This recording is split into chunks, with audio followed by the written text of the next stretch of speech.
Hey everybody, real quick, we are heading into another Sweatsuit Invitational. This is the first day of the new set, Strixhaven, and we're going right into it. So we're going to draft Strixhaven, and it's against quite a pod here. I want to hit left monitor, hop right to it, and show you what's up here. We're drafting against, among other people, Sam Black and Ben S. Those are the two biggest names in the pod, but Metal Mario, Semlin, Talia Vest. I don't know AFG, and Corey is good, right? So yeah, Corey's great. So really, I don't know AFG, I don't think, but like this is quite the pod. So we're gonna figure out how this goes. And I'm looking. This is going to be double elimination, though. I'm going to mention that they decided to try double elim to give people more than just one and done, and so going to play at least a couple here, hopefully more than that, and looking forward to it, especially after this morning, my time. Let's just say I got my losing out of the way, right? All right. As I hit picks here, I want to thank my sponsor, Card Kingdom. They're not the sponsors of this event, but they are my sponsors, and I really appreciate all of their support. If you see any cool Strixhaven cards you want, be sure to check them out via my affiliate links. Is this rare? Something we want. 3 in a red, double strike. When it deals combat damage to a player, you may cast target instant or sorcery card from your graveyard without paying its mana cost. Wow, that's a lot of setup, but interesting. Is that worth it? I guess I'll reserve that. Let's see what else we've got. Red, white, uncommon. Return flying 4/2. When this enters the battlefield, return target spirit, instant, or sorcery card from your graveyard to your hand. Just straight up 2 for 1. Yeah, 2 spells if they're in there, right? And then Lorehold Apprentice, like just look at all this red white up top. Nobody wants to play Secret Rendezvous, but I should look down here, make sure there's not obvious removal. I got to remember I don't have Eternal Clock here, and it's a new set. I kind of like this actually. 4 power flying, 2 for 1. Even though it's 2 color, seems really appealing to me, and I don't see anything else here. Unless I've missed removal, which is totally possible. This seems like the best overall card. I'm going to grab it. It's 2 color, but the other one seems like it's got best case scenario going on, like I can imagine, but I'm not sure about it. Yeah, less committal is totally valid. This is the better card, right? But it's more committal. Less % chance to play a more powerful card with that. And here's how we would get off of it, like doing something, taking like a trickster here. This is a Boros card, so are we looking, if we want to go down that path? Dragon's Approach isn't really playable. Yeah, Combat Professor is good enough, right? Thanks for pointing that one out. I kind of glossed over it, but this feels almost like uncommon power level. Like it blocks as a flying 2/3, it attacks as a flying 3/3, and if you can get something else up in the air too, it's really something for a common. So I really like that. You're right. Good call. No red at all, and a really nice Combat Professor. Let's grab it.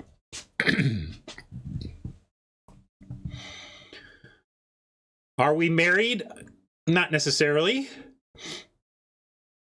And certainly nothing in this pack gets us closer to the altar, I mean, we got Boros, and there's this. I don't think this spirit is very good. I don't think it's not unplayable, but that feels... it just feels underwhelming to have 1 power on this. Unwilling Ingredient is interesting, yeah. That's... if we end up we ditch the gold and pivot to the Wither Wisps, the Wither Folk, the Wither Brains, Wither Clicks. I remember that it's not Wither Crown. I didn't make that joke again. But yeah, I guess we'll take that. I don't know. I'm kind of just going with a chat suggestion here. We could also take this as a... Yeah, I don't know. I guess we took that. I don't know what I'm doing. This is all new to me. Oh, I remember this was pretty good. Like just for a 3/3 for 3, if you're in those colors, doing the scry thing when you do the colors thing. Expel, though. continues to keep us a little more open. We could end up in black-white with the Expel.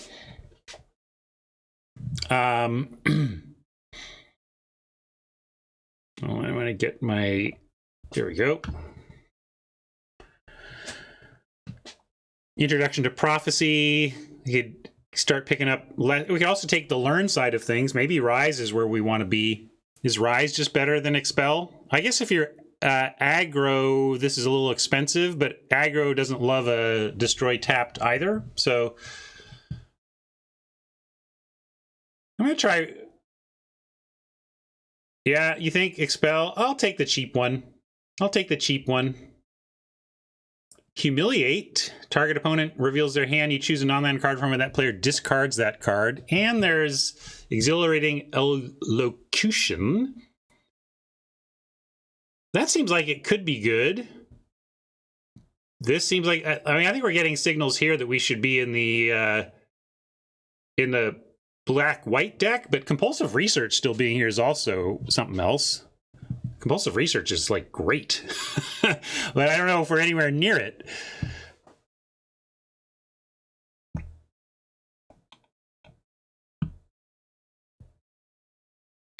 I think I'm going to take the Humiliate. Pledge Mage is more open, you're right. But we haven't really seen much red to care about since we took that early gold card. So I'm going to take a stand on some white-black there. Leech Fanatic is fine in this, would be fine in this deck. Plumb the Forbidden. As an additional cost to cast, sacrifice one or more creatures. When you do copy this for each creature sacrificed this way, you may draw a card and lose one life. So interesting.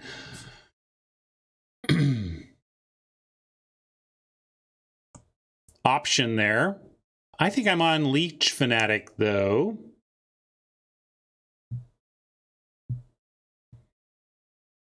Yeah, it does copy. It copies it, so you're getting a lot of triggers there. Maybe I could try that. It's uncommon. I guess I'll for science, I'm going to take that and see what we can do with it. I don't think it's necessarily the pick, if you know what I mean, but it's early. I'm willing to mess around here. Essence Infusion doesn't feel super play. I mean, it's like an aura, you know, although it does the color pairs thing. It's true. I just don't feel like I need to prioritize this as much. If we don't end up one of these, I wouldn't be super sad. I'm just going to take the fixing.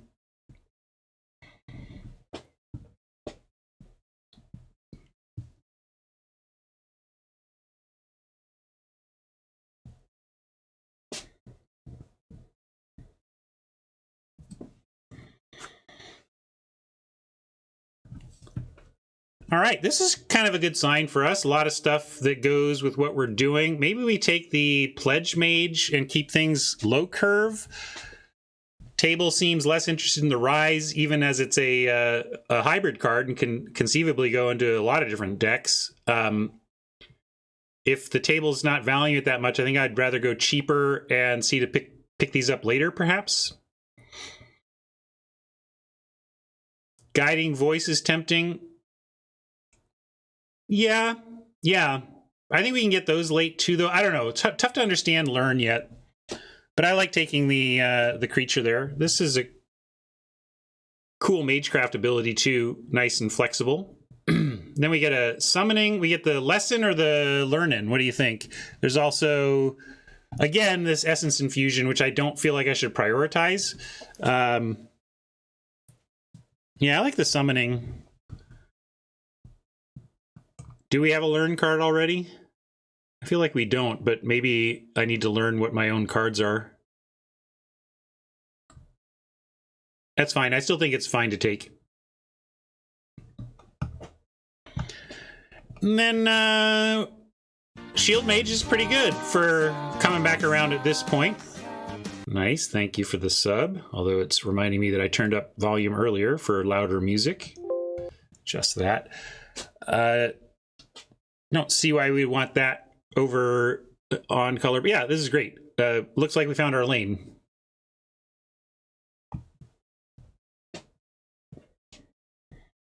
Village Rites plays in our deck for sure.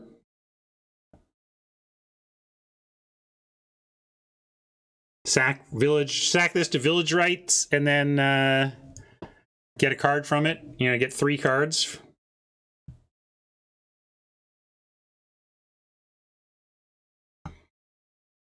All right, I'm at least feeling good that we seem to have a lane nobody else wants, which is always a big deal, especially against these kinds of opponents. No slack. There is no slack in this draft.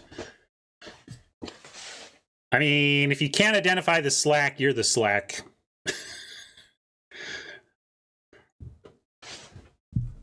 But there you go. Like you said, we picked a good lane. I don't know if this is a good card, but we picked a good lane. Yeah, who is that sub? Smash! Thank you, Smash. Appreciate it. Extra distracted during draft, but sure appreciate all the subs. Dragons approach. Do not approach. Hello, Mythic in our colors. I don't know what that does, but we're taking it, right? It's going to be exciting to find out what our Mythic does. Is it good? I seriously don't know. Double Strike. I like it already. It's like a 4/4. Magecraft. Whenever you cast or copy an instant or sorcery spell, return target non-legendary creature card from your graveyard to your hand. Just cast spells and draw extra cards? Yeah, we'll take that. There's another side. I suppose I'll look. Awaken the Blood Avatar. Also, I better select this. That would be the worst.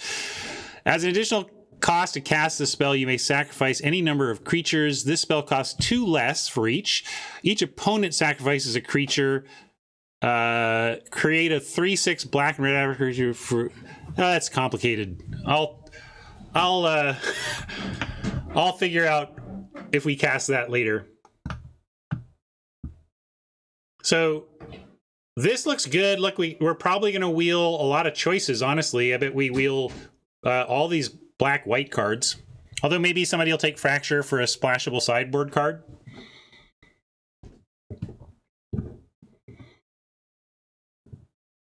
Reduce to memory.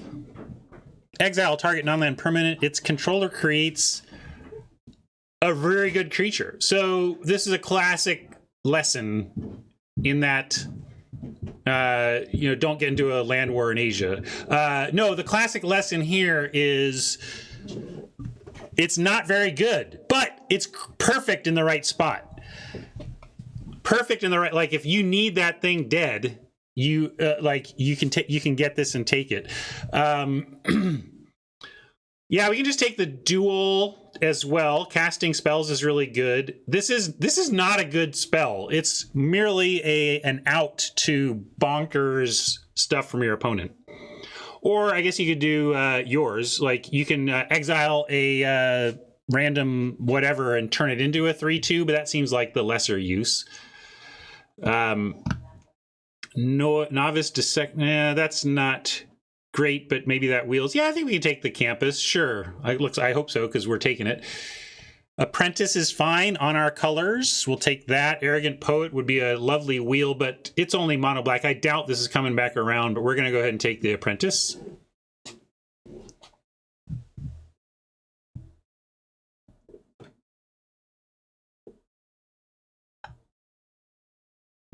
Alone in the Orzhov lane, it would seem. If anybody else in this draft is an Orzhov, I don't know what they're taking, because just Orzhov stuff is coming very late. I'm sorry. It's the... don't tell me. It's the Twitchy counter. I don't know. It's on my cards, right? It's got to be on one of these cards. Silver Quill, right? Silver Quill. Silver Quill. Because their quills are silver.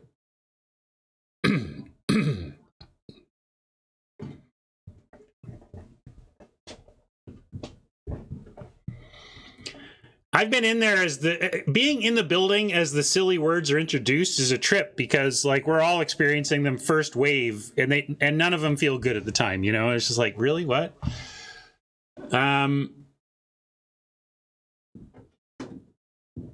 This is, we're probably going to get another one of these on the wheel. This is where I'd rather just take a safety class, a safety lesson.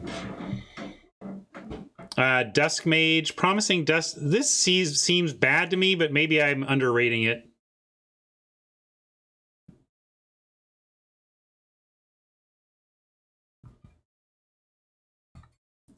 I guess we have no learn yet, but what do you want? Would you rather have the Dusk Mage? This just seems like a whatever card to me.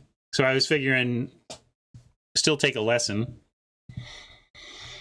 Yeah, I'm going to do that. I don't like any of these cards, so.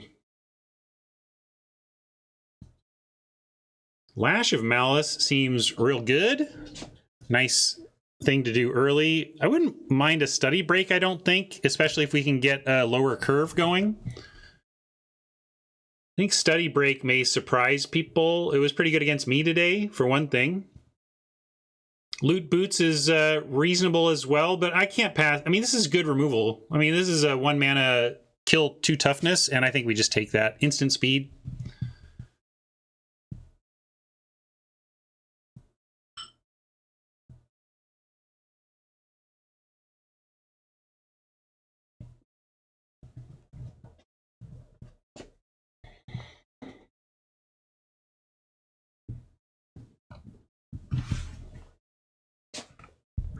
All right, more stuff in our colors that we'll probably take because they're in our colors and because we think this hopefully is good.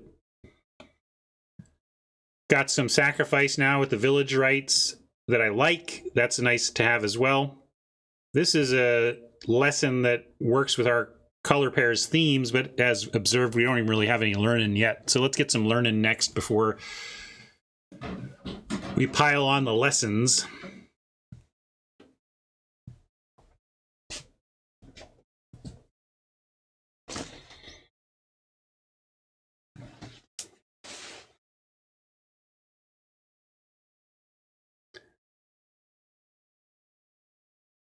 Ageless Guardian feels underwhelming. A little surprised Emergent Sequence is still here. Feels like that's a super useful ramp spell slash, okay, I'll attack with it now type card.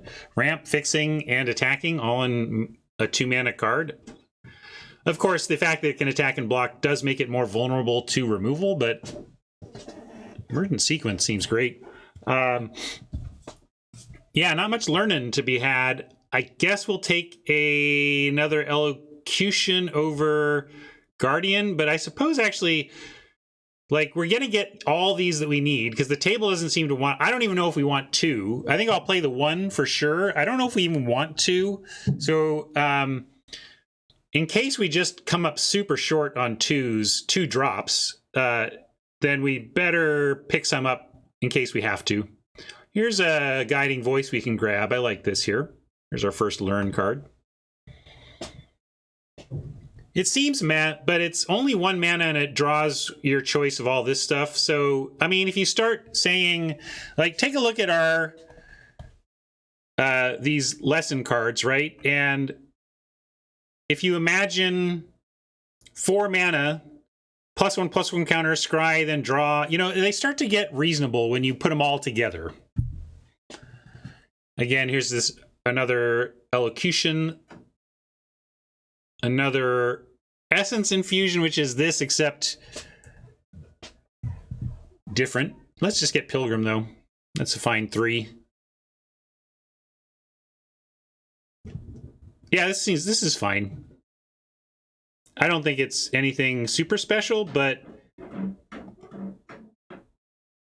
I mean, sometimes you just don't have your 4th land, right? And it is really nice to be able to play that and see this in your hand. Even with, like, you see this in your opener and 2 lands, one of which is a plains. You're like, okay, I'm going to be good on mana, right? That always feels good. You take this Snarl and potentially splash green. The other alternative is just snapping up a Dissector. Is the Dissector worth it? I think I'm going to hedge to a splash land just because the Dissector, while playable, is not. It doesn't feel hugely important. I'm going to take Love That Poet came back. Maybe we're just don't have much company in black.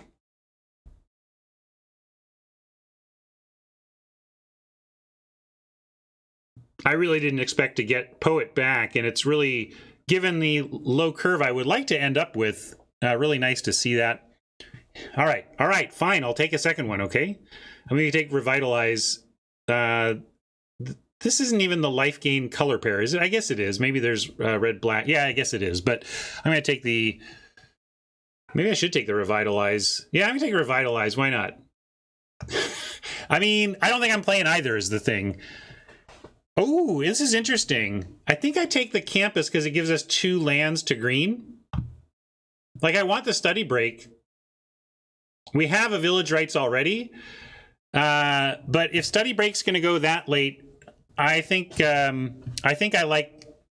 And also, with some of the weird green that's gone late, I think I like having the ability, that splash potential. Maybe I'm just mucking up my deck, though. I'm not going to worry too much about it, though. We'll see how it plays. Let's get rid of that. Get rid of that. Here's a Mythic that's not in ours, not even close. So we're going to let somebody else have Tanazir.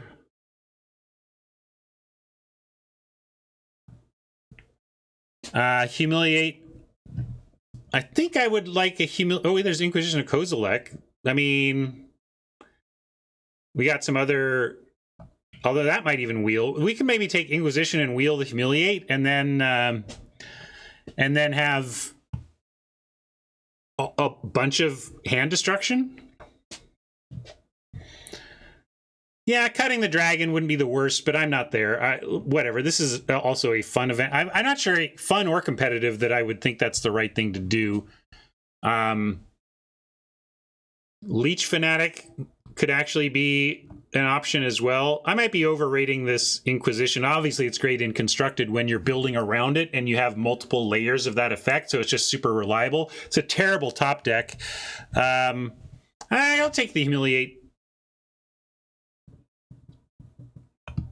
Yeah, no, you're right, Siriana. I'm admitting that it's not, but also feeling like that's why I was almost mentioning, and this is cool, we get a Doomblade, or we have to look at our Silencer. Look at this. What do we take? Literal Doomblade. It's the Doomblade joke, except it's literally Doomblade. And then we have here a 3/2 for 2. As it enters, name a non-land card. Okay, that's not even that good. We can safely take the Doomblade. This is more of a constructed plant.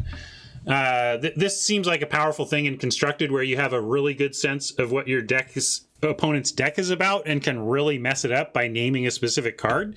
Meanwhile, Doomblade is an iconic limited card. We call things the Doomblade of the set, right? So yeah, the body is nice. But if it comes around, we're going to play it for sure, and maybe it will. Nobody else has shown white black. We may absolutely get the Silencer back, but we're happily slamming the Doomblade here. Any learning? No.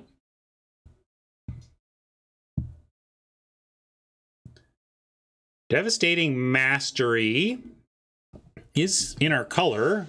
I think I've seen this. Okay, yeah, destroy all non-land permanents, and if we pay less, they can bounce and save a couple. It's a weird sweeper, but we could take it, and it would be... This came pretty late before. Pilgrim of Ages is okay, as we discussed, but not really the thing here, I don't think. Maybe let's take the Lash. Continue, like, if we keep... I kind of want to get lower to the ground here. Like, this isn't even playing, and then Shield Mage top of our curve, and we try to be lower to the ground, and this works against us in that way.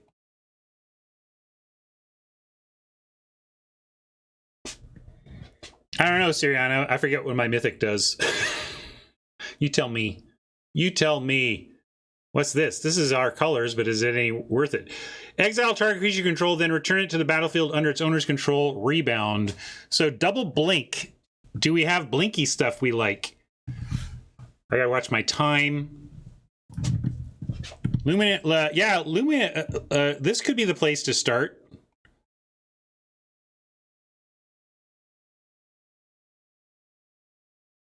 Anyway, let's. I want to see if there's things we like to have bounce. No. Not really. We're not really like doing ETB here. So yeah, I like the Lumimancer. And normally I don't like Lumimancer, I want to be clear, but I do think that this deck can handle the 1-mana creatures given that we have 2 Humiliates. Duress we could grab, and then, although maybe I should just be a grown-up and take one of these creature things. Yeah, or Expel. Expel is not quite the removal we want, and we already have one. That's why I was backing off on that a bit. Golem is interesting. We are targeting Golem with Exhilarating Elocution could be interesting. I think I'm going to take the Golem on. And also, right now we're not learning much, so I'm not going to rely on that. I think that's. I think the Golem's interesting. No, Duress would be a sideboard card. That's why I didn't take it. Like, Duress would be a sideboard card to support that whole plan, but so we got good fixing or more cheap 1-drops, like a cheap 1-drop, more 1-drops that can work with our Humiliates.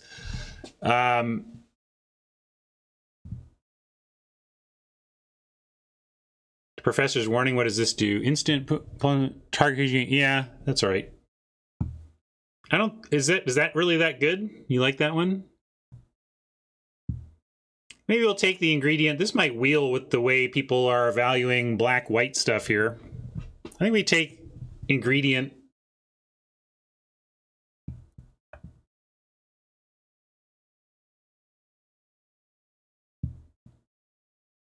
Pledge Mage might have been okay.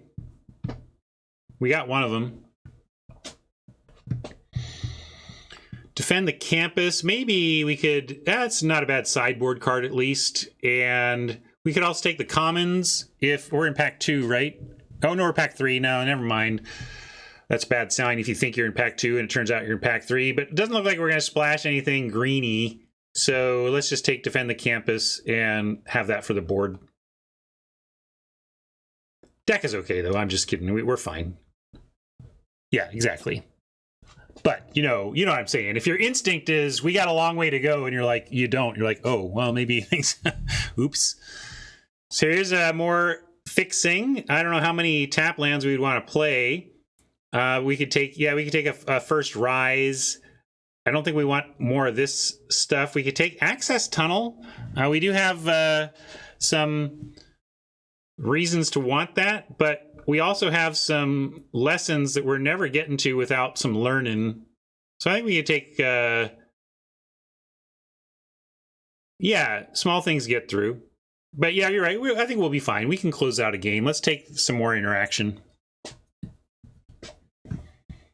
Inquisition did come back. As expressed, hand destruction is not that great in limited. Mainly it's because you can't get the density to just guarantee that it's so on plan for you that you're going to have some in your opening hand.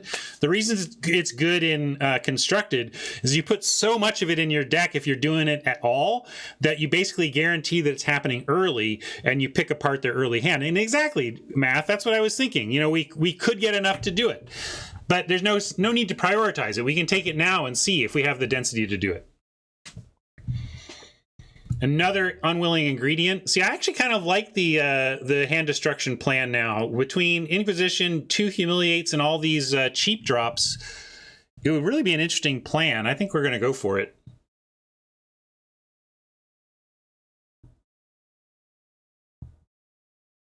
Yeah, great. Historic has 2 oppressive 1-mana hand destruction spells now.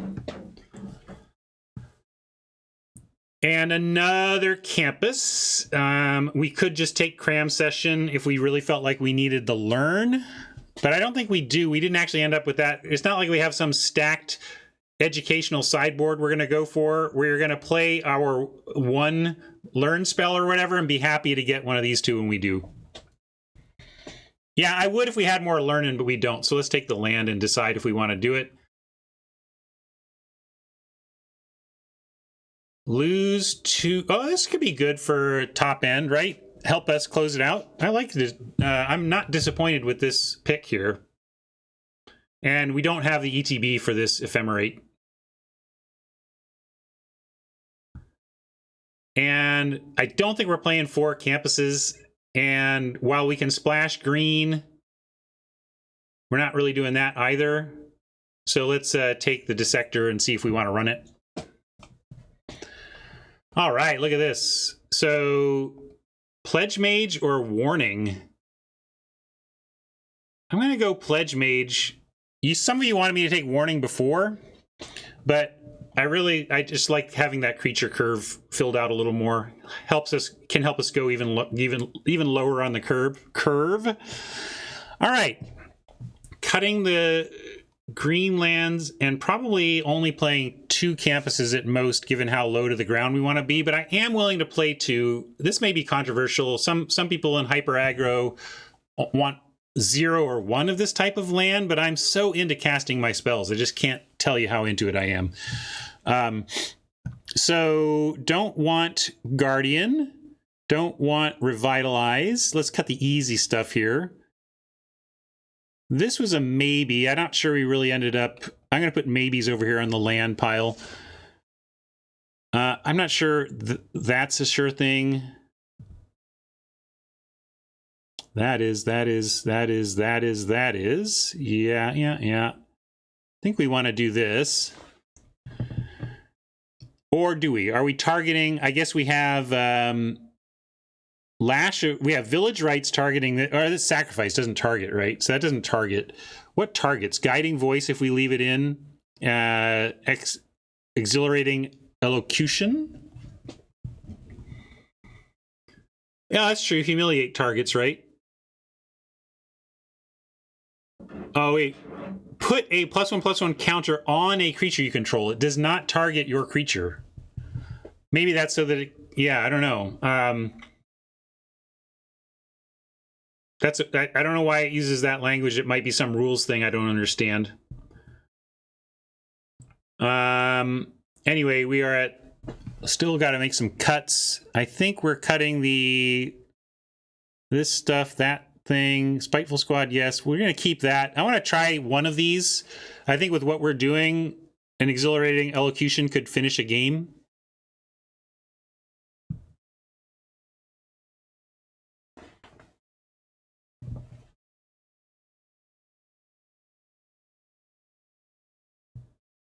Yeah, we can still keep it. What about cutting Plumb the Forbidden? I'm going to cut the lands now just so I have an idea of my actual spell count target. So now we're at 26. Could cut Rise of Extus and cut down to 24 and run 16. Well, I'm clinging to the Inquisition on the idea that we could do the Inquisition humiliate plan, but I guess we can cut it. The humiliates work, do some extra work.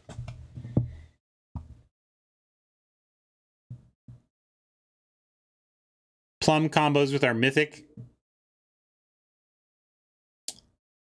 So we're sacking to draw cards, and then our Mythic says double it.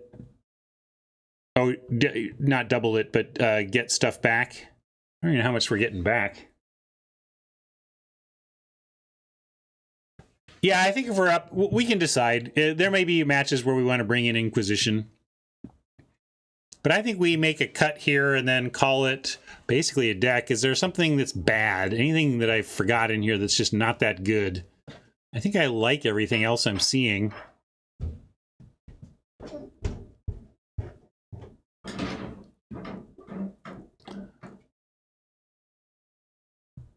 Well, if Crushing Disappointment is, quote, too slow, then we should just cut Rise. I mean, I've been eyeing this one. I think we just cut Rise and then go 16. We have Crushing Disappointment. We are not playing best of one, so we don't have any hand smoothing. But with all these 1-drops and our deck's plan, I like trying to operate on 16 here. And with that, also the 2 campuses in third if we want helps, because we can still have a high density of color count despite not having a high count of lands. So let's start here, export, and go check it out.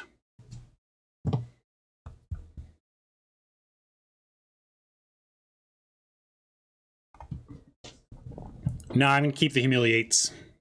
Humiliate's kind of the plan, Rob. Did you see the whole draft? Like, we have 4 1-drop creatures. We want to go into one of our 4 1-drops into one of our 2 pump it up. Semlin. Yeah. So anyway, let's go deck. Get some audio.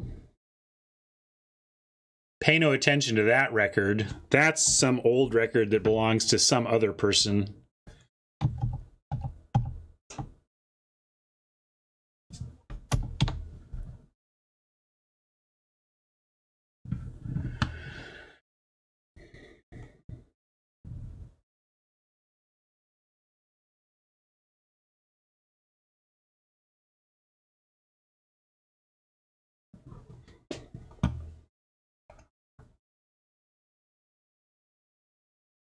A little bit of audio.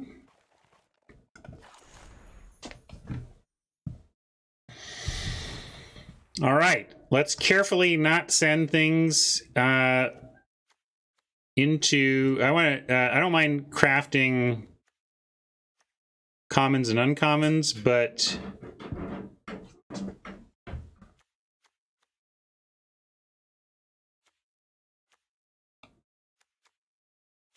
let's see if there's. Oh, whatever. I don't care. Yeah, it's not much anyway. Let's just do it.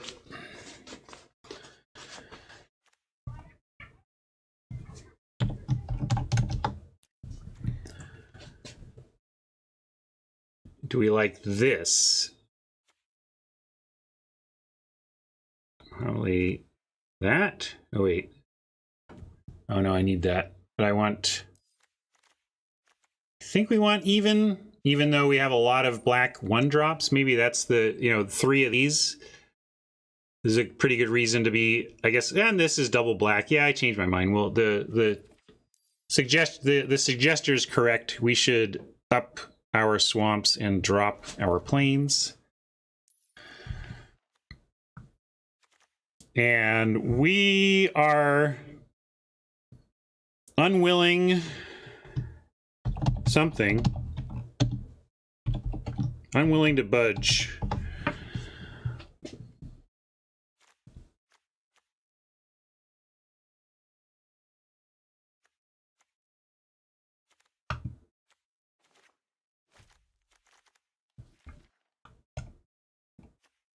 And we'll get some cooler lands. 1, 2, 3, 4, 5, 6.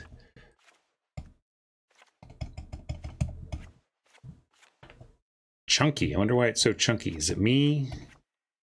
Why is it being so chunky? I don't know.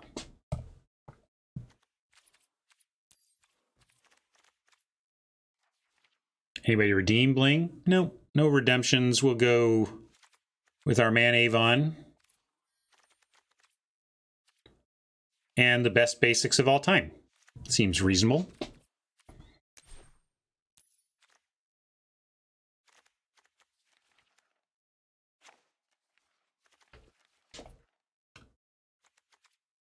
Oh, we don't, but we could go save. We'll save and exit. No, Humiliate doesn't target. We looked at that. For some reason, Humiliate doesn't target the creature with the counter. But let's see, if we go to the store...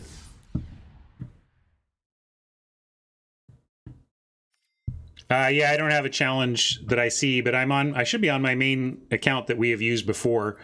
But let me go Mastery Pass, Strixhaven.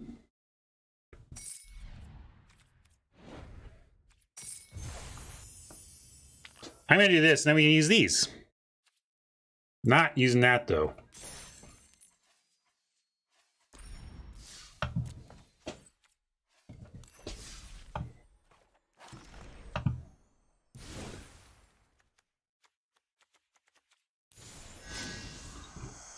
Where'd they go?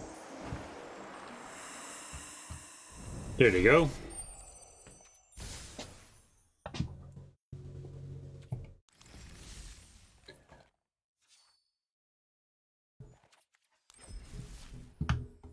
Well, let's restart.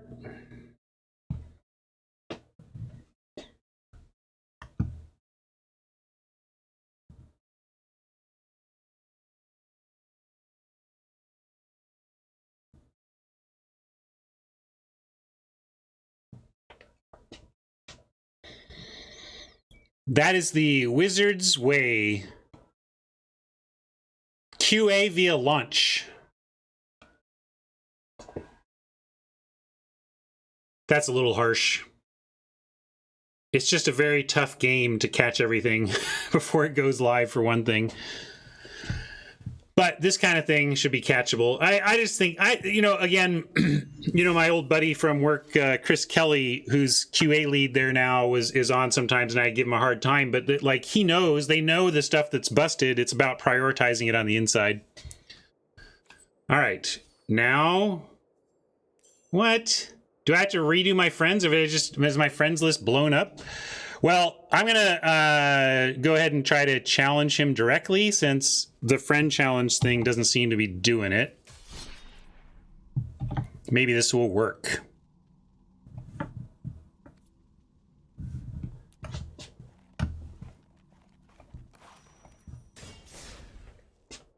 Crossing fingers. All right, we're in it. Let's hop to the battlefield. Check for free memes. No luck for chat, no free memes, but you can tell me how good you think this deck is going to do. I have no idea. Well, I can't do a par poll because this is a weird event. Like, there's a bunch of rounds, but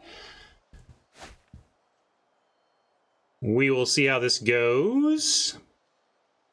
A little disappointing there's not something to do before turn 3, but I'm also not one to throw a hand back like this. Oppo's on the play.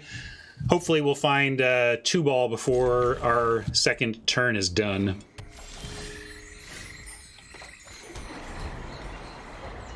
Well, we got a nice curve out to 4 at least. If we can... All right, you're late ingredient, but it's going to work out. I'm going to try this. I mean, maybe I should be careful. I think I'll go to combat and see if they pause. Okay, they didn't pause. If there was a pause, we could worry about that -2 effect, which we wouldn't want to do into removal, but it doesn't seem like they got it. So we'll do this, and we'll grab, I guess let's grab action, like as in flyer.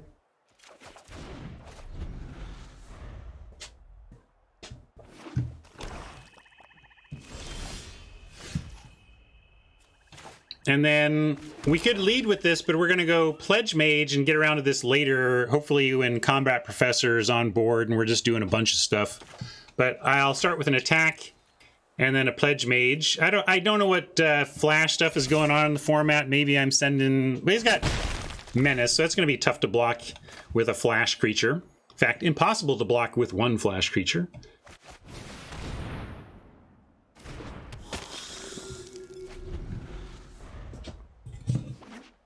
Thanks for the link.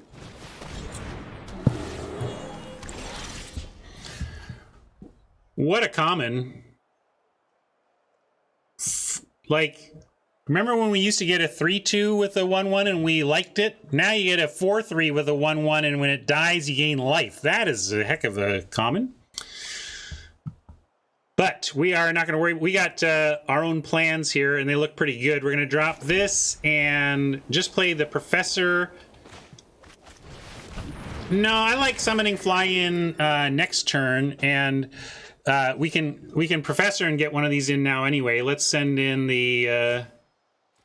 Oh, no, it doesn't give fly. It just gives Vigilance. Sorry. That's why I thought this was so good. I thought it was giving something else flying, but that's okay. Let's just say no attacks. But yeah, if I had realized what was going on, I would put it on the ingredient and send it in.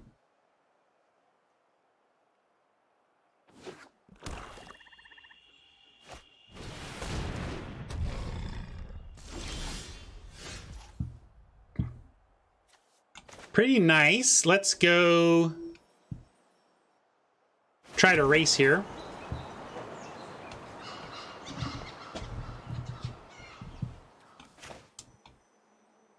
And we'll do it, this time we can launch the Silver Quill,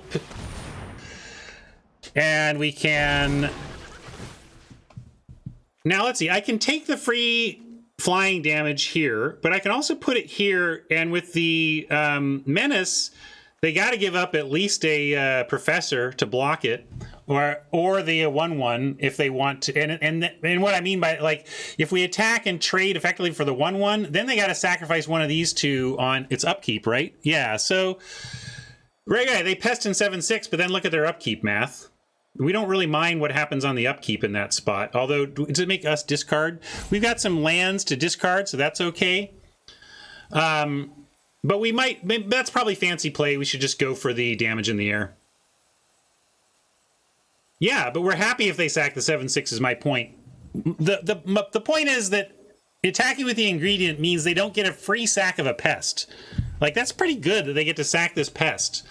So that's what I was thinking about. In fact, I'm going to show you what I'm talking about. I'm going to go ahead and trade this for the pest, because we get a card out of it too. We get to exile this from the graveyard and draw. Like, it's good.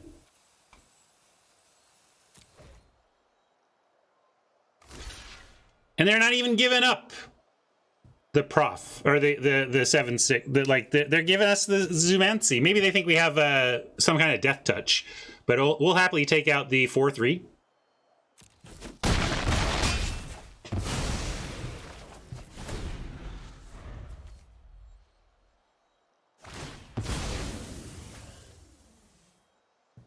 Ah, it's got to be some sort of reanimation thing that explains both of this, right? There's no way that Semlin puts both of these in his graveyard without a plan to return them. So we're going to get returned on.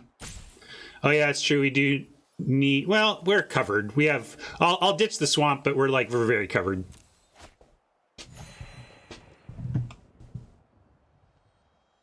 One, two, three, four, five, six. We can't two spell off Disappointment and Ingredient. But what do you think's going on here? I don't know the cards in the set, but there's just no way Semlin makes these plays without a plan to recur. So let's see what tricks he's got that I don't understand. All right, there you go.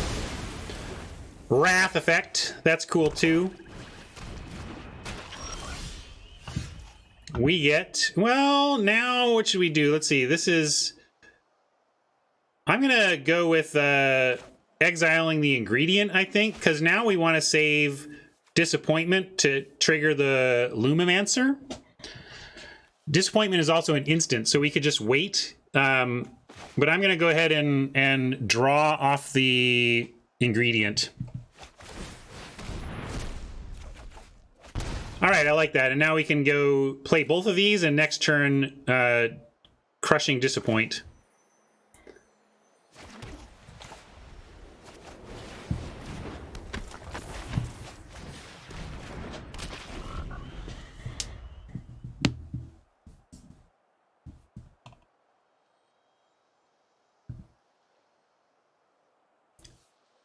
I was expecting Reanimation, not Wrath, but it could be both. Maybe this is Wrath ahead of Reanimation.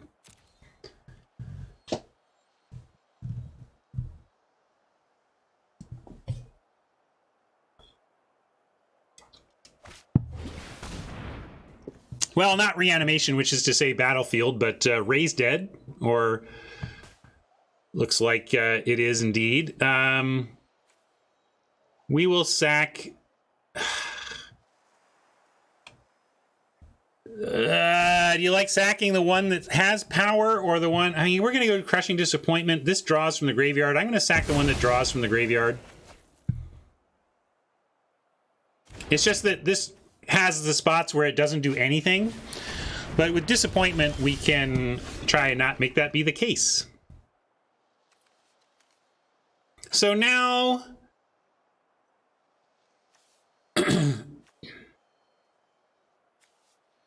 both of these can be done at instant speed, kind of like doing this first main phase The trouble is, the thing is, if we save this, like this might die, and then we can try and do this. We can do this and trigger this later. So, and we can do, but I'm going to do this now because we're going to have to discard soon. All right, and now I can play another one of these. Fine, let's do that.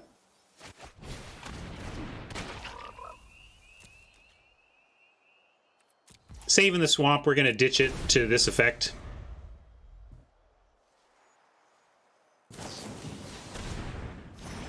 Ouch. Semlin's just being mean now.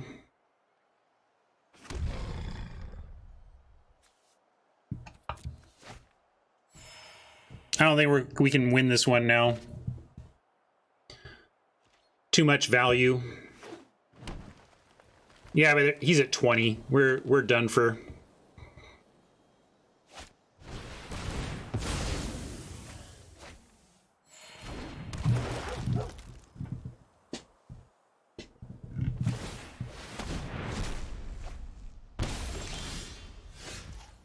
Well, humiliate will do something. But remember when we had that spell? That was great.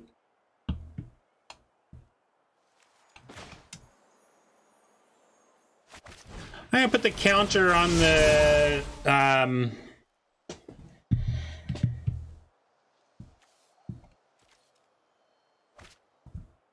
oh, maybe I should have taken the, yeah, I don't know. Both of those look good. Yeah, the menace seems like it's probably correct, but we're not racing with either of these. But all right, I'll put it on the menace. It just gives us more options. If I'm not chumping with it, I should attack with it, and I'm not chumping with it yet.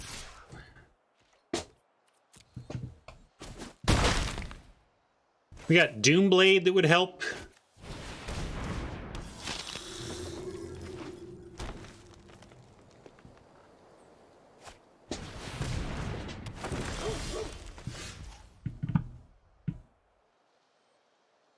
Not a Doomblade. Don't know if you noticed.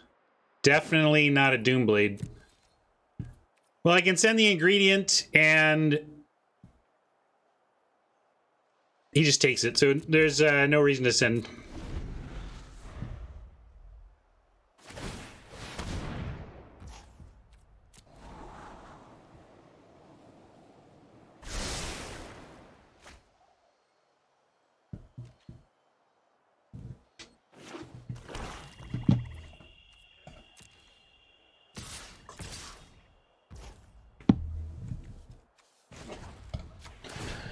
Let's see what's coming and see if that informs our decisions here. I'm going to throw a chump.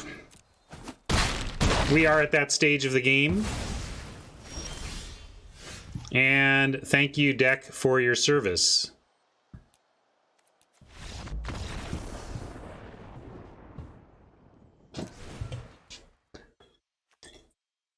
You're now up to date, Pablo. You've seen it all. All right. We got worked over by Value Engine post Wrath. Yes, for those of you who missed my explanation, I put this hat on during the day just to contain my hair while doing stuff, and then realized when I looked in the mirror I kind of looked like a baseball player with the floppy back side of a mullet and the baseball cap. And since this is hosted by a baseball player, I figured it was only appropriate.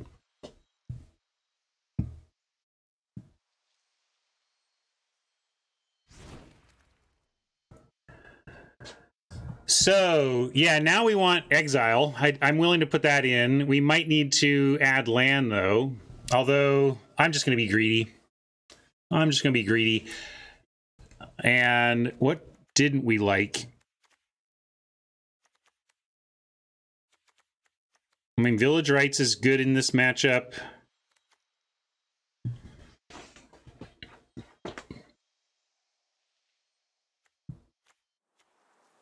Well, What are we getting with Inquisitions?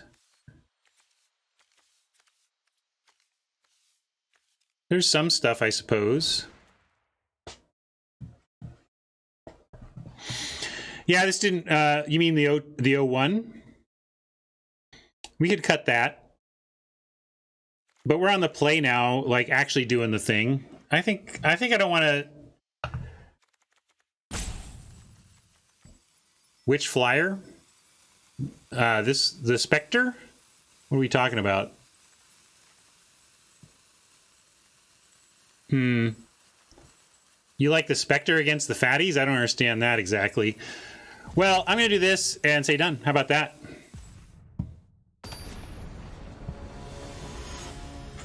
Clock was running down, so.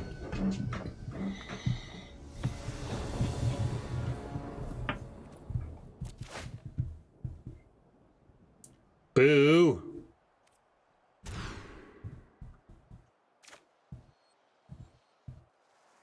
This is a definite keep, and we're going to get rid of the Elocution since that's a kind of an end game card.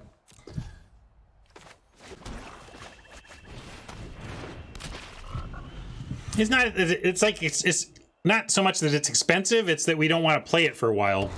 Everything else we'd play on curve.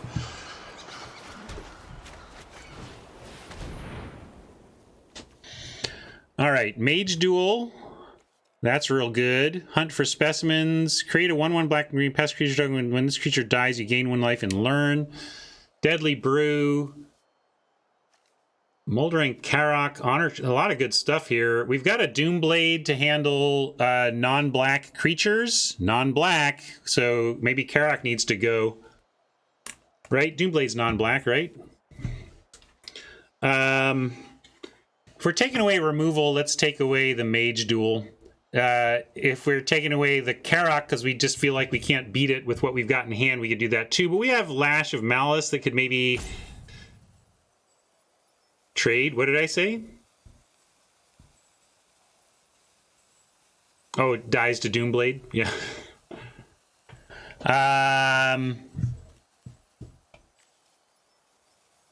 I guess I'll take the Mage Duel. Croc was the other option.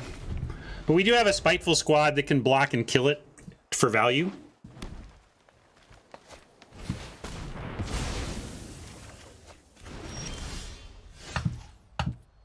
Now that's unfortunate.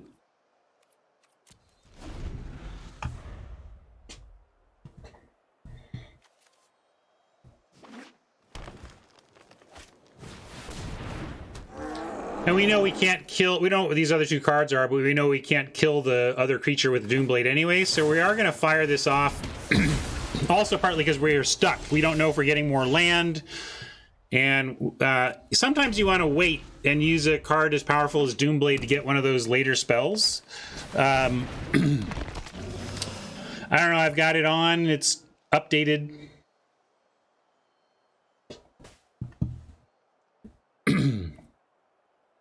But we are up against it now, down lands. If we can find a just any land, we can at least threaten Pledge Mage against it too. All right, so there's a chance. I'm going to try Pledge Mage.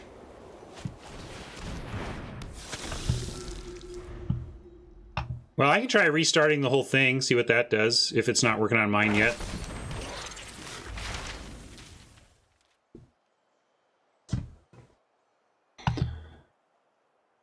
Where is it?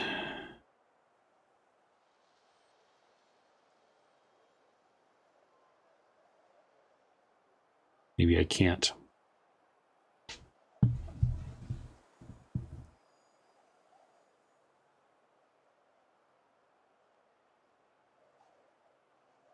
What are you doing to me? Come on. Where did it go?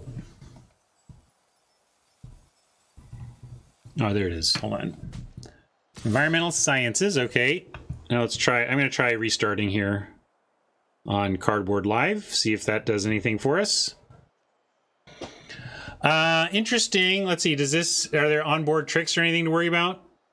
Not on board. Not even 2 black. I think we should try this, and if it works, great. If not, we'll come back with plan B.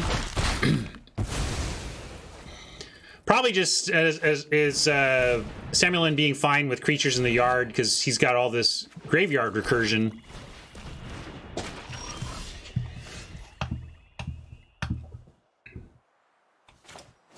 Squad.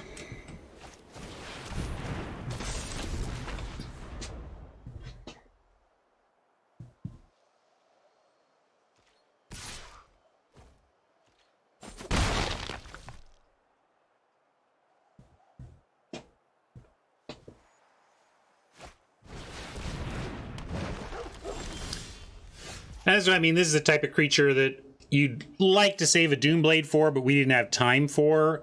We could draw a card off of Unwilling Ingredient, or we can hold Lash and try to potentially just kill something, kill something with it, or Crushing Disappointment at instant speed.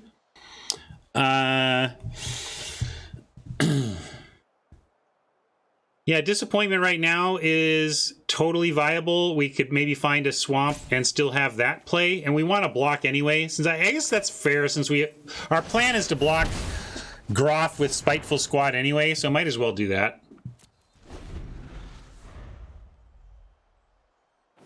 And failing to find suggests that was a good move because now, I mean, we were 2 draws away from finding a 5th land.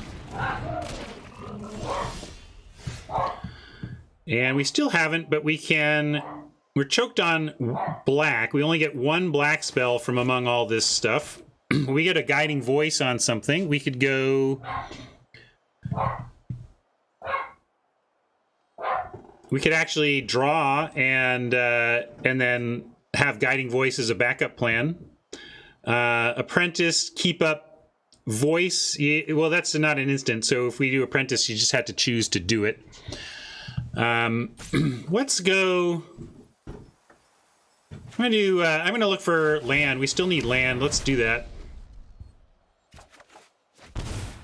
All right, we did find some land, and that's gonna give us some things to do. I'll play another ingredient, and I guess I'm gonna voice that up. There's pausing from Semlin. I'm not sure if we get blown out here. So be it, but I'm going to go for ingredient on the 1/1, and then we'll get... Oh, that's true. The voice, when it dies, it throws the counter around. That's a good point. I kind of forgot that ability on it. Let's take... Do we want a flyer or depth? I guess let's take a known creature. I put it on the 2/2 because then we have this 2/2 threatens the big stuff, and then this 2/2 threatens all the 1/1s. Well, not these, but they can't really attack because we could just take an attack here and double block the 1/1s. That's why I did it that way, but there is a total argument for putting it on the squad. You're right.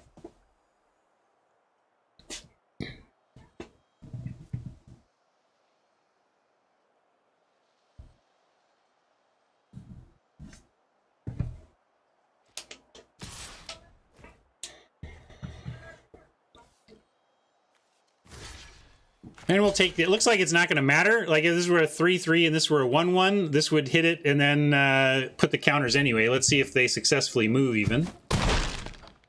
All this feels like just waiting for Semlin to start abusing the graveyard anyway. This is where if I had the uncommon Mind Rot, I'd totally bring that in because getting rid of Semlin's graveyard would be big game.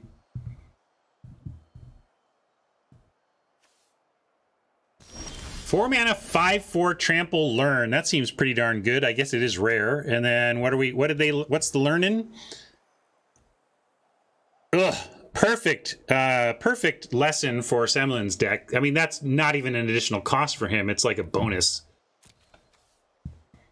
So I guess given that, I like trying to get small here. Summoning with Lash or Poet with Lash. Can't really do... We do Apprentice Poet, but then we can't do Lash. So at that point, might as well just do like Poet Summoning or Apprentice Summoning. We'll do Poet Summoning. I think Apprentice is better than Poet, so I'm leading with the one that maybe he'll kill with the fumes. I mean, obviously, Unwilling Ingredient is more appealing there. We should probably attack with it because it's likely to get yanked anyway.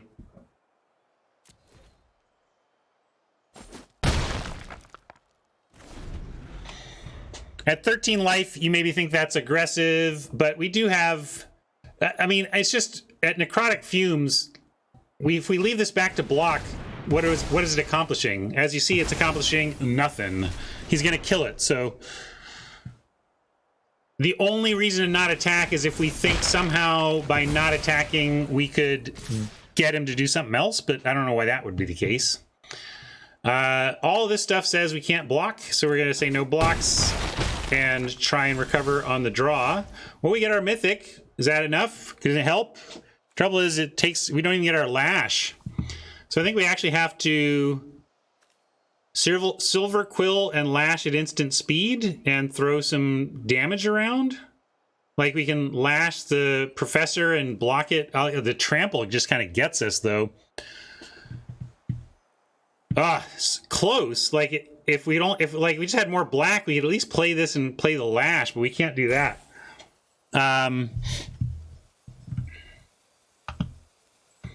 So do we have any prayers here? That's all we got, right? That's what I was just about to arrive at, Math. Is as much as I would like something different, all we've really got is double block that thing, or play this and hope that we can survive. Don't even need to double block this. We could just trade it. We're gonna have to trade it off if we. A double block means we trade. Single block means we trade, right?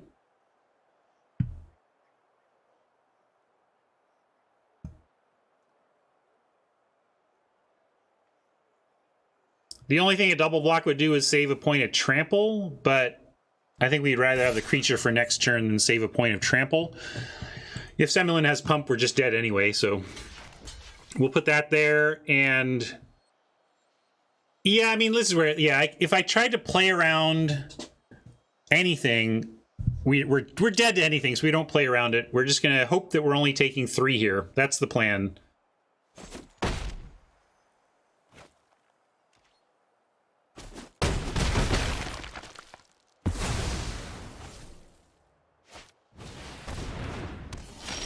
But how much different is that turn if it's swamp, swamp, swamp, plains, plains, and we have Lash of Malice available? That would have been much better. Much better. Well, we can still 2-spell and not die, right? Although that's a lot of menace. We still don't die, though. No, we need how many creatures? We need, like, too many creatures to not die. We can only block one thing, and then we're dead. Golem and Lash gets it done. Yeah, let's do that. Okay. That's all we got. Go to 1.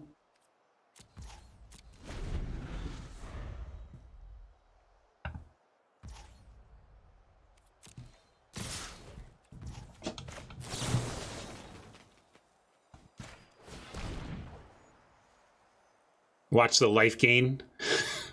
Life gain for the lulz.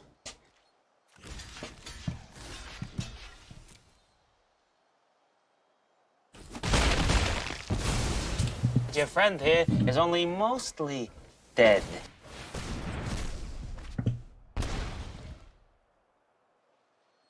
Running a mostly dead before we've untapped for the turn. We'll probably be dead before we do. All right. Not dead before we untap. But in a bad way if Semlin has anything. But let's assume he doesn't. Let's hold land because of all that discard. And, well, Apprentice versus... I think we just play the thing that we have the most... that costs the most mana. I'm going to do this. Why do you want Apprentice? Maybe I should read Apprentice. What are you seeing that I'm not? Like, why play this tinier, worse thing?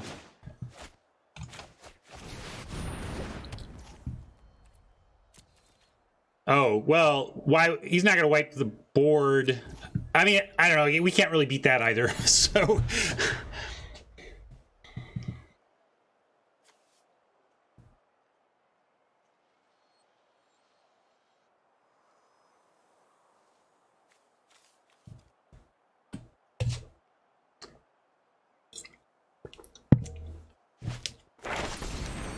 Yeah, Semlin has a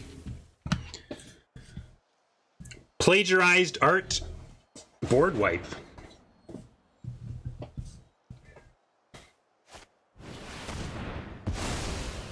I like that you see this hat and think golf. Such a European. Good game, Semlin.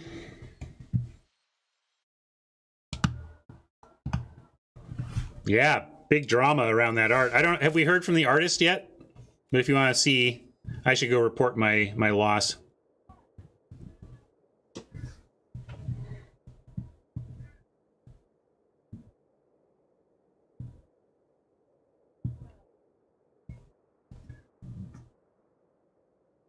Yeah, we dropped down to the lower bracket, which I gotta say I don't like. I kind of wish I was just saying goodbye to you all right now. Not that you're not wonderful, but I can't win the thing, and I'm just kind of playing it out. But it'll be fun to play some more Magic. It turns out I like Magic. It doesn't have to be about winning a specific thing to play and enjoy Magic, but it definitely knocks the wind out of the sails to be out of the running for the top slot.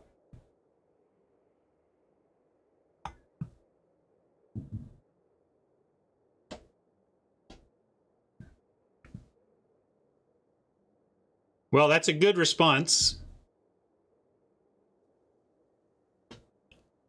I like hearing that the artist admitted, apologized, and is trying to make it as right as possible. Hold on. Where? Oh, I don't have permission, and that's just the wrong channel. Here we go. I believe Semlin has already reported it. Good games, Sem. Except I never really felt in it. I was casting Magic cards and coming up with the plans to not die. But once, I guess early in the first game I felt I was in it, but I never felt in it in that match except early in the first game. I was going to show it to you here. Well, we got to wait a little bit anyway, so I'll just show you the card we're talking about.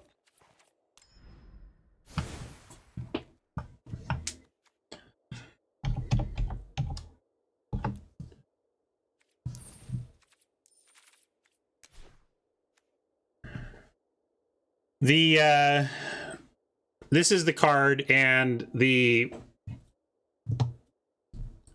art, it wasn't 100% plagiarized, but what happened was that Jason Felix used the Nicol Bolas from fan art and just twisted it, basically photoshopped it, cropped it out, and reworked it to just plop it right in the image. Yeah, I don't know Jason at all. I never heard of him before until this whole thing came up. But if it's a classic situation like this, it's someone who just made a really bad choice in a really bad moment and didn't think anybody just thought he would get away with it and that it wasn't that big a deal, right? But it is a big deal, and I think I'm sure Jason is just like, what was I thinking? Why did I incur that risk? Why did I quote borrow the dragons in this image to make my art? Because it's easier, right? But the risk, like he just put so much on the line to make one job a little bit easier. And I'm sure he'll regret that for as long as he can regret things.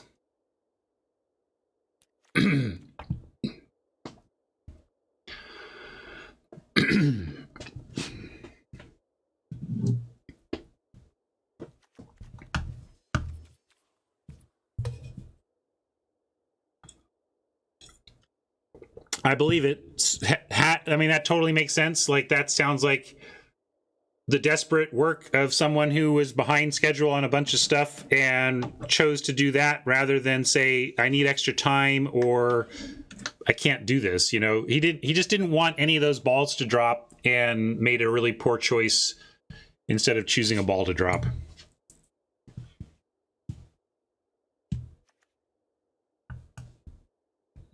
Yeah, well, I will, I try to give second chances. All right. Do we have an opponent yet? I should look at that. Make sure I'm not clogging anything up on the event. Although it's just the losers bracket now. They don't care about us down here in the losers bracket.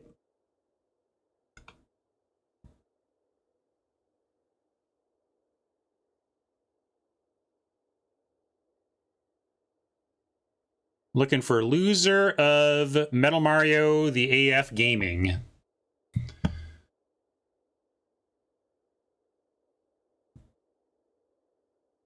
Can we? I think...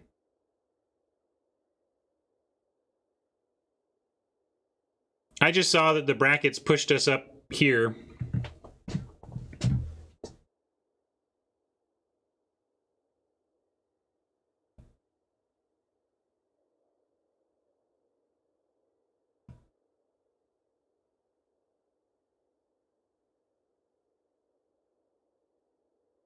Okay. All right. Well, I'll win the losers bracket then. That's the new plan. Go undefeated from here. Okay, then that's good. As long as I got skin in the game still.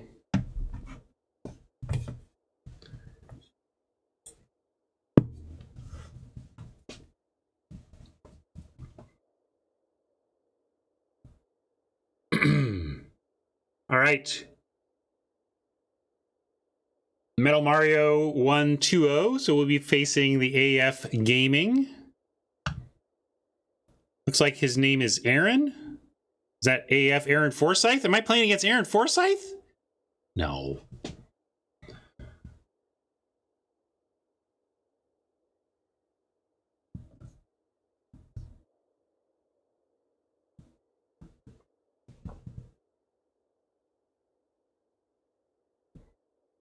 Well, I'll say that I doubt they'll be worrying about the feature match down here in the losers bracket.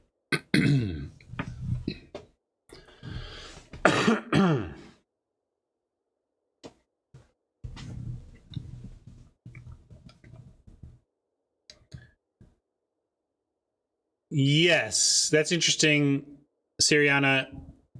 We'll see what happens from there. I mean, I think the art was good enough to get on a contextual Magic card. Like, the art is very specific. Like, it really works with that style. I can see why Jason took that art, because it does work with the visual style of what they're going for on that particular cycle of special printings. We'll see. I'm curious if the stolen from artist has the chops to go outside that and do stuff that's going to land on more traditional main set stuff. Cool.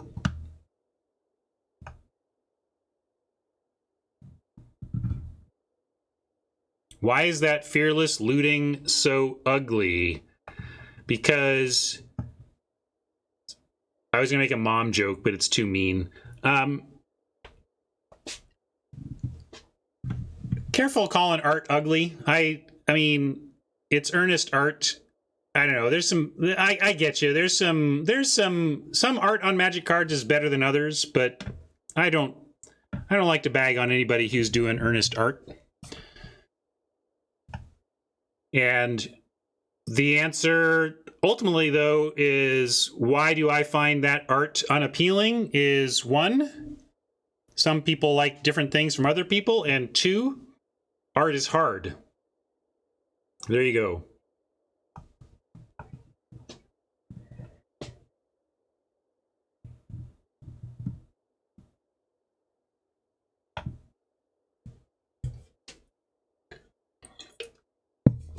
All right. Let's get going. I'm going to send a challenge to AFG.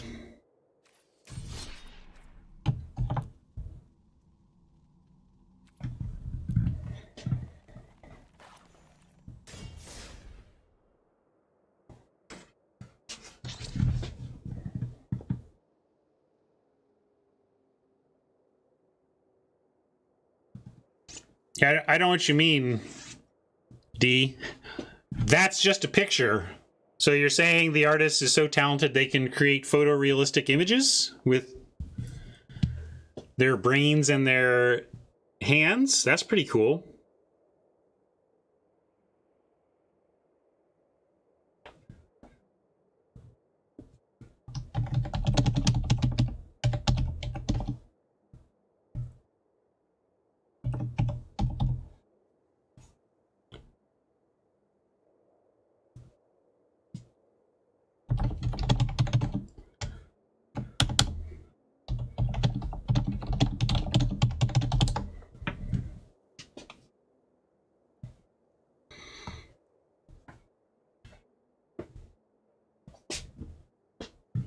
All right, get down back over here at least. Acknowledge my decisive loss to Semlin.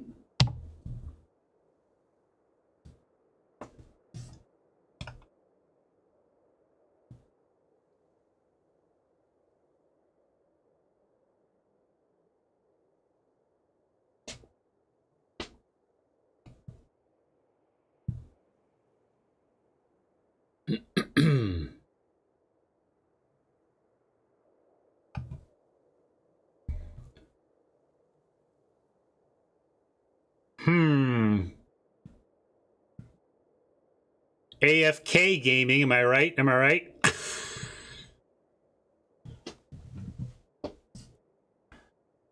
Hey, Breeden, it's my baseball look. That's what I was going to tell D. Dionysus saw my hat and thought golf because he's European.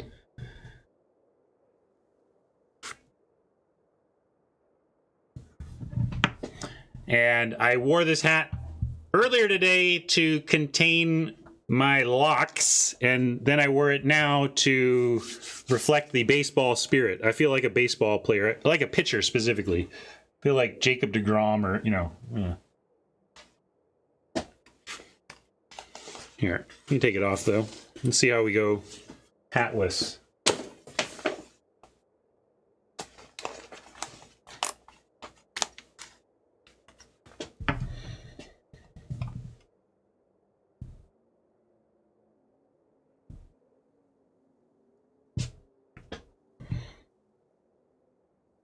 Is my challenge up though? That's the thing. Or maybe they have put it on a different screen or something. Yeah, definitely some Randy mullet going on here.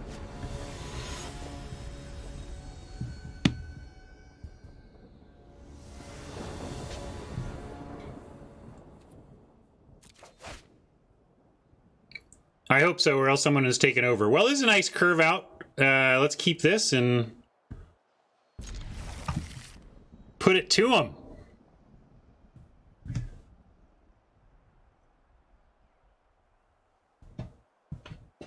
Oh yeah, Olivia. I'm embarrassed about Olivia Siriana. I was in the room.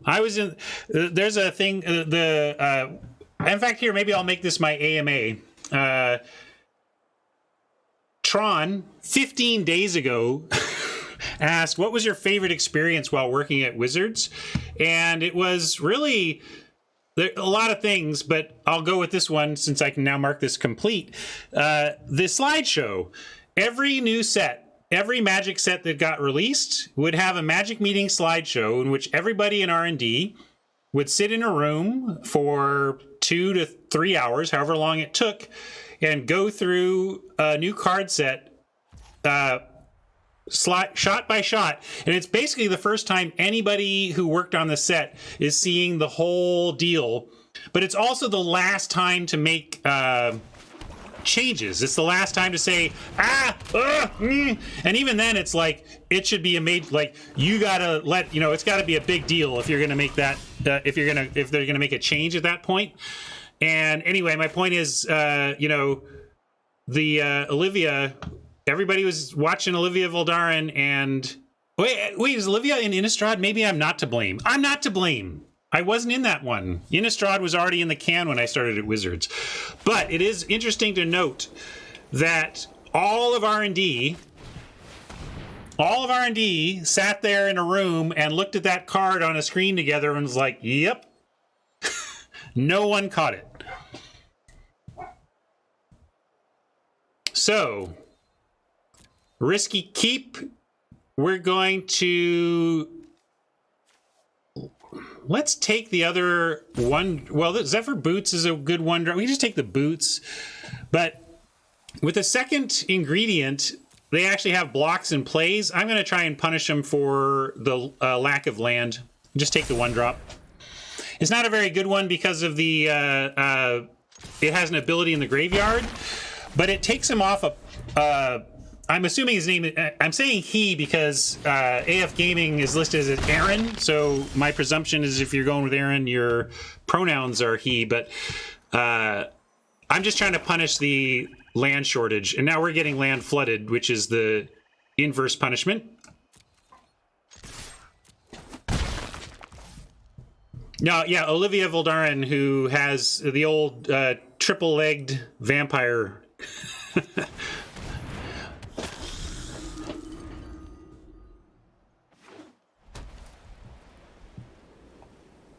Or you can make a happy to see you type joke, but I'm going with triple leg. That's obviously a knee up in the air there. So she's got an extra leg.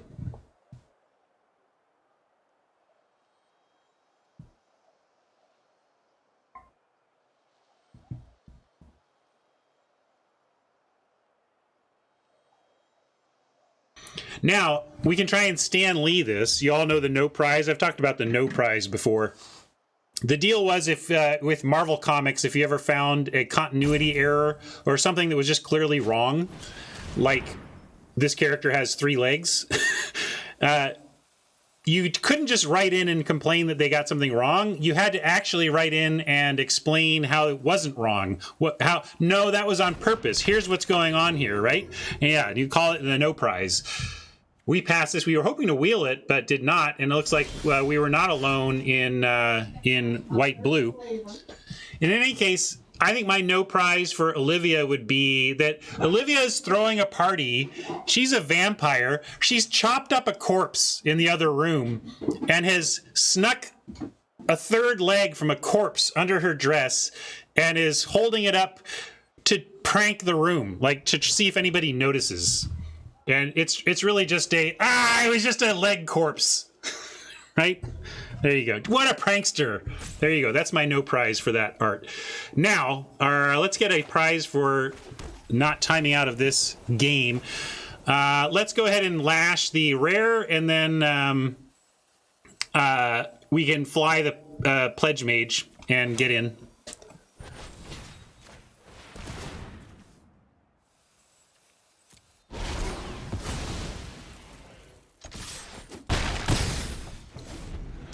Very floody here. We had a great opener that has basically drawn nothing but land since, which has been a little rough.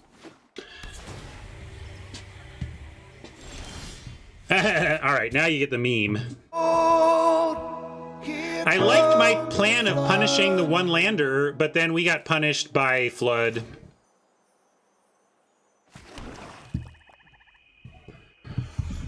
And now we got this Pledge Mage that are we really going to offer it up to the ingredient? It does take them off of making it fly, but now they've got other stuff to do anyway. Well, not these, but I guess they play the Pilgrim next.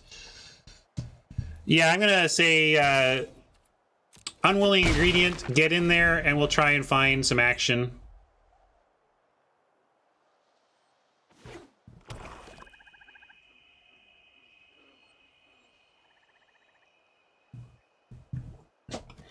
They unstuck themselves, and we failed to find more land, but I did like the impact that taking that 1-drop had. It made a bunch of attacks possible with that wouldn't have been possible with the ingredient in the way, the second ingredient in the way. Novice Dissector, maybe we can attack in here. Unfortunately, right now our cool mythic is just a double striker. Not the worst, but this isn't super exciting right now. We could send in both and then know that, okay, trade Pledge Mate. Well, then this gets in. I'm I'm just going to play this and pass, I think. I'm unwilling to trade this ingredient for another ingredient, so I'm going to wait. But I will play another land. We could draw a learn and want to both learn something and cast it. I did one practice draft and then one disaster draft this morning charge in which we went quick 0-3 in Premiere.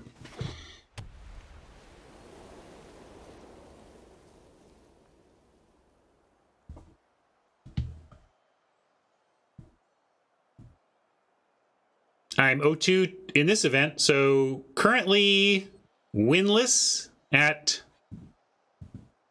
this format, right? We're crushing it. Oh, wait, I said 1-0, and that's such a lie. Look at that. Or maybe I just left that over, but we are not 1-0. We are most definitely 0-1. Oh, my God, deck. Come on. We will say goodbye to flesh and blood.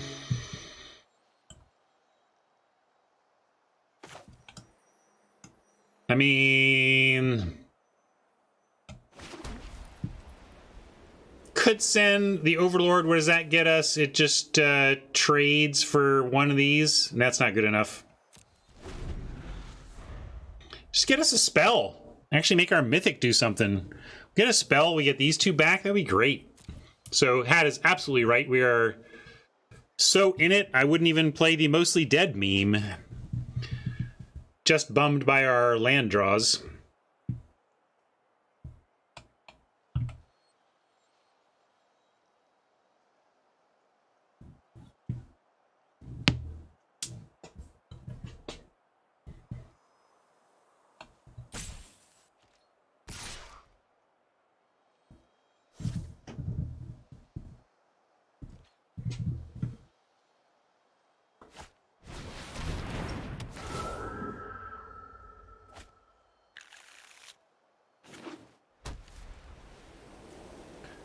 Pilgrim.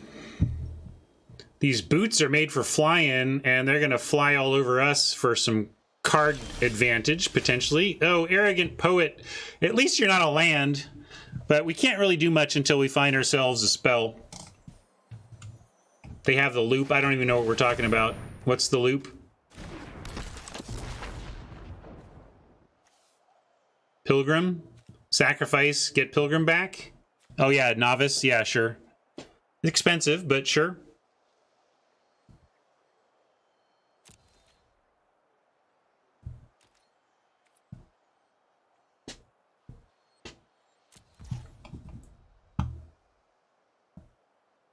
A magnum opus is somebody's excellent pièce de résistance, your crowning achievement, usually in written work. But I guess that could be any creative work, but I think of it as written work.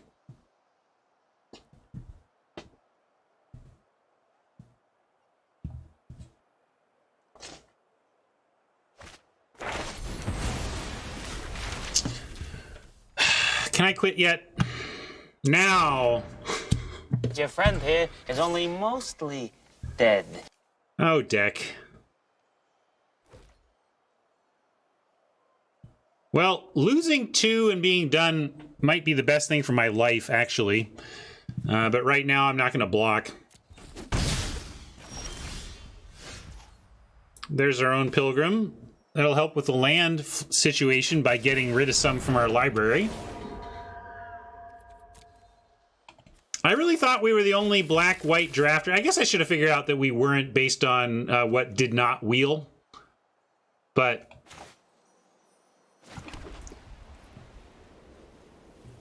there you go.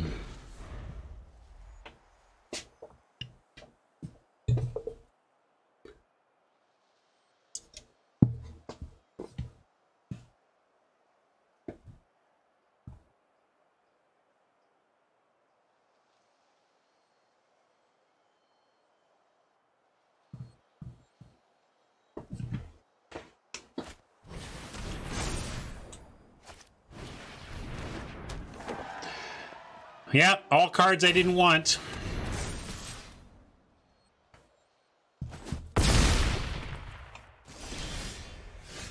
Oh, no, wait, this is different. I was like, wait, what is this? I saw Team Pennant. I thought it was that Alt WinCon one. Well, we found ourselves a spell. What are we going to do with it? We need to find removal for the Shield Mage, or we're just done for. We do have... What do we have? Expel, if it taps, but it's got Vigilance forever. So that's not going to... Right? Yeah, never tapping, so Expel doesn't get it done. Doomblade doesn't kill it because it's black. Lash of Malice could shrink it, but we are so dead to this card. We have nothing in the deck that does anything about it. Like, I could scoop now, I think, and it wouldn't be the dumbest thing. But I'm going to do my own loop here and sack this Pilgrim and look for something for that from that.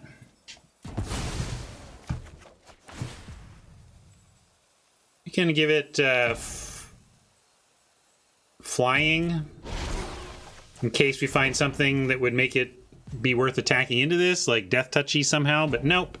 All right, so we'll go Squad. Clever. And I'm going to go ahead and play this because of the Pilgrim. It's hand face up here, but I want to get this back and be able to do something with what we draw too. When you got 6 mana ability in your graveyard, go ahead and play your land so you can do it all. But again, I don't know what I'm doing, like, other than showing you some of the new cards at work. I literally don't know how we win this, given that I've looked at my cards in deck and none of them get it done. We can humiliate onto the let's see. I guess it's too bad if we had. I guess the out was humiliate plus lash could have gotten it done. And yeah, so that's what we're gonna do. We got to give lifelink just to not die next turn. So we'll do that. But I don't know why. Other than to showcase new Magic cards, we really can't win this game. But I'll play it out to see what's up, see what's going on, see if we get any more info out of Aaron.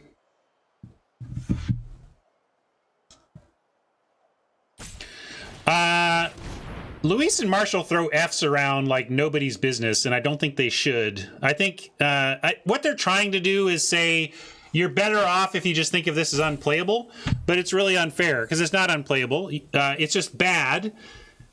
Even when you have it in a deck where you can play it. And that's where it is for us. It's like, it's not great. Hold on, I gotta figure out what's going on here are we just dead? What is this? Whatever, I'm gonna let it resolve.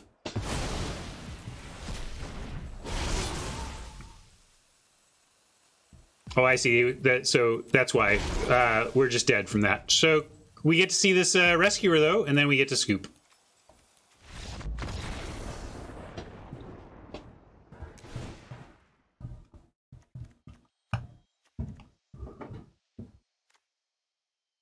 Inquisition could actually be good in this matchup. A lot of small stuff from Oppo. We saw a couple of 4s there, but we've got quite a few 3 or less. I guess they got some big stuff too. Maybe it's not the best inclusion. Yeah, now we can do a 2/3 flyer because we need some extra air defense. And we can even, as discussed, like I cut the Lumimancer before, but to answer the question though, fundamentally this deck is trying, look, we've got 4 1-drops, we've got 2 humiliates, and a game plan of trying to get it done quickly. So the reason we're running Lumimancer in this deck is really the 1-2 sequence, supporting the 1-2 sequence of 1-drop into humiliate, and with 10 total non-creatures, it's legit triggered a lot, and sometimes double triggered and can be attacking as a 4/5 and that kind of thing. Anyway, yeah, I think we should bring in the exile effect, which we keep doing. So maybe this is a form, we're learning this is a format that just wants an exile effect somewhere in your pile. Even if it's a little expensive for what you're up to. We could, what are we cutting? we brought in this Spectre. Maybe I cut the elocution. This hasn't really been very, like, we haven't drawn it, but I don't feel like if we had drawn it, it would have been good at any great, would have been great at any point. And if we're going to be trading off creatures, we just don't have, we're not getting wide enough to make that awesome. So we could cut that. We could cut the Lumimancer. We did before, but we are on the play. I still want to try and execute the plan. But I guess we'll try it. We'll cut it again. It is pretty underwhelming. It was kind of a try. As I said, it's a card that barely justifies its playability in the exact context of the deck we have, but that's why I would give it even a D minus, or give it a D. Give it a D or a D minus. That, like, you really need to have exactly the right spot before you're running this, or to be desperate.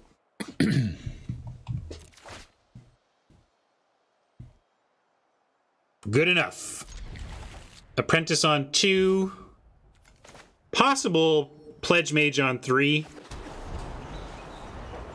But I think I'm going to play the Plains and the Apprentice regardless. We drew a land, so we even get to do the curve out to 3.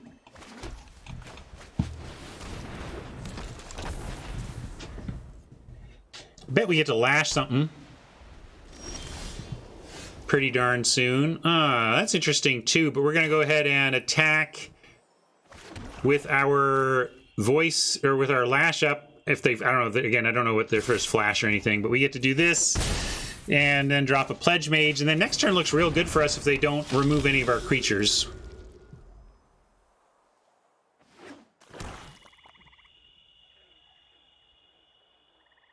And maybe even solid if he does, but I'm hoping we keep our creatures and put him under a lot of pressure next turn. Yeah, that's great. We can right now ETB tap land, lash, and guiding voice for some big effects.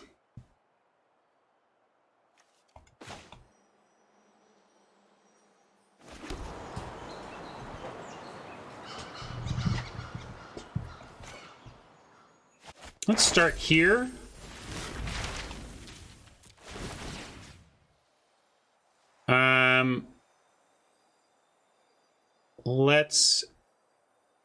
It doesn't really matter. We're getting in with both. I guess since we're getting with both, we'll put it here and we'll choose lifelink if we're gonna kill the thing. Get a summoning.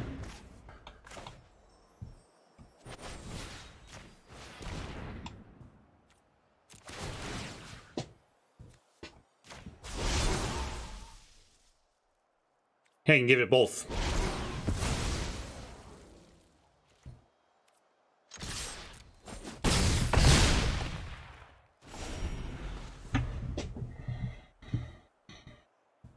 Perfect sequence would be a 2-drop into a land, so we can go summoning, 2-drop, and rise. Well, not perfect, but we'll take it. This becomes a bit of a must-kill for them.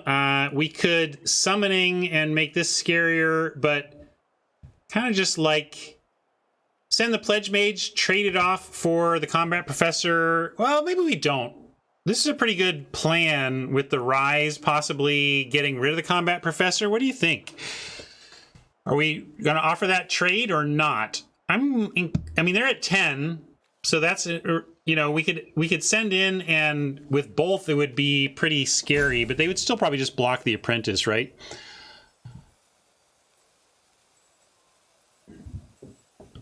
Cast the tokens, send both. Then they both trade, it's true. But then we lose the backup plan. I'm gonna not do Hat's plan. I'm gonna do this plan. But now I'm changing my plan. I'm gonna offer. I'm offering.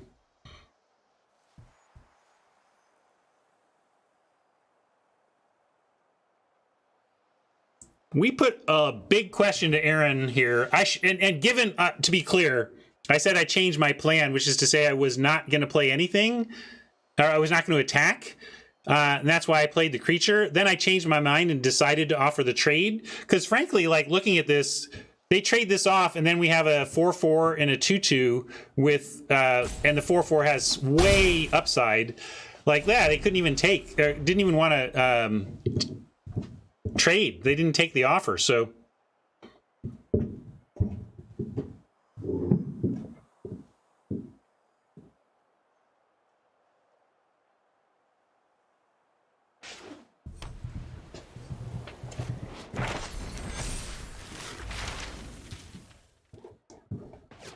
What a card. I mean, it's just like, whenever you cast or copy an instant sorcery spell, return target non-legendary creature. Oh, creature card. Okay, great. I was like, how do they just let you loop? I'm still reading my cards here. I'm going to give you a read and stream for that. I now understand what my mythic does, everybody. Oh no, please! I can't read your crazy moon language!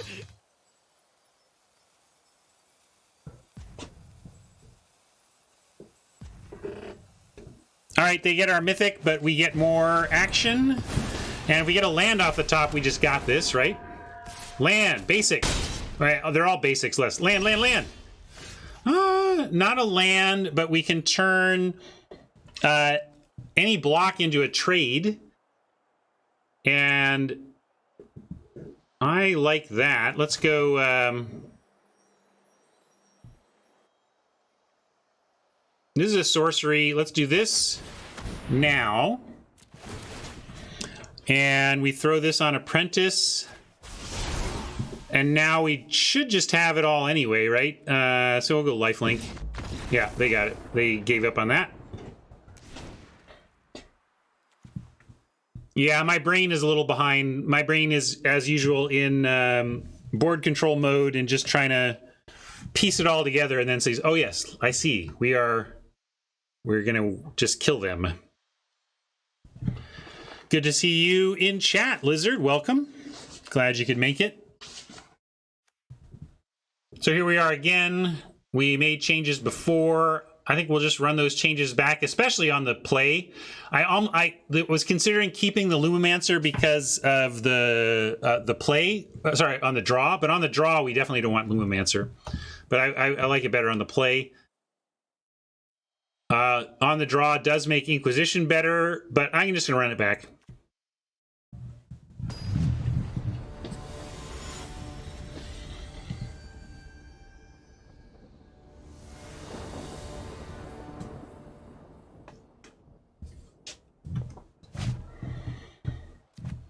Missing a lovely 1-drop to go along with Humiliate, but we have 4 chances to find one, and we're certainly not throwing this back, so cross your fingers for a 1-drop.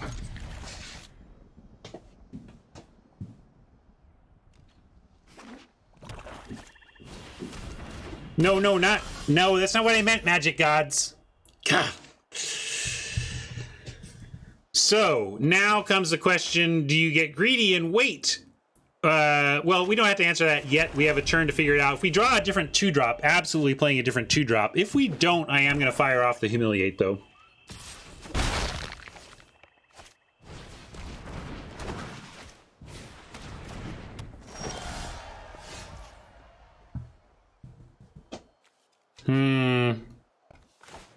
Too bad we didn't get that Humiliate before the boots hit the ground.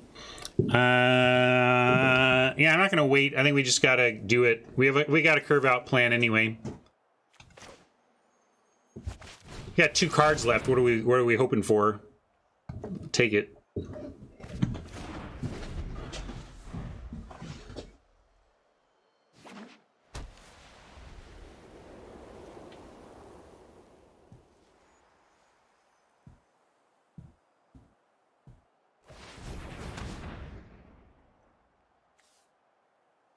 So all of this equipment can only make this a 2/2. It does have Menace, though, but Combat Professor plus Spectre can at least double block and eat as it currently sits.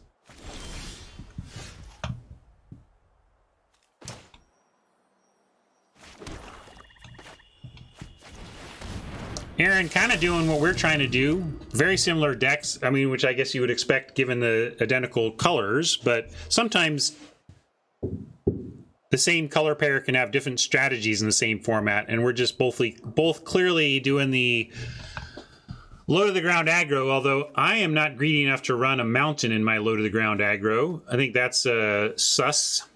Although we were considering splashing. If we had gotten a powerful enough green spell, we did have the tools to splash green. We just didn't see a card worth doing it for. So I get it. It's just risky. You just really hurt your aggro decks with 3 colors.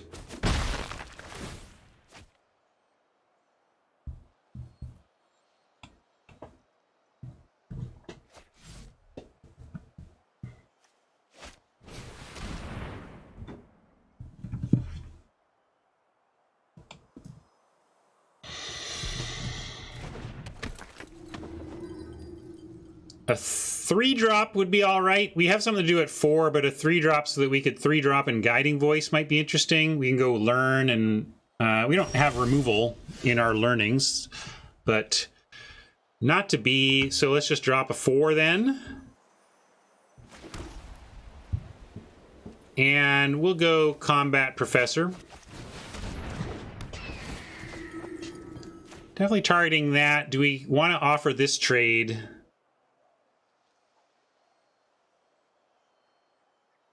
What? Oh, they're naming my legend. I got it. Naming my mythic. It's like, why haven't I? What? This is not a double-faced card. So maybe I'll offer because they'll think maybe we have our mythic. I'm going to go ahead and send this. I think this is fine. The flyers are what's really important, and a temporary flyer only marginally so. Aaron agrees. Didn't even take the trade.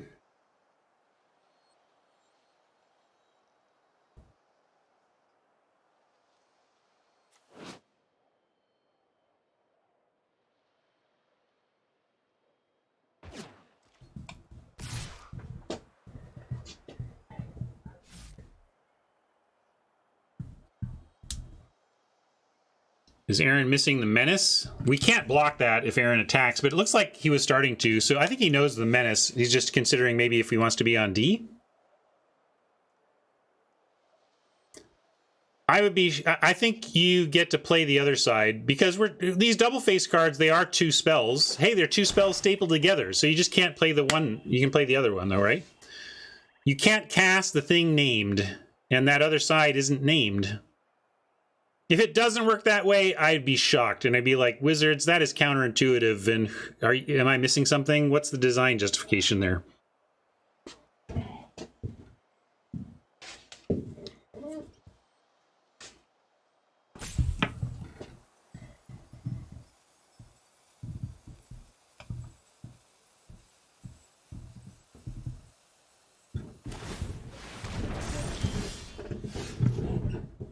All right, I can take that. That's fine. So now, we can 2-spell on creatures alone here. We definitely want the Spectre, but we got to figure out if we want to cast anything else. I think we want to cast the Guiding Voice on one of the flyers and then launch the Pledge Mage as a flyer. Although we can put it on the Pledge Mage and then it'd be a 4/2, which is going to be better in a lot of spots here. But anyway, I think we do want to play a Guiding Voice. So let's do that and not let it auto-tap me to oblivion. And where do we want this? I guess we want it on the Pledge Mage so that everything has some level of toughness here. That's what I'm going with.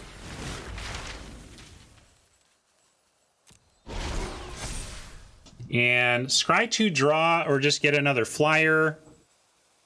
Yeah, that's true. They can move this over and become a pretty... But we can double block that anyway, and it's still a 1-for-1, so I'm not too worried. And we can get another... Let's get another flyer. Get another body. And we will spread it around and do this.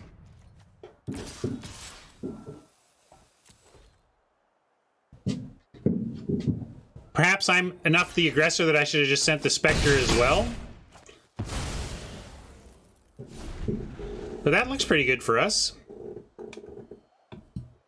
That Aaron chose to chump there. Oh, it doesn't have haste. You're right. That's a really good reason not to attack. Shut up.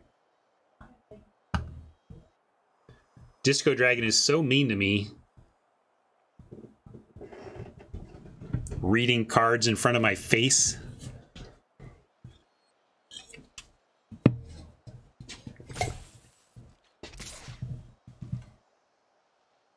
So, we could double block. Do we need to? I don't think we need to. I think we take.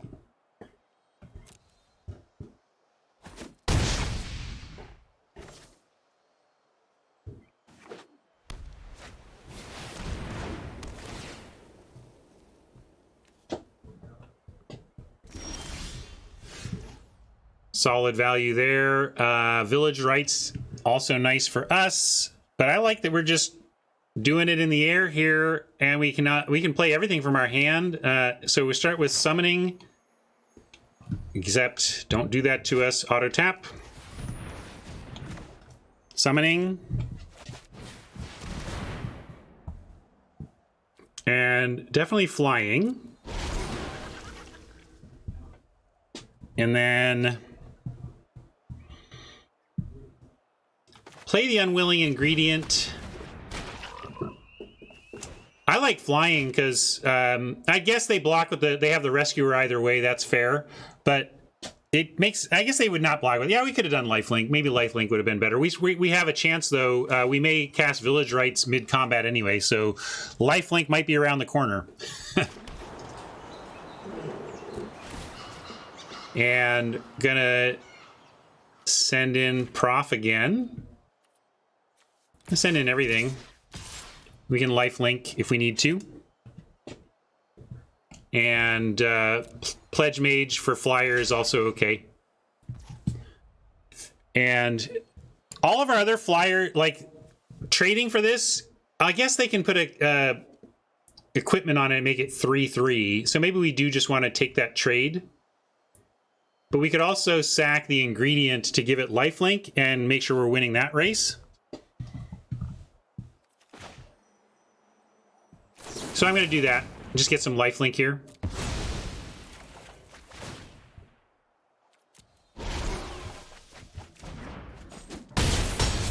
I mean lifelink and cards. Cards are good too.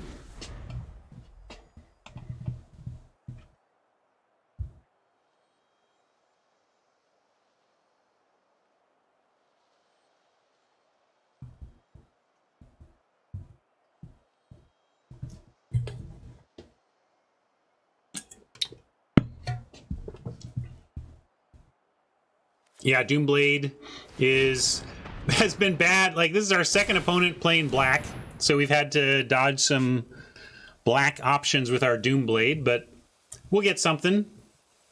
We can at least get an eager first year.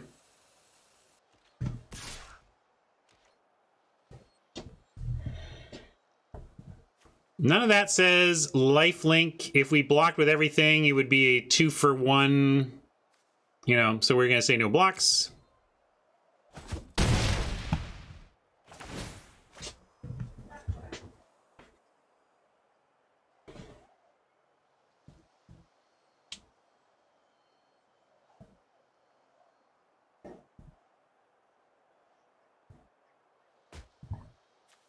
Yeah, attack, drain for 2 gets him to 2. We gotta decide how we want to do this, because we also have Spiteful Squad plus Doomblade. That's a pretty powerful pair. Because we could go Spiteful Squad, Doomblade, a blocker, untap, and have attack with everything and Spectre. Or we can just try to Spectre him out from here and say, none of this deals with a Spectre, so we are going to sit here and Spectre you until you are dead. And in that case, potentially double block if they were to attack. I think I'm in for Spectre until dead. Spectre until you show me something.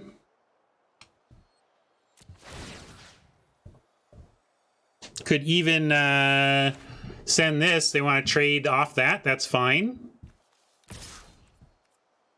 Then it clears the air for everything else.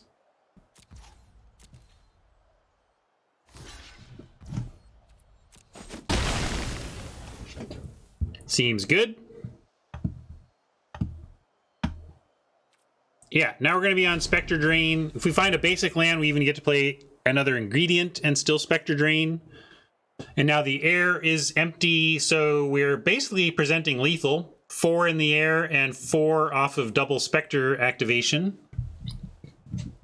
And neither of these solve that problem, so boots on the Pilgrim will get it up in the air to prevent lethal, but it'll be a chump. So we're happy with that.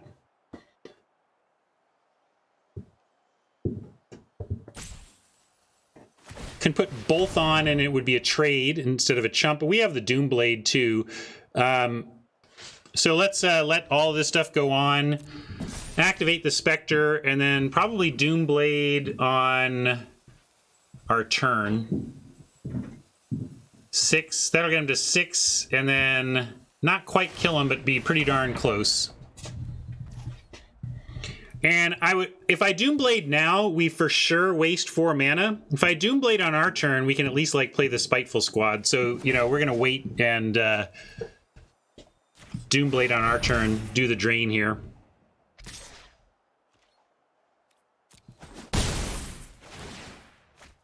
Do they have it, or are you just predicting it potentially?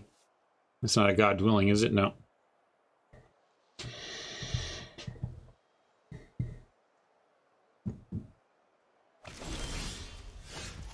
Lash of Malice. Ooh, even better than a Doomblade.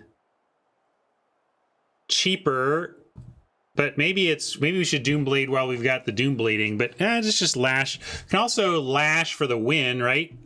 Just try to get there on 4 damage. Let's go Doomblade and Lash for the win. How about that?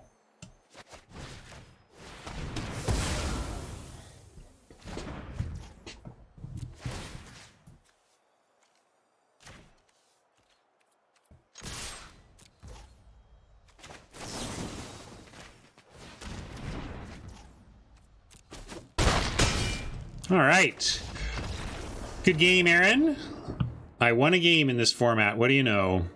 A match even.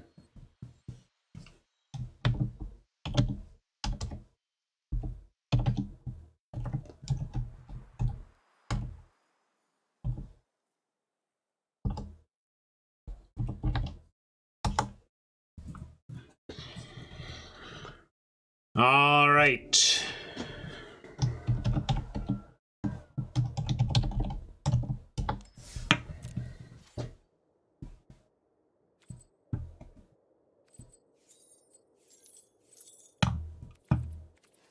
How's the bracket looking? Strix familiar? Right on.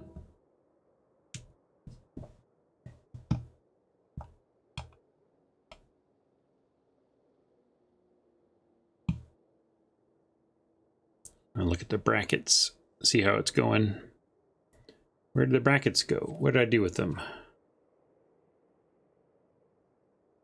I should just click Hat's link. That's faster than figuring my old stuff out.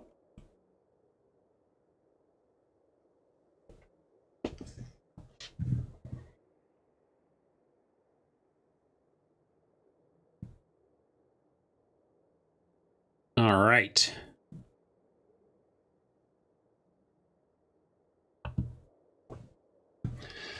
A repeat player, right on.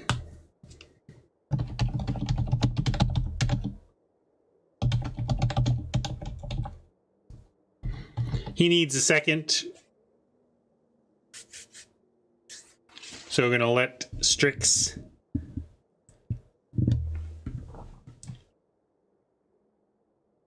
do their thing. Then we'll get going.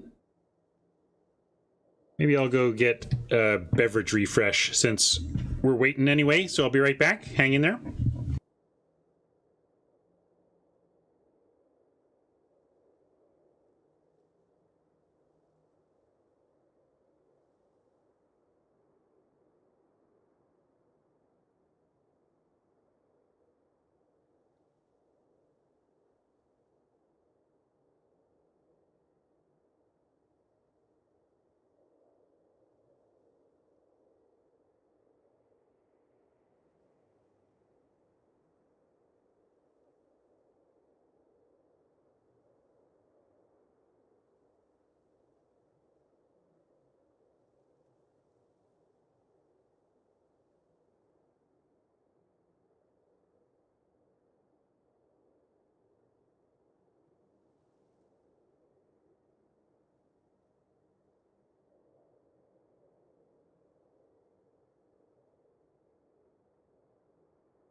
Hey, all.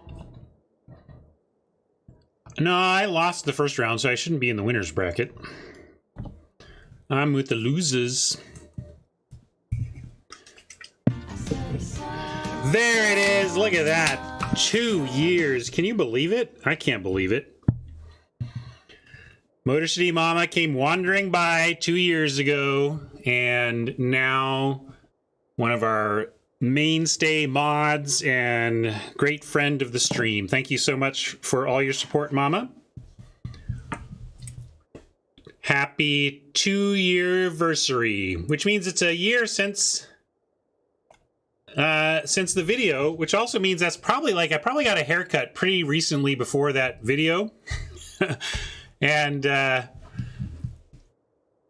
yeah, you can see how long my hair has grown since that video.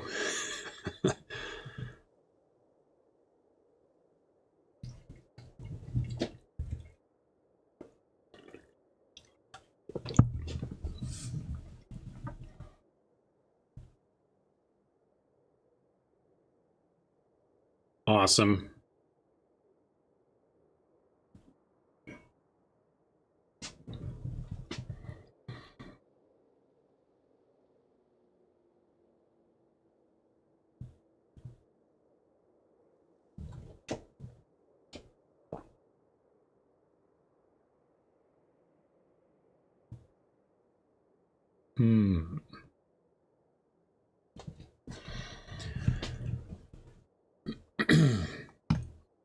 Maybe while waiting, I have to do a acapella rendition of that song. I don't even know if I could remember all the lyrics.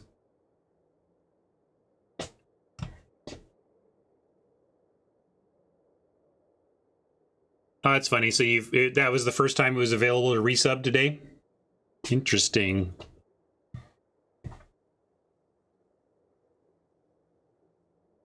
Trick question, Siriana. None of them would throw a punch.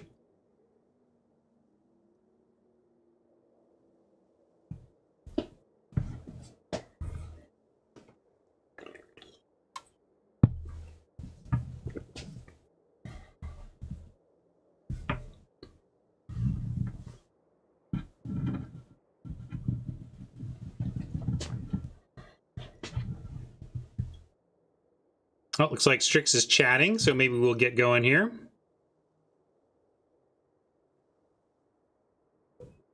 Oh, challenge sent. Oh, not that way.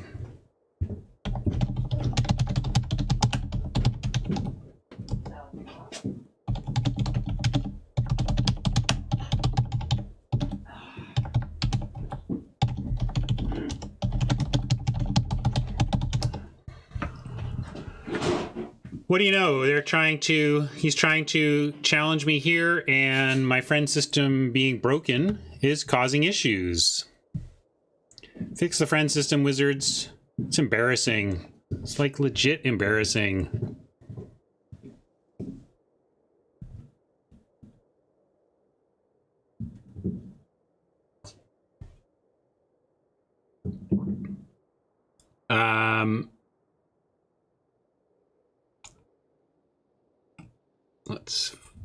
It's embarrassing that I can't. There it is.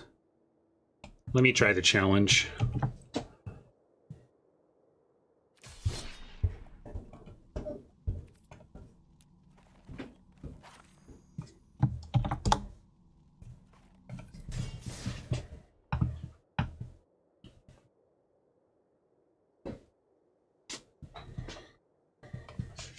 See how it goes.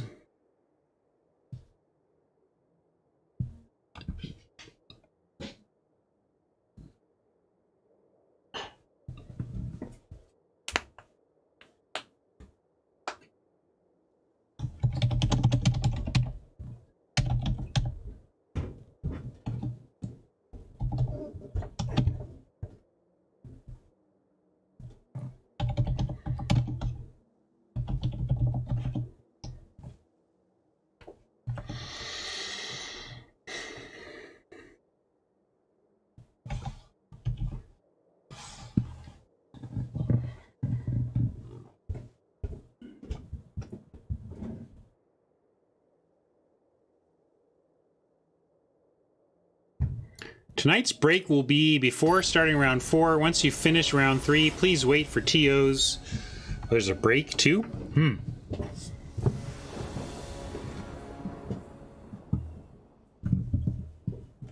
Probably in something I didn't read.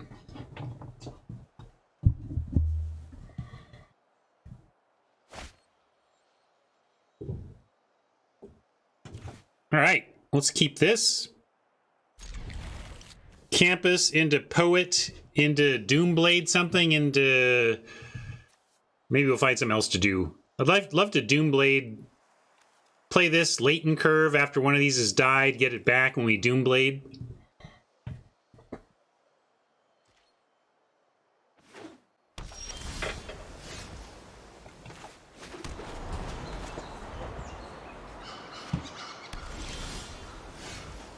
Humiliate is something to do on 2, but we're going to do it on 3. We can do Arrogant Poet, Humiliate on 3, and have a nice curve, missing only 1 mana. Not too bad.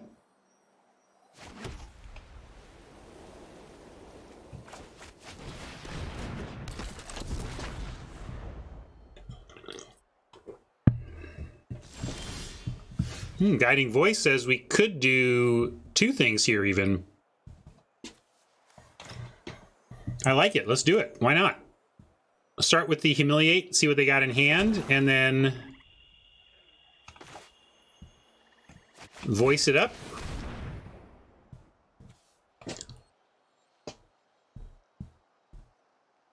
Oh yeah, Coral Sword. Very nice. They're sponsoring the event, doing coverage and stuff. All right, 2 spells. They're short on land. Can we get rid of something that they might be able to play? We probably want to get rid of a 3-drop or just a 2. Boy, a lot of stuff going on here, but we should take the Apprentice. I mean, this finds him land.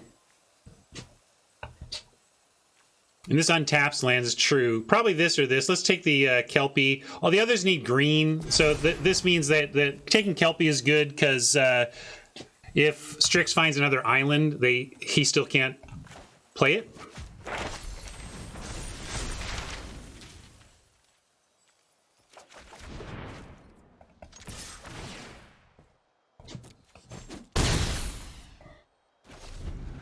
Not a bad turn 3 attack.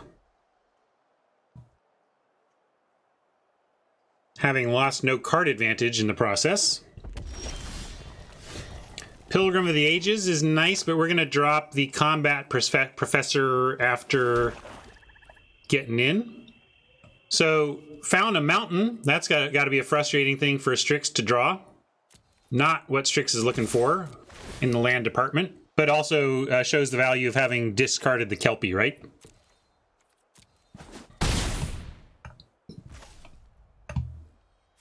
Oh yeah, I should have totally profed. That was dumb. Sequencing. Oops. But see, it doesn't trigger, so then maybe Strix doesn't notice that I screwed up too. Strix is like, I screwed up by counting on that Kelpie.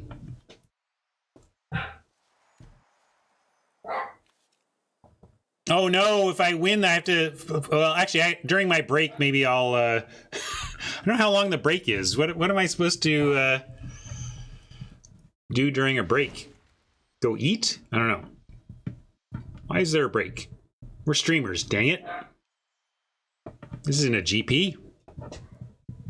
Dinner break. There's not even a break at GPs, though, either, really. Back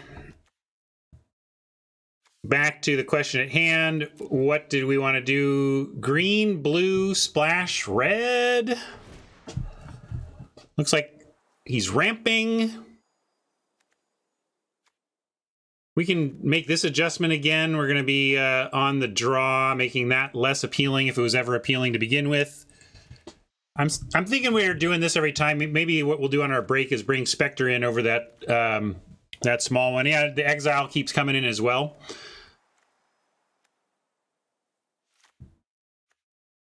Should just start acknowledging that. But what do we cut for that? Crushing Disappointment. We're not, I guess we could, it's still good though. Pilgrim is okay. Golem, I guess maybe we could cut the Golem. It's cool with things like village rights, copying a village rights. Even you could copy a lash and change the target. The guided voice is a nice target for it, but it might be our worst creature. You're not wrong. I wonder if there's a word, or elocution is what I've been cutting. Let's cut that. I'm going to cut that. Even though that's the thing that is a reason to play the Golem. I think we should probably make that change that I just made there the permanent main deck.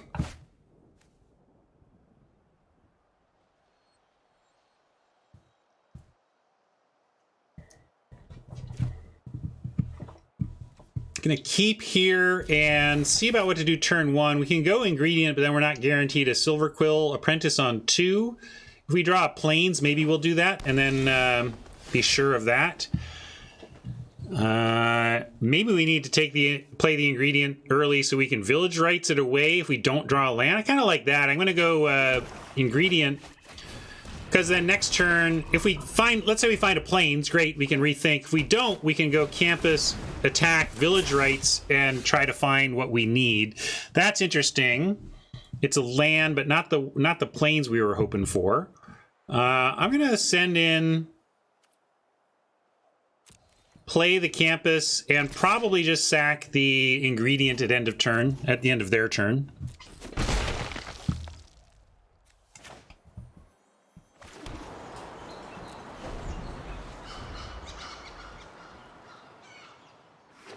I mean, I don't know.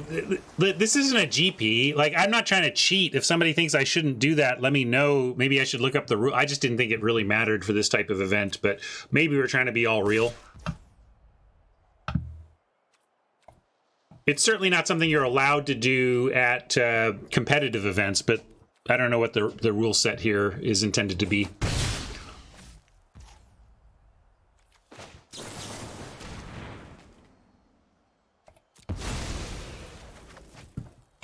Maybe sacrificing into a possible counterspell is risky, but the Unwilling ingredient draws you a card out of the graveyard, so it's all right.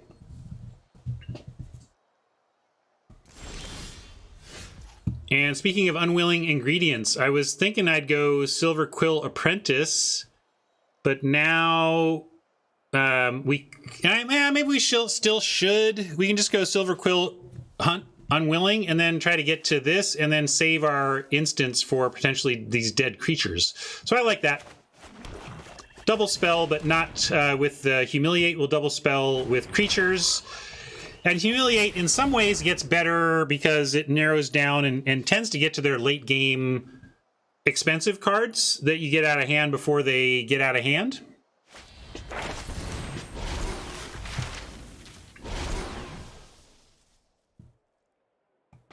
That's okay. They get to learn, but we get our spell back, so it's more tempo-y than anything else.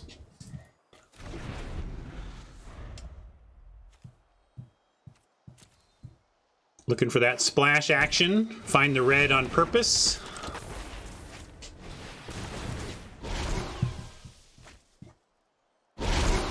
No red. Maybe they have a mountain in hand. Oh, they're just doing it a bazillion times. They didn't need to. Never mind. They just like did a land tax out of nowhere.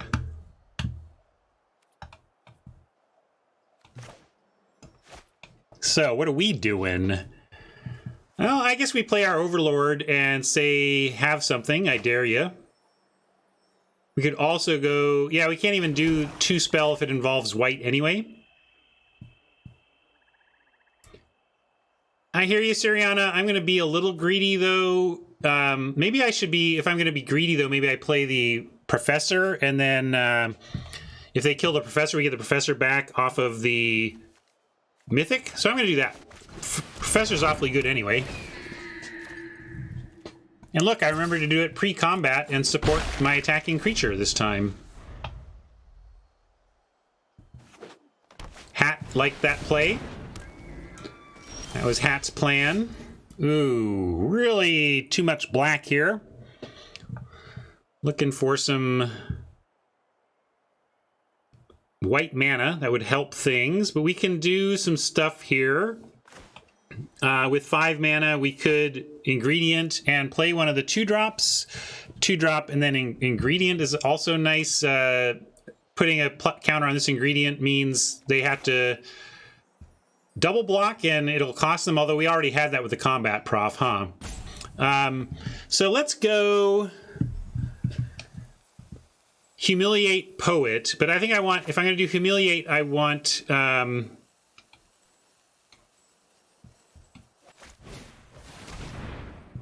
put it on the combat professor. So they got nothing but land. We took their big spell.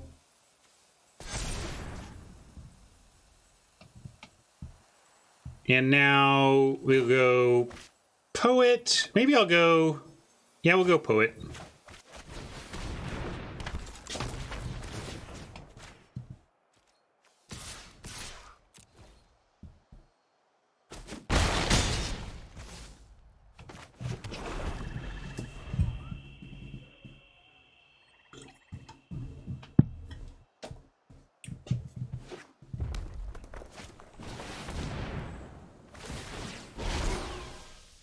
But the winner's bracket winner hasn't lost, right?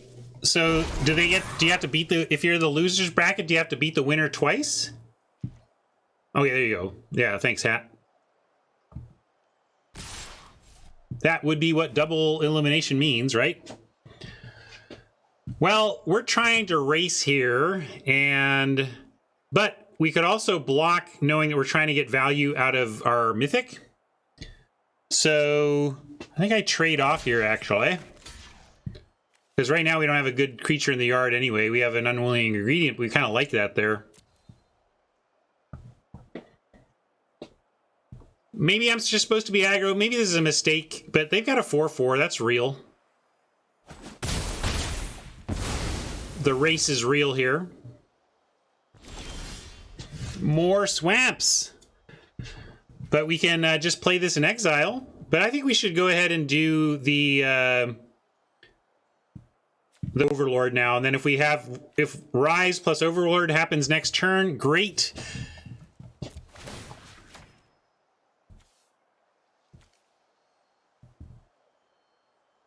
And if not, if we lose our Overlord, okay, we still have this Rise. That's going to be good.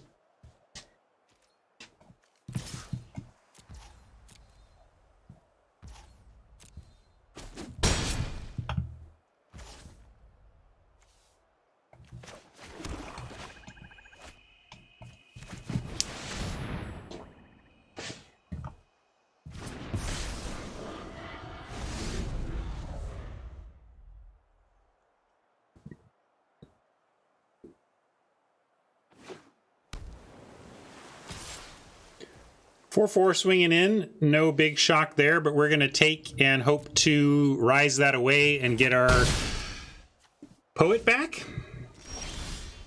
Looks like we're going to get to do that. We are almost have every swamp in the deck now, and a mere 1 plains, but that's all right. We're at least casting stuff.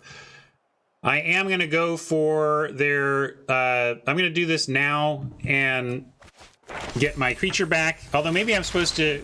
I could attack first, and if something dies, then we have a better thing to get back. So maybe I'm supposed to do that.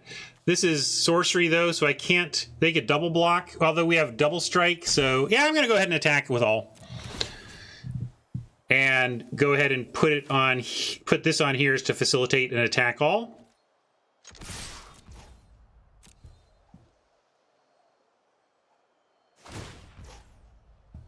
Oh, that thing, right.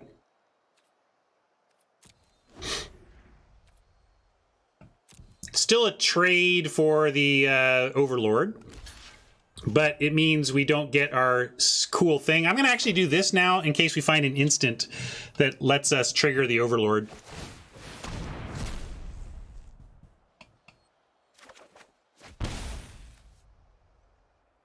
Ooh, that's not a bad thing to draw. But if I trigger it, I mean, I could. This is going to die, but then this lives. We just got to let it trade. That's too bad.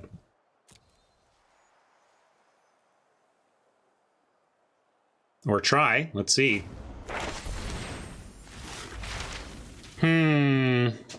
So now... Yeah, that's fine. We're still just basically at this point trying to win in the air. Kill the guide? Yeah, I guess we can kill the guide now that they've done that, right? Do we want to? I think we want to kill the fractal if it attacks. Let's let this happen anyway. We can decide. It doesn't change the rest of this combat. What does the rest of you think? Rob thinks we should kill the guide, or is asking if we should. I'm thinking we know their hand now, and this is the threat. Yeah, I guess they are going to get to 8 land. That's a great reason, actually. I was thinking of this as a ramper, but you're totally right that guy does start to become removal, and that's worthy of killing it, I think. That's rough. What a lesson. It's worth it because of that. So let's go ahead and get it back.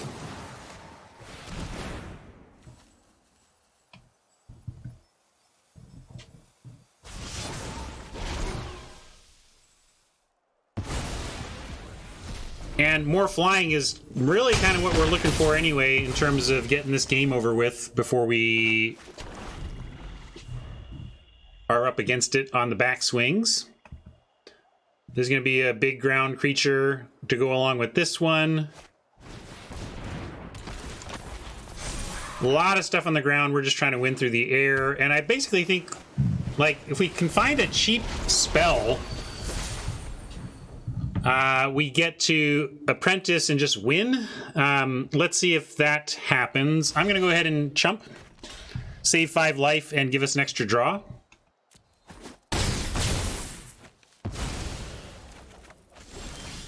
Hey, we did it, gang.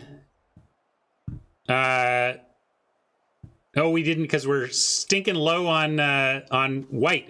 But maybe we can still do it by going unwilling and greedy. Wait, with 3, 4. Oh no, we still have it. We still have it. I'm overthinking. This puts a counter on. So we can just do this and get there. I was thinking I had to come up with this to get that final point, but we did it with that.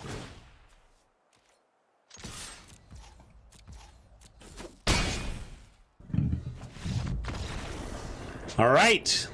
Rough start, but we've pulled into a 2-1 position, and apparently now I wait for some amount of time. I'm going to figure out how long this break is.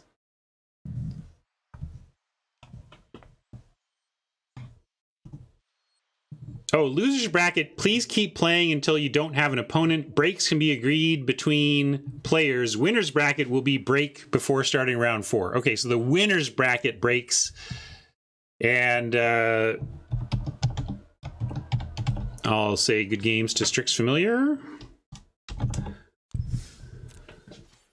2-0. Right, I won that 2-0. Or is it?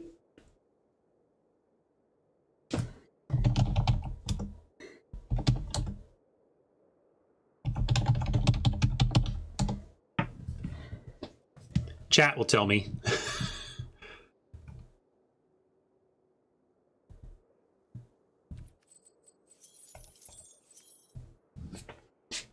Feels like we finished that one quickly. I think we got that one in 2, but maybe one of the games ended quickly. I can't remember now. Oh well. All right. Thank you, Lich.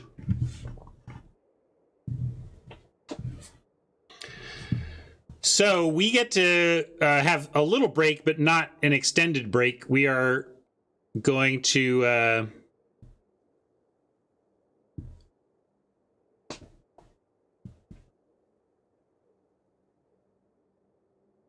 see who we are playing.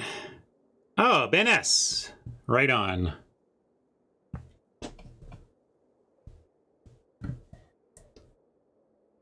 I've never played Ben before. This is going to be fun.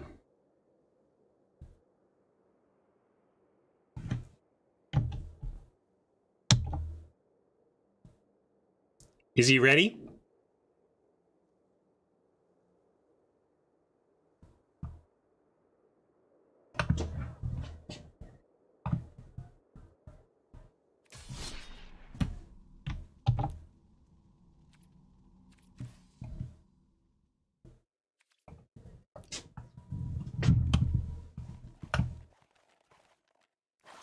All right, well, I'll hover here. I saw you post about that on Twitter. I suppose I saw you tweet about that, Rob. Okay, I'll send.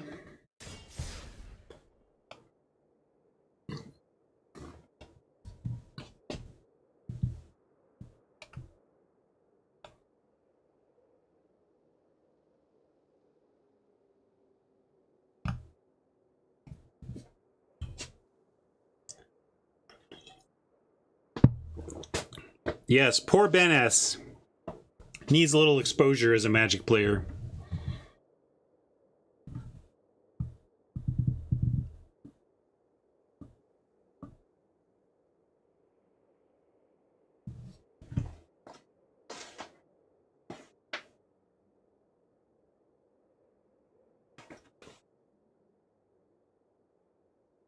Yeah, his secret lair looked pretty cool.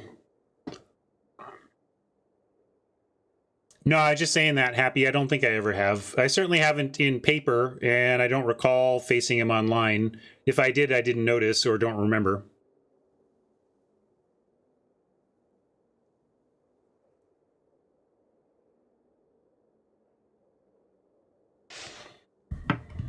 Oh, okay, well, there you go. Is my challenge up? I'll just cancel.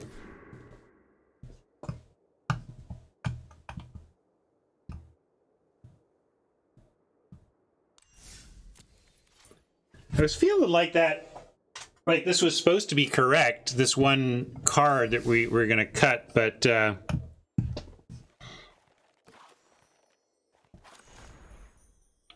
change we keep doing is Lumimancer out.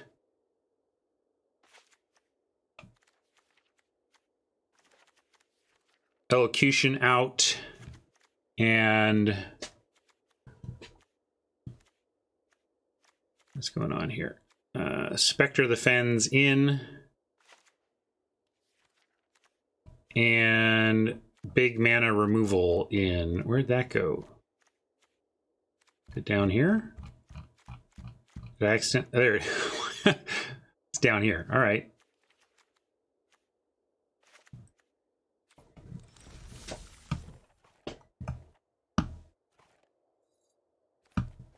Okay.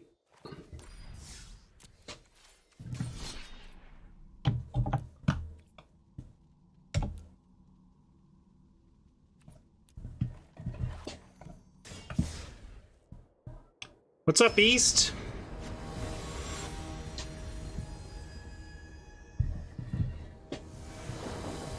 All right, Ben Stark. Let's get him.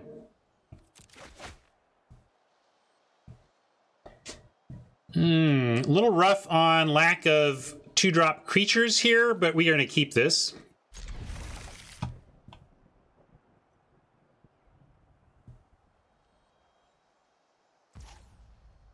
Would love a 2-drop creature. That would be a dream draw. Or even a 1-drop creature. Any of our creatures. All right. I qualified that I would accept a 1, and the Magic Gods have accepted the offer.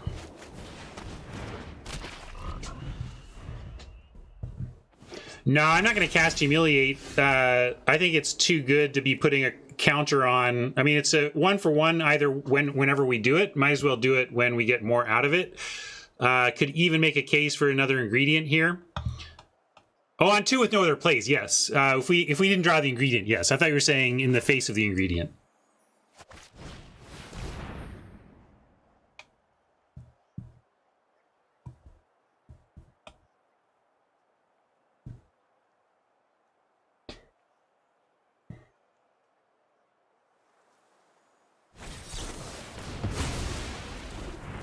All right, well, we traded for a decisive denial instead of, which is a little scary. It means that he's got something even more important that he's protecting in hand.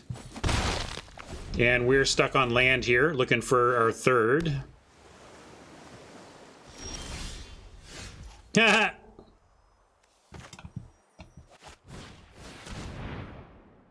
What is it, Ben? You gotta show me.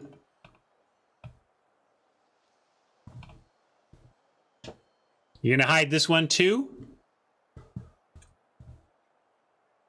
Yes, it could be a whatever. I don't have anything else to do on 2, and my 3, 4, and 5 are all shorn up. That's absolutely another case that it could be, Rob. If so, though, then Ben had something planned for our end step. Maybe that was it.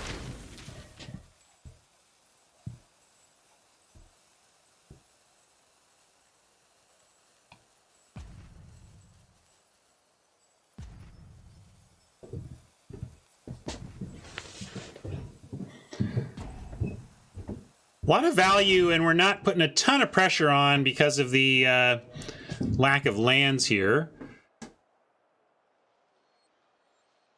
So a 3/4 that fetches a land. Bookworm can get back into the deck from the graveyard. Not a great discard. Master Symmetrist. Whenever creature control with power equal to toughness attacks against trample. So that already has trample. Basic Conjuration. Look top 6 cards. Reveal a creature card among them. Put them in your hand. Well, what do you think? It's interesting that he gave us the Conjuration option because it might be the best one here, but maybe we just want to get rid of a big creature. And Bookworm is ramped by the Cultivator, right? Yeah, Master's coming down next turn, but so could Cultivator. Like if we take out the Master, the Cultivator's coming down. And the question is, like, this is just a 4/4. This is a 3/4 that does something. I'm gonna go with the yeah, Master's just better, I suppose. We don't care too much about the land, and the reach does matter. We'll take it. Now I like the Symmetrist. The reach is a good reason not to let that card stay in hand, because we've been basically winning through flyers in this deck. So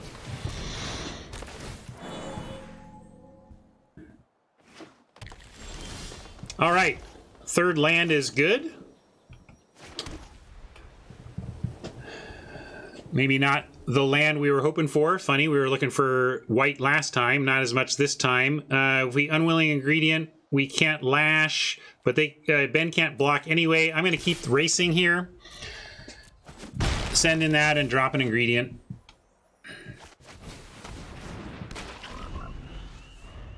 At least we got some land. Now, anything that enters untapped land-wise gives us a crushing disappointment. Swing and a miss. 0 for 6, Ben. 0 for 6. Actually, he's got choices. That's tough.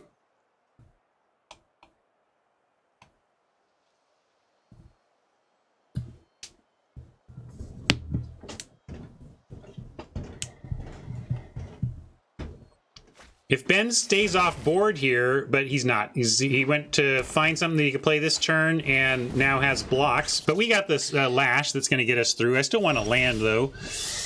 Got my land. Now we can crush with disappointment, or we can lash. I think the lash keeps the beats going. Really, so does crushing disappointment in some ways. We can send the ingredient that's pumped and trade for the colony anyway. Maybe that's what we do. I'm willing to do that. Could even take out the Cultivator if we want with the lash, but I just want a crushing disappointment after attacks.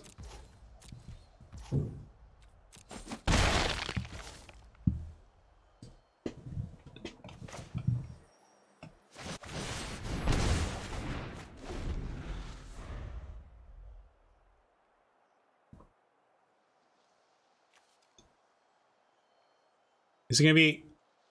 How is it 4/4? It's 8 lands, right? 4, 5, 6. They have ramp? What is this? No?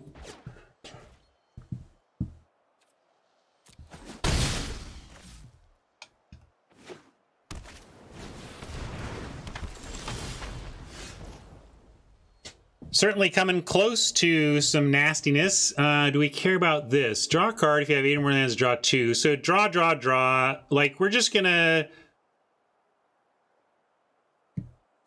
Do we have a creature in the yard? No creature in the yard. Maybe we try to get a creature in the yard.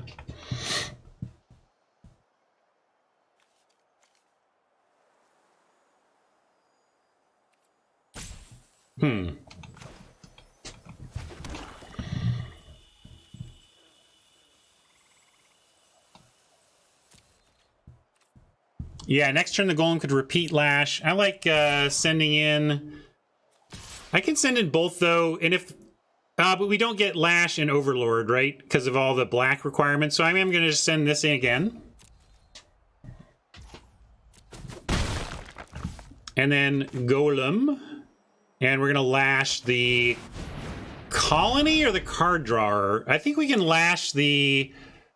card drawer. That's the thing. I mean, we're gonna lose, like, the ground is about to be clogged and we gotta exile the bookworm, right? That's gonna be a good thing for the rise.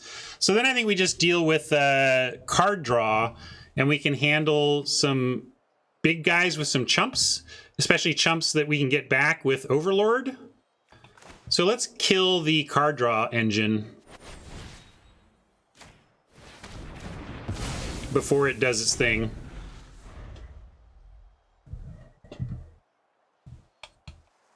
It's tough though, because Ben drawing two a turn is a problem, but so is Ben with the freaking 4/4 reach, right? But we start chumping and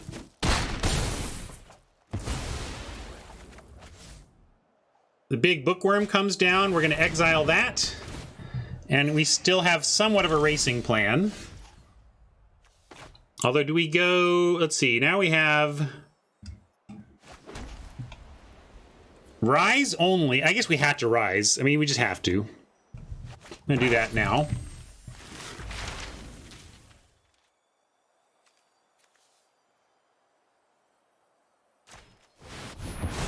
Yeah, like, we just can't do it, right? Also, it would just... The copying that doesn't really help, though, right? Well, we'll take the flyer and try to get there in the air somehow. And are we blocking on the ground? We can go to 5 on the crackback. We get Ben to 11, and then we can play a couple of blockers. If we draw land, we can go this into this. We have to be aggressive on some level. If we double block the cultivator, though, we can threaten to kill it. I think we've got to... go for aggro and know that we have some... Well, we're relying on a lot next turn. Yeah, maybe I need to set up a couple of double blocks. I don't... Yeah, I gotta get... You're right. My problem is that I hate putting myself in a spot where in order to win, in order to succeed in a game, I need a double block to work. It's kind of a last resort because it's just so easy to blow out, especially tapped out like this. But we've basically put ourselves in a spot where we said, we're not going to play around it. We're going to try and have a double block ready. Yeah, Dream Draw is like a swamp so that we can just have more swamps. But then with 7 mana, we can go Overlord into summoning and get back more fodder to try and win the long game. Destroy target artifact or enchantment if its mana value is 2 or less. Jeez! What was I saying about relying on double blocks? Yeah, exactly that.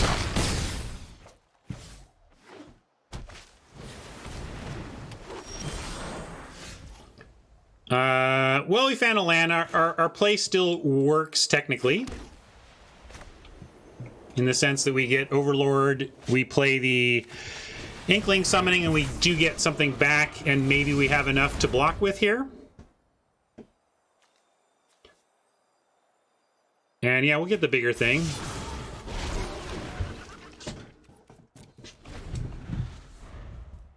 Right on, Garrett, get him.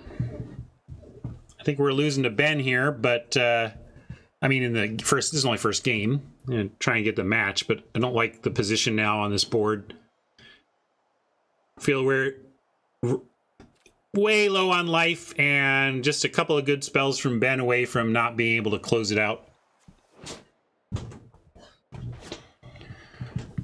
This is effectively an 8-8. I mean, it's just rough.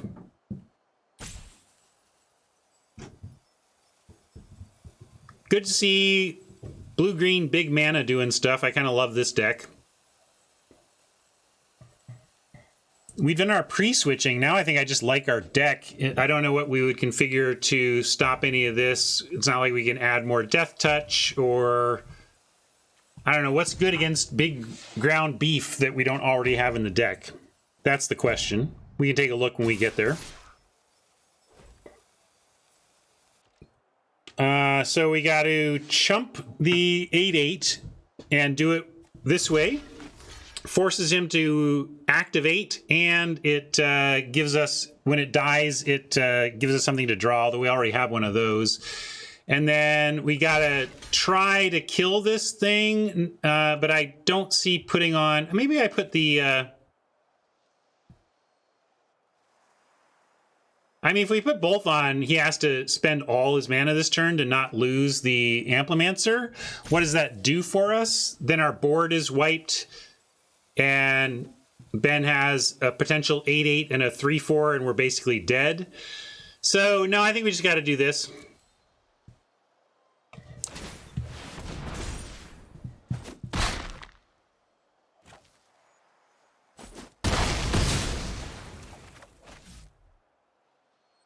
If Ben taps under 5, we might be able to find the card to kill it without him being able to pump. But nope, just looks like we have endless chumping to do there. Arrogant Poet's going to be good at chumping. I'm going to actually start with a card draw.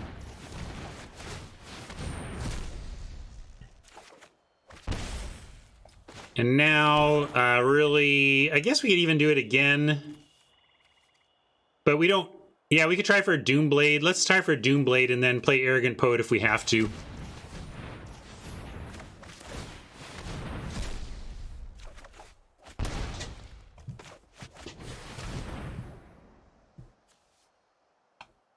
It's double chump territory now, which is not my favorite, but I think it was worth it to try and find removal.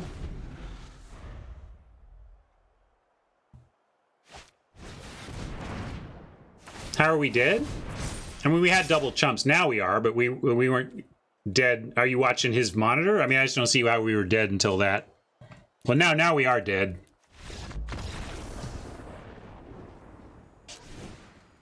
Good looking deck from Ben, no surprise. And I'm also not surprised by my early results in my first match with Ben Stark.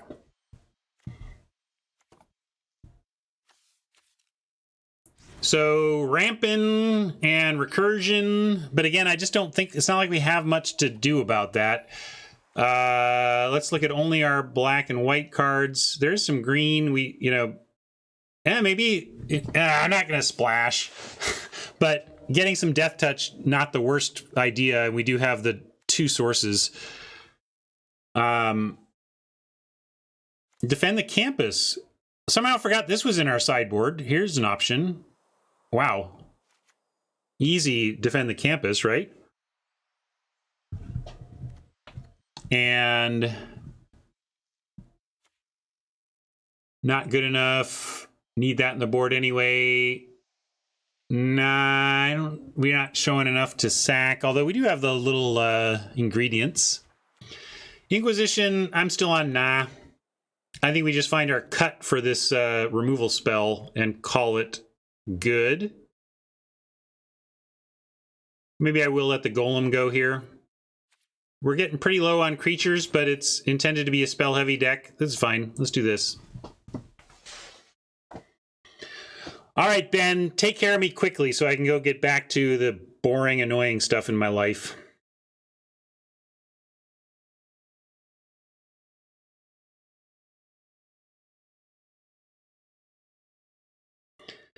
Now, I say that, but my plan A is to take Ben out in 2 games and face Garrett in the finals and beat him twice.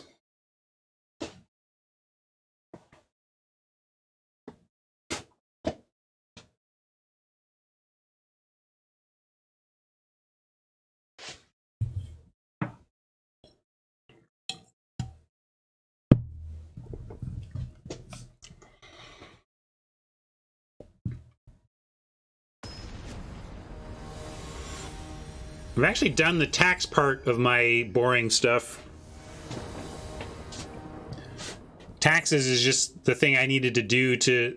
That's why the tax deadline doesn't matter. I need to do this because I need the tax results to do something else.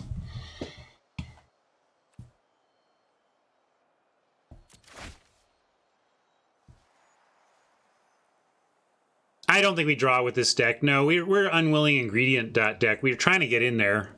And we'll keep this. It's a little sketchy with the heavy land, but we'll keep it.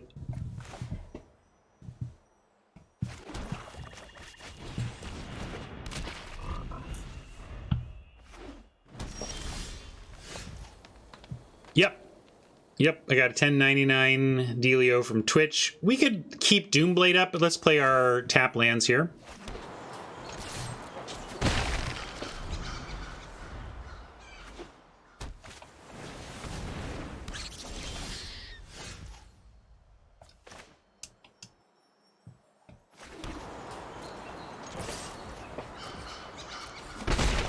We could Doomblade, but I don't wanna.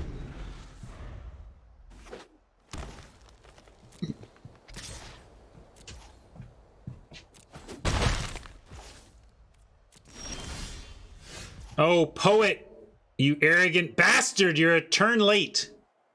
Buddy.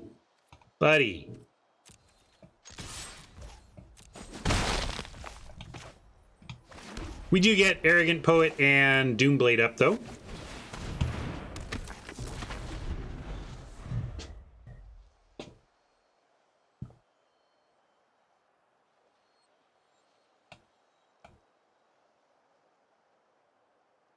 Come on, Ben, give us something juicy to blade up. That is not a juicy blade target.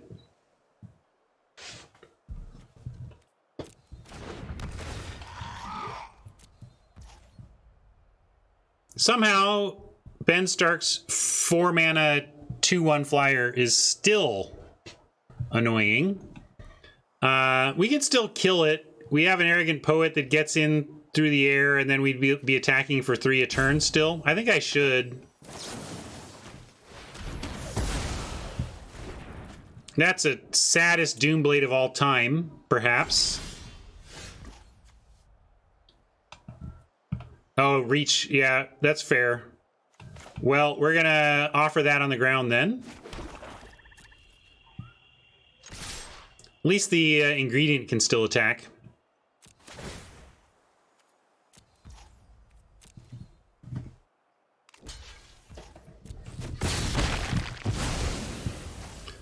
Now we got Campus into Rise. Not that we can do both here.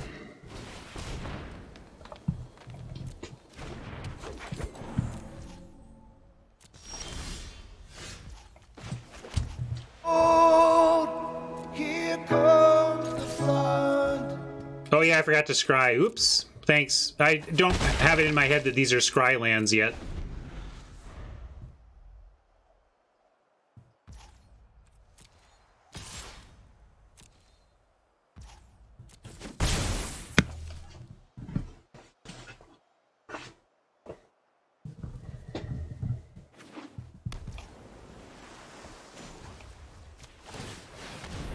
Really feels bad to be scrying with our deck, though. Oh.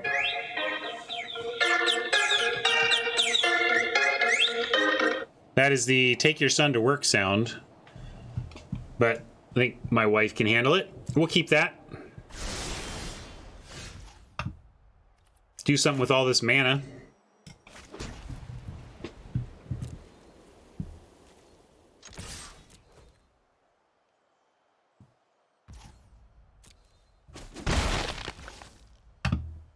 And I feel like we might get countered, but it's the blue-green counter was non-creature spell, right? I think we can run this out. The only one we saw was can't get this one, but also, I mean, we just got to try. What am I going to do? Hide from a counter that Ben might have? We got to try.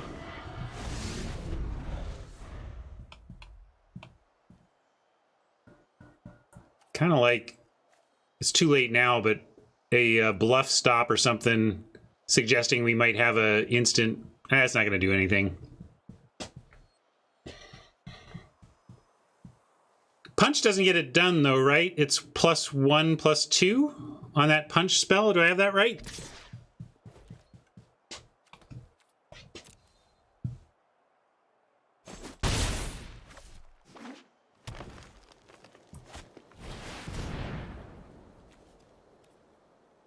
Yeah, all right.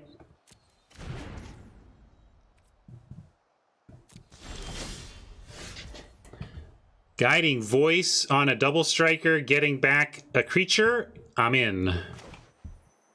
Hopefully we don't run into... Like, I don't know what green could do here, but we're trying this.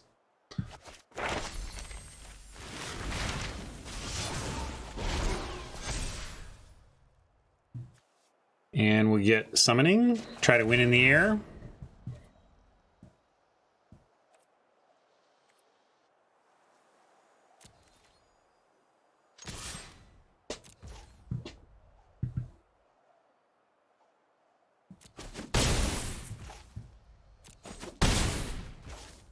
Yeah, instant. So let's go Poet, and then we have Defend. That seems solid. And then we can do Summoning next turn.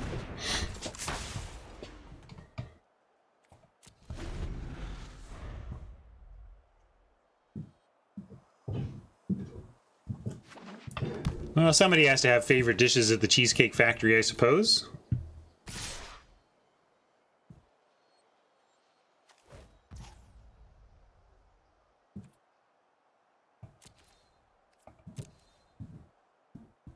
If Ben goes to pump, then we'll consider defending.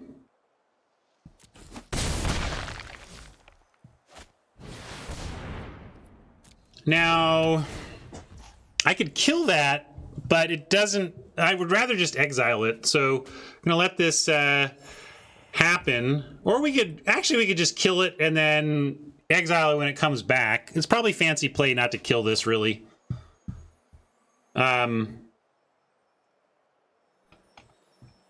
Block, let a creature die, and then exile it? Yeah, maybe so. All right, I'll be greedy.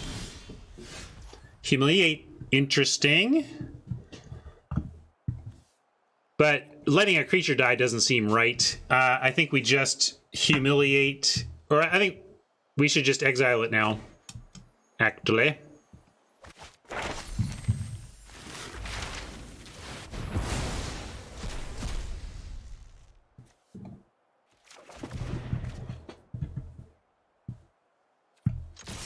Five, 6, 7, 8. So this could not... It's can't get to 10. I don't... There's no way you can get to 10 mana next turn, right? I shouldn't say that. Maybe there's some... It takes a Dark Ritual style effect, so I'm going to be aggressive and send in.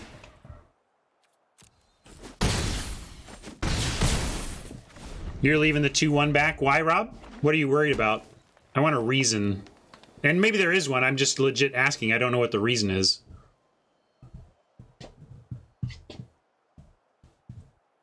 I guess maybe you could do something like use 4 other mana to get it bigger some other way and then double it. That could be bad.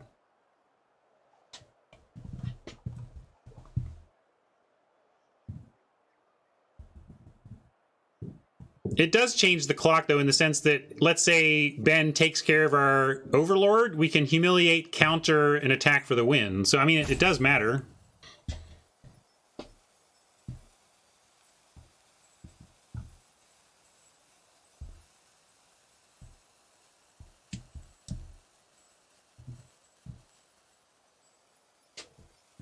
Exponential growth, what does that do? Oh, yeah, that looks like a scary card.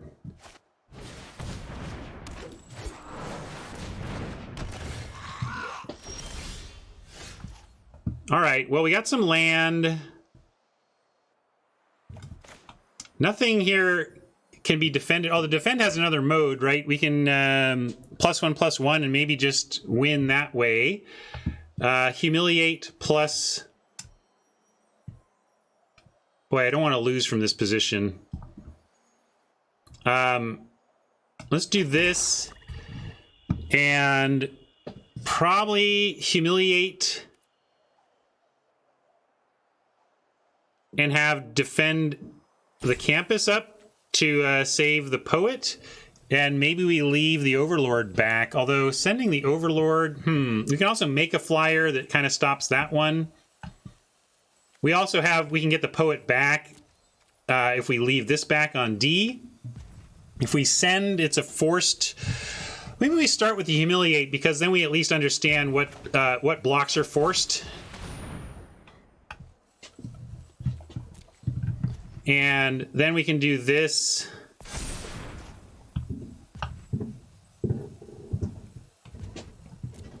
And send.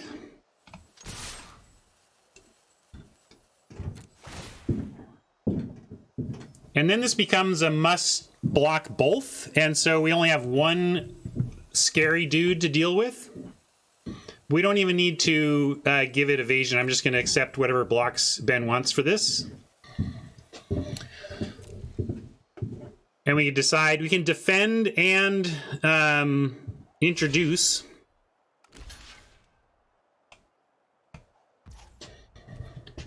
Which I'm going to do.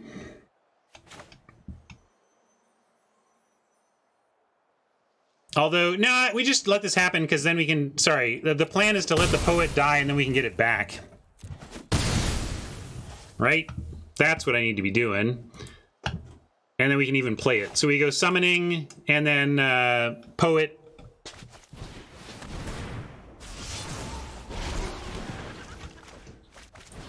And try to get there with our mythic. You like something else, Rob? I think we did play a land, yeah. I think we drew one, and I was like, I want all the land I can get. Which, probably me being hasty, didn't think about possible pitching or, you know, that kind of stuff. I don't know. So, 6, 7, 8, 7, 8, 9, 10. So it's just make sure we block and force the pump.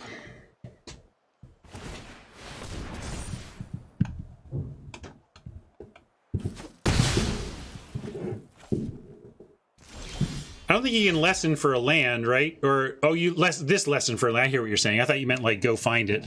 All right, we're going to try to just get there on Lash on the ingredient. And hopefully Ben scoops it up.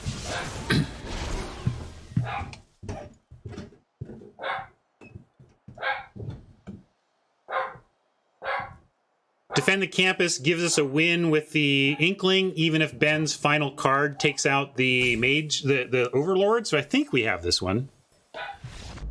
Ben agrees.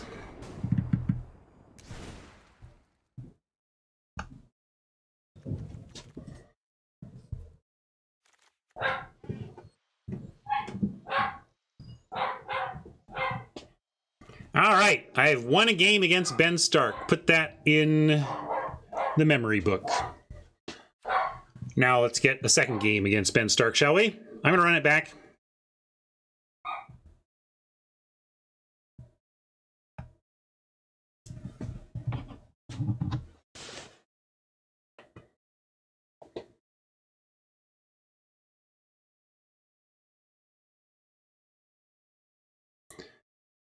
Too much obvious big stuff. I don't know. I really don't like the discard plan unless it's doing something else, or, you know, I don't know. I guess we'll be on the draw. I don't know. What do you think?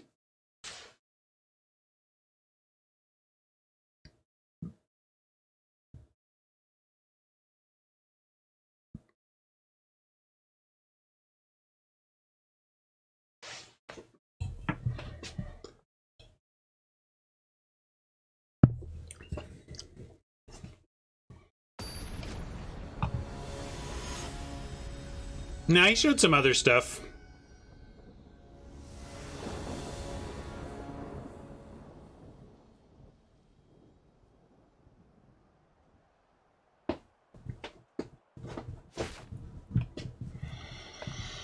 Keepable. This is a ways off, but I love the Apprentice on 2, and maybe we'll find something to do on 3. That would be the dream here. give us a 2 into these 4s. Give us a 3 into these 4s.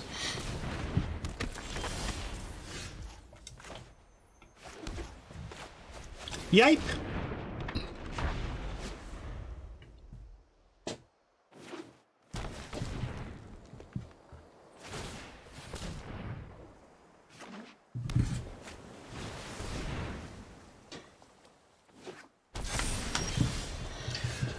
Ben going big. This is a bad news sitch for us. Really, the bad news here is that we didn't find anything to do on turn 3. It's Ben has had a great start here, and we did not hit turn 3. That is the big U. Yeah, pretty much going off, but I'm not blocking anything here unless I'm threatening to eat the Prodigy, which I don't think is a real thing that's going to happen. We're just going to send in. I'm not blocking, so I'm attacking. I also think Ben's likely to want to put more land in if he's got it, but kind of run out of land pretty quickly with this thing. It's not searching your library, you gotta find it in your hand. Doomblade, you say? Doomblade. What do we? I guess we gotta blade the card drawer again, right? That's just gonna get out of hand. Can we wait a turn? Which is to say, play the Spiteful Squad first. Use more of our mana. Mana efficiency is nice. Could be a counterspell too. He's got shown and it's non-creature spell, so I think I will go with Squad because of the known counterspell we saw. Or was I right? Yeah, he countered. Yeah, it was game 1. He countered the.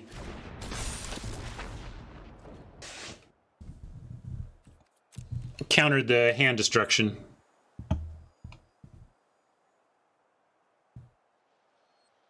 I get it, GYZ, but it's also a turn of tempo where if he wants to leave it all up again and draw another card again, we do have some other things to do. We'll see.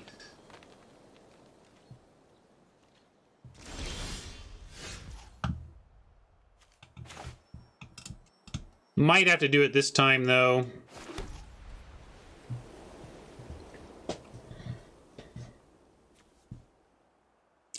Certainly we can't let him start drawing 2, so I guess we have to Doomblade this turn, and I'll offer the Squad as well. I don't think he'll take the Squad because he wants the land for the double draw.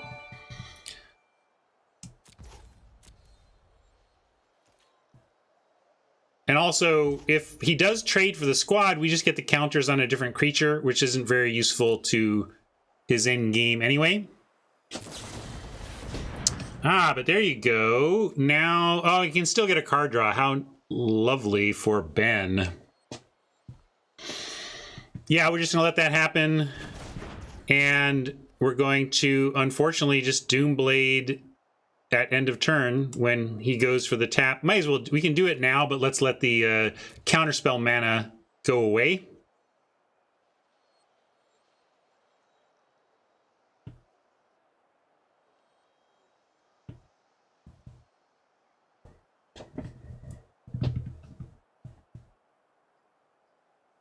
He might be thinking if he waits, he could... Oh, interesting. Well, I'm going to, before that happens, try for the Doomblade.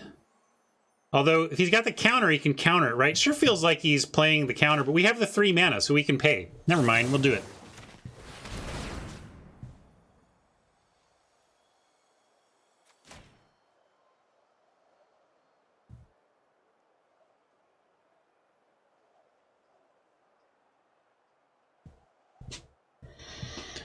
Feels like he's got counter magic. Yeah, it was counter magic. There you go. But we played around it.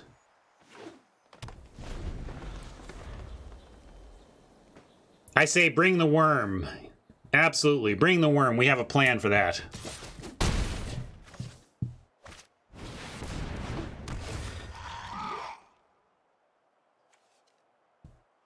All right. Lash of Malice. with a professor available. Let's do prof and Lash the Flyer. Pretty low on cards now. We're going to draw a couple extra soon. Let's use our removal.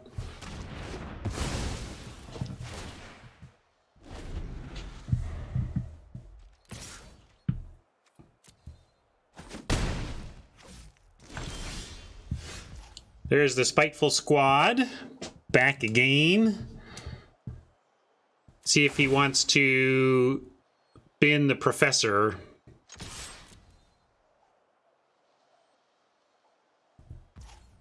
I say bin, I mean library it, really.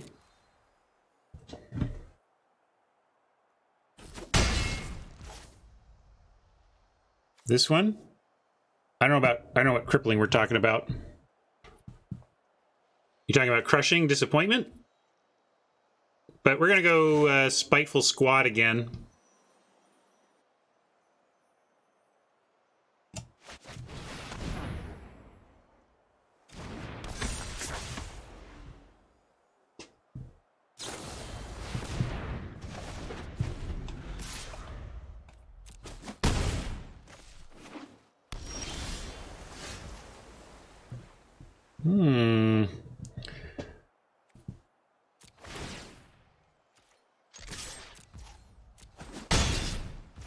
Seems like it's flooding out a bit. Trying to figure out if I'm supposed to go for the land kill on Rise and or just go Crushing Disappointment and play the ingredient. I think I'm going to start there.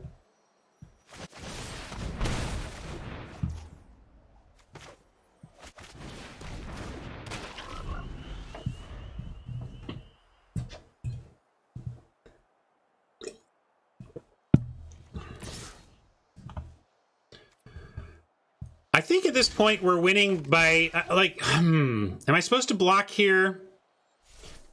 Or am I supposed to, I guess I wait, because I'm going to put the squad, he's binning the squad. I'm going to take this and try and get there on squad.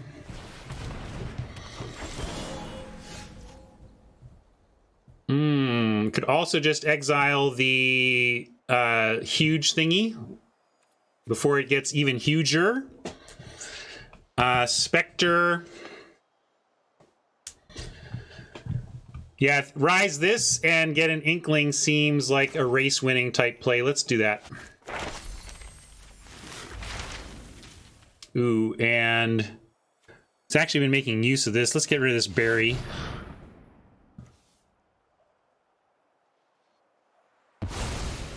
Yeah, I guess I could have gone through with the plan of just Spiteful Squad. This gives us 2 spell next turn and another flyer. Let's do this, and then I'm actually willing to chump with the ingredient next turn.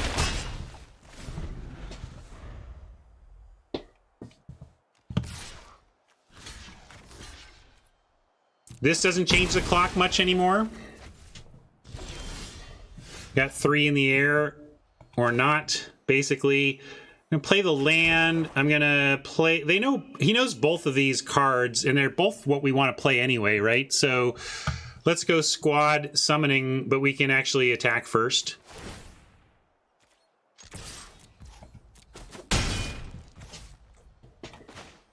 And I guess we want squad more than summoning, so I'll play that in case of some sort of 3 or more counterspell type thing. I know there's this one, but I don't know if there's something else to worry about mana leak wise. Looks like Ben flooded out a bit. I mean, his deck is meant to go big on land, but we'll take it. That's a victory against one Ben Stark. Cool. But yeah, I mean, that's Magic for you. Ben played brilliantly, of course, and flooded like we all do.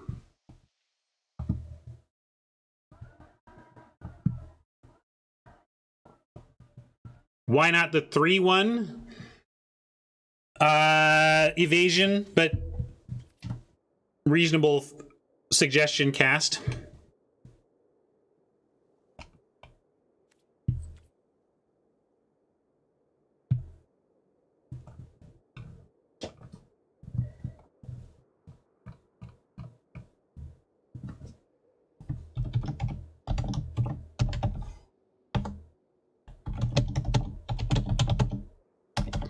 reporting my win.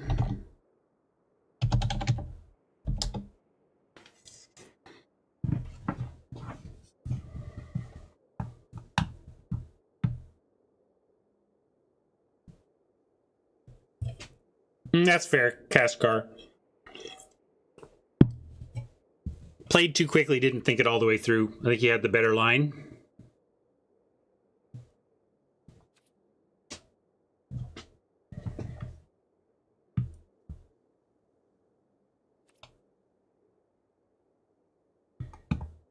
Let's check those brackets.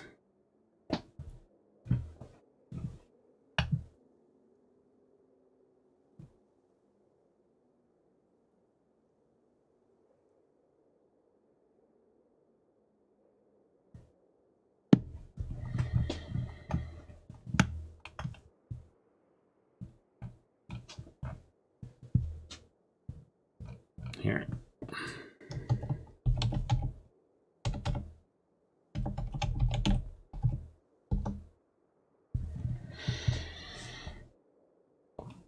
See if my next opponent is known.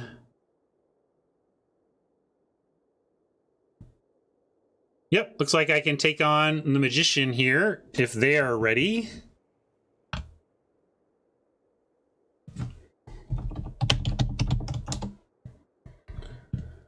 All right, looks like they're ready.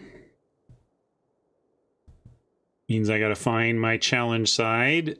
There we go.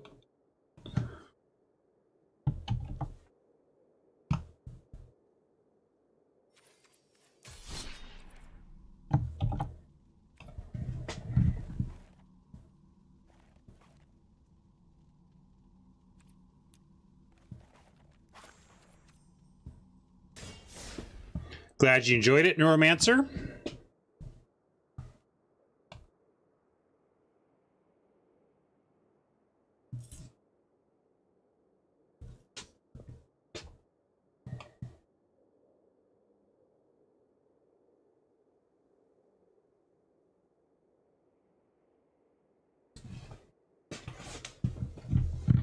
A little stretch. I'm old. I gotta stretch.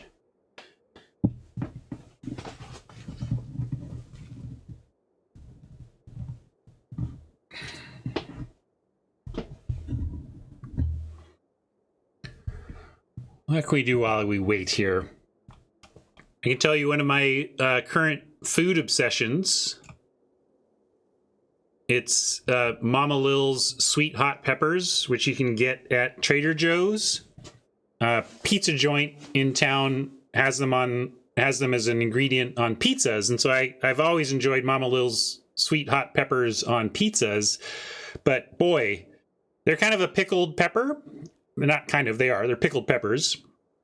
And they are amazing in any situation where you'd use a pickle or any situation where you'd use a pepper. Like, I put it on everything savory at this point. And my secret tech is I have a pair of kitchen scissors and one of those, a little metal side jar. There's, a metal dipping container. I fill it with the peppers and I kitchen scissors it up and chop it into nice little pieces, and highly recommended if you like. And I'm like a 2-star guy. I'm not a heavy heat guy. I'm a light medium heat guy. So I'm a 2-star at restaurants that ask you that question. And so if you're a 2-star and you like the kind of pickle profile, oh, you got to try these. So good. All right, what are we going to do? Look at this beautiful hand that we've got to get rid of a card from. Feel like we need Pilgrim for the mana, Poet for the 2-drop, Doomblade for the removal, Combat Professor because it's so great, but I love Village Rites to help refill, but I actually think we just kill the Village Rites here and try to make it on the other stuff.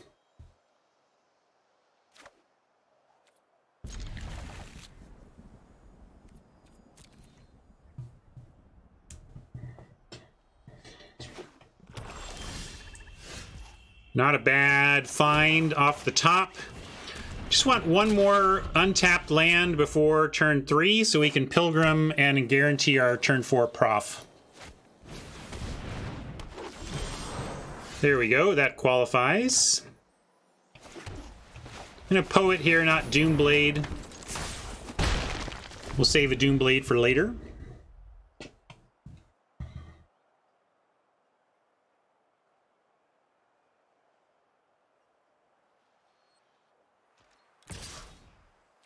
Making the offer, I'm going to decline. I think we want to be aggro, be the aggressor here with this hand. That's a rare. Whenever you cast a copy, or cast a copy, yeah, Magecraft, put a +1/+1 counter, double, and then double. Okay. All right. I see what you're up to. We're going to let you put some work into that. I'm going to attack, just attack here. Decline, trade if you want. It does need to die, but it doesn't need to die now, right? Because if it does its thing, it gets a little bigger, but it's not like it creates value that turns this removal into a 2-for-1 for them. So as long as they're not getting a card's worth of value out of it that we can't undo with a Doomblade, I'm going to be fine with that for now. And Pilgriming for the guaranteed planes.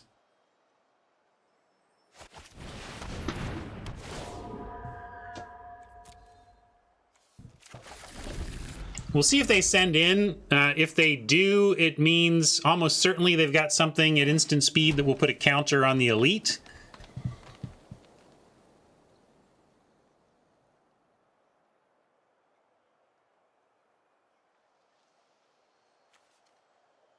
They don't have the double mana yet.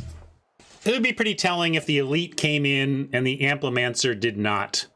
And that might be what the Magician is thinking about, how to create a trap attack that isn't telegraphed, but I don't think you can unless, but you can send both, I suppose. And if you got the trick, you just send both. Well, we can't even Doomblade that, but it looks like we will be able to come around and rise it at some point. I think, oh, we got to think here though. We probably let the Pledge Mage go to the sack effect here. And we just play land, Combat Professor, and really try to win in the air before they can get set. None of this has trample, so let's profit up. And here's where I do like, I'm going to put it on the ingredient and send, and be willing to trade the ingredient off for one of these two sacrifice options. And still send the Poet up in the air.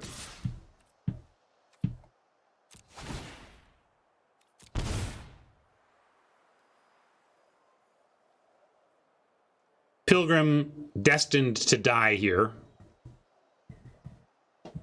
via chump of a 7/6 potentially.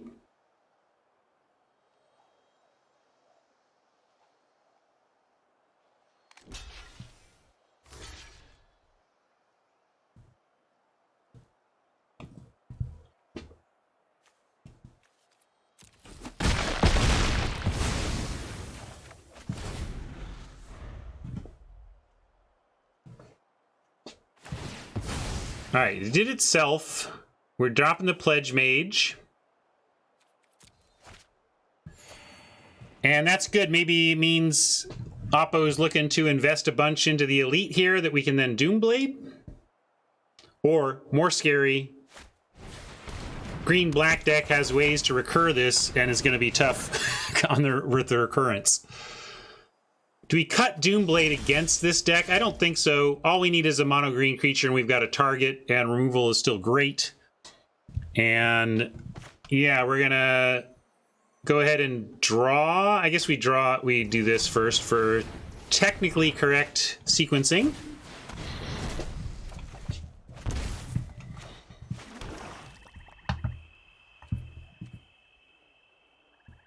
Don't really think they have blocks again.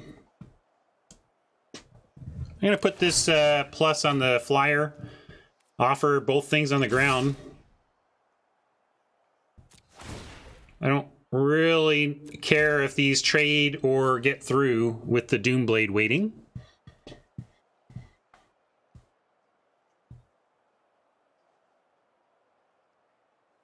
Well, we have the professor, right? I mean, this is a 2/2. This is going to be a 2/3.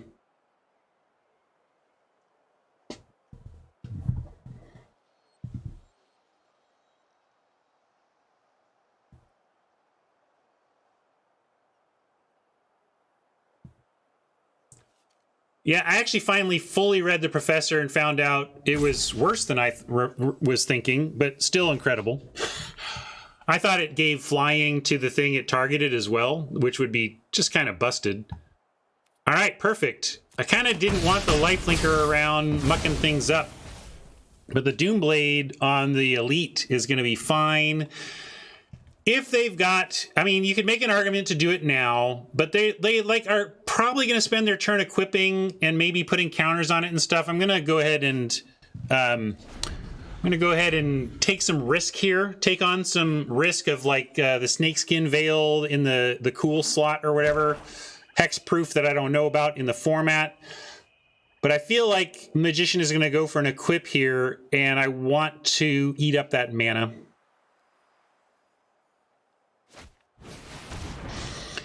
When Inkcaster enters the battlefield, put a +1/+1 counter on target creature. Whenever a creature you control with a +1/+1 counter attacks, each opponent loses one. Okay, that's fine, because they're going to put this on the elite, and then we kill it.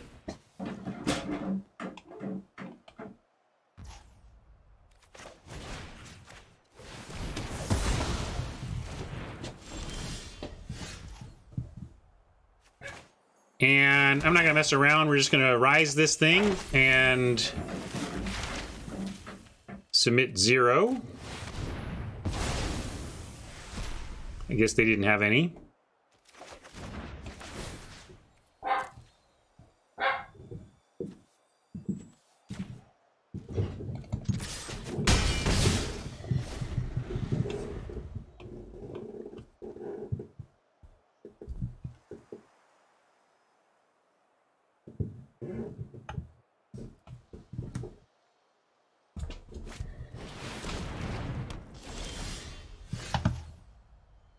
Witherbloom, Pledge Mage, 5/5, and Magecraft gaining some life.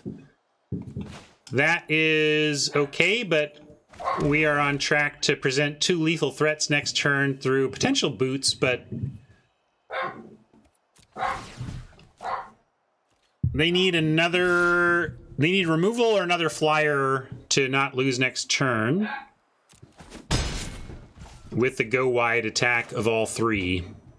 I guess they could get a removal for flyer and some ground blocker, and then it's not technically lethal. Yeah, and also just simply casting spells could get him out of life, get him out of range of lethal next turn.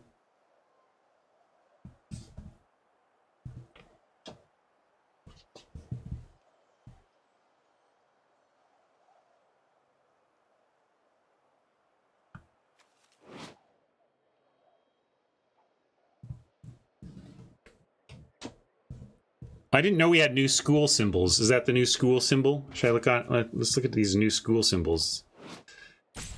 Just noticing the school symbol watermarks. Gotta have icons. Can't make a new thing in Magic without icons. They got great teams for that, though. I love the set icons and stuff. A lot of talented people working on that. All right. Well, we got the Pledge Mage. Anything else big that this? Yeah, okay. We're bringing in our friend, the Defend the Campus. I'm in for that. And I will cut the Golem again. That's what we cut last time.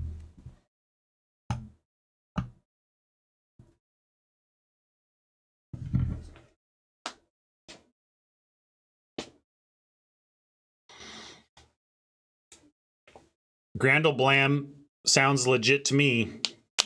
Which one is that?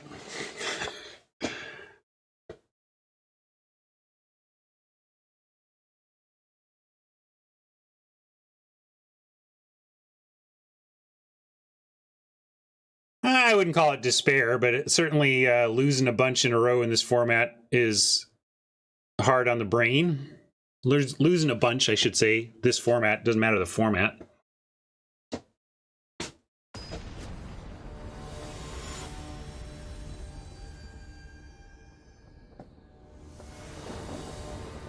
Very cool.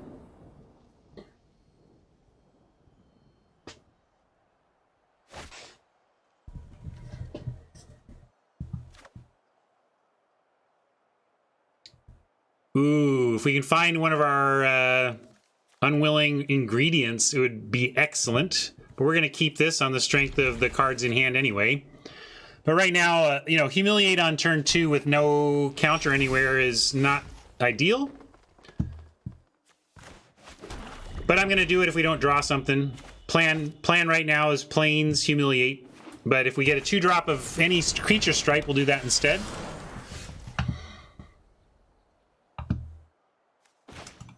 No such luck. But we might expel this on 3. That seems likely.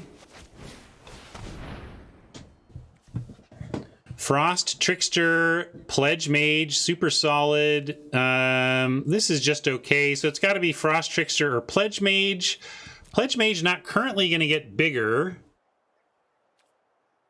Trickster not really a good play next turn because we're not going to have a creature for it. So let's get rid of the Pledge Mage so that if they play it has to be a no value Trickster if they want to do a, or I guess they have the Servant, so maybe it doesn't actually matter. I still think we want the Pledge Mage. Better long-term creature than the Trickster.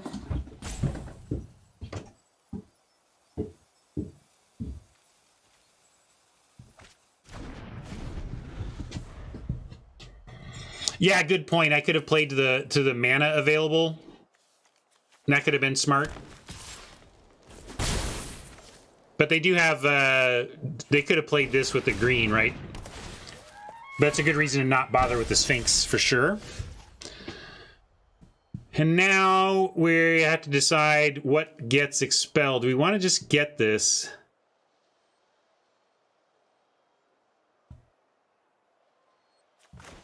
Or do we care about this more? Not sure which one we care about more. I guess Squad can actually block this thing.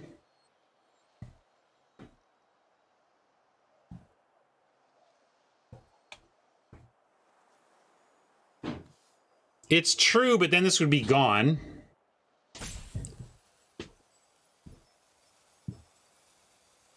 Yeah. Double strike if it lives. Beats it. Interesting. All right, I'll get rid of this. Sure, let's get it.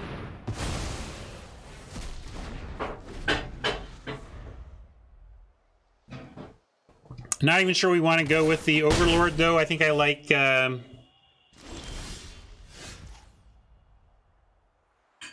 like Squad. We don't want to block this, so it means we take another hit. But the reason I like Squad is if they kill it, next turn we have... if we find a land, that is, we get Overlord plus Village Rights, which we could sack our Overlord in response to removal to at least get back the Squad. So that's my plan. I'm going to do that.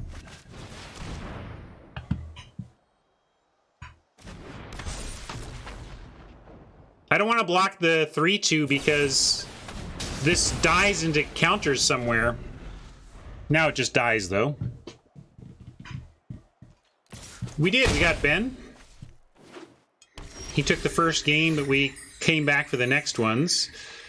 So here, we at least get the sitch I was talking about. We could even... Oh, we can't because we only have one white. So let's go...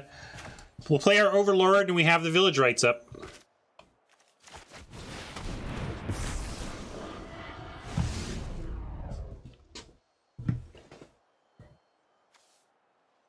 Well, we know they don't have blue yet, so right now Trickster's not doing nothing.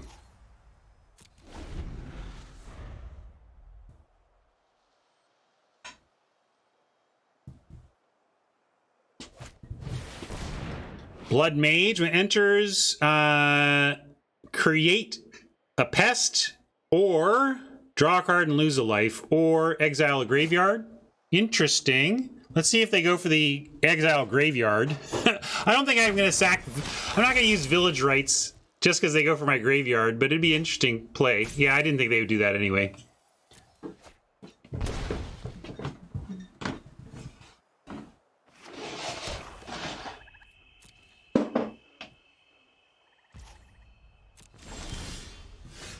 Well... Interesting. We can guiding voice and find. Yeah, let's go guiding voice. Get the token. How many creatures do we have in the yard? Oh, we need more creatures in the yard.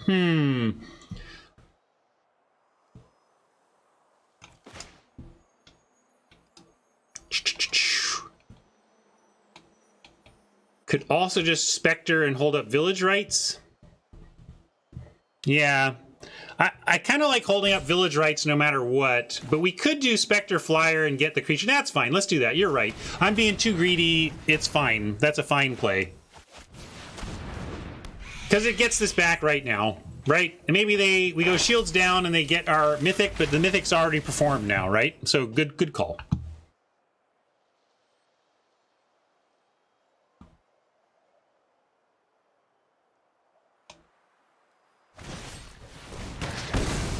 Boo earns, but village rights, defend the campus, can all get it back. And we do have attacks, but we're on defense. I gotta say no attacks.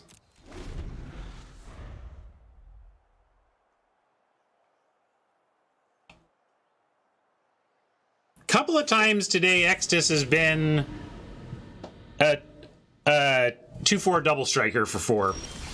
But boy, when you can get going, yeah.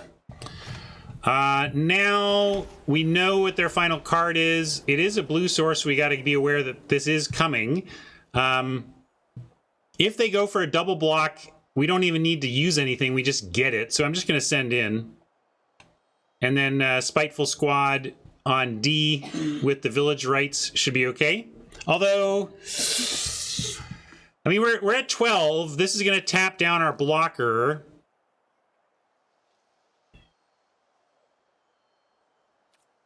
Not for a gold card, it isn't. Not really. And not at Mythic, you know. I mean, it's a fair rate for that card. If this had no other rules text and was monocolored, how much mana do you think it would be? If it was like red or white. Anyway, let's... I guess I'm willing to block with the squad, but okay, that's right. They have this, so we can't block, but do we care? We take 5, but that's okay. I think we take 5.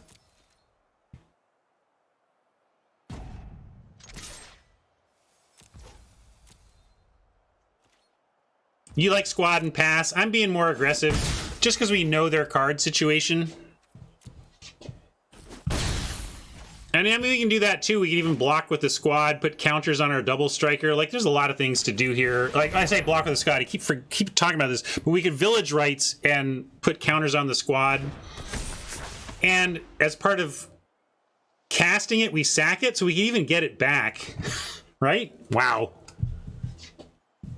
Yeah, but we can handle 5. Why are you worried? Do you know what's larger than 5, Buckeye? 12.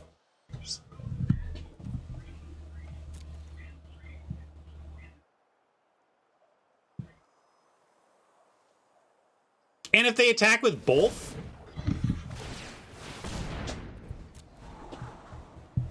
Yeah, if they go to tap it, we're going to village rights for sure.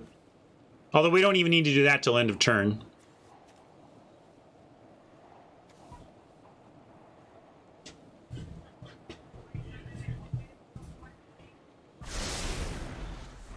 I'm not afraid to spend it, Hat. Although you have to be. I get it. I mean...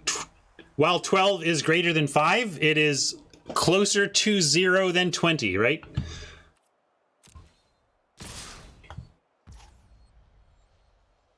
All right, if they're going to do this, we could just offer the block. And then I like doing that because we just have this village rights to do what we want. If the magician does something to disrupt our efforts to get counters onto the overlord or whatever, at least we get village rights, and we'll get the squad back.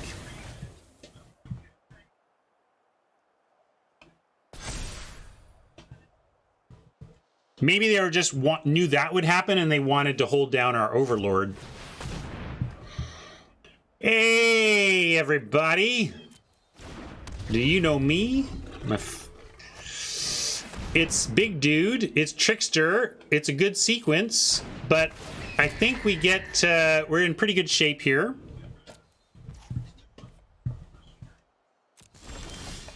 Ooh, that makes it even better. That's just a great draw, unless there's a 2-drop we want to get instead to play. No, so we get Defend the Campus, get something back, and we get to play the Apprentice.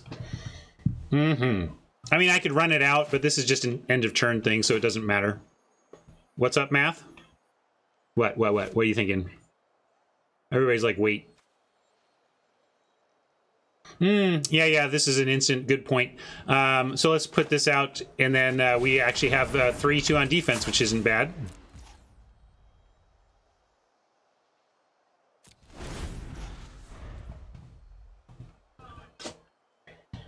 And I like killing this now. I guess they wouldn't choose it anyway, but it's the only thing we can do. I guess we let him kill it. Yeah, no, I'm going to do this because I really don't... If they happen to sack it, we don't have anything to do with Defend the Campus anymore, so I'm going to do this.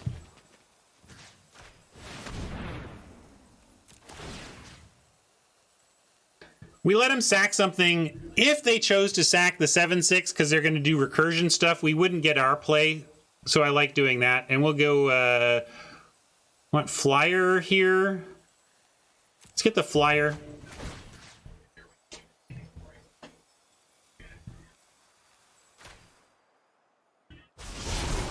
Yeah, Drain is interesting, but we have another shot at that. We got Village Rights in hand. We're, like, if they don't kill the Overlord, we get more stuff anyway. Yeah, good call, folks. Obviously, I missed that. Chat had my back there. Appreciate it.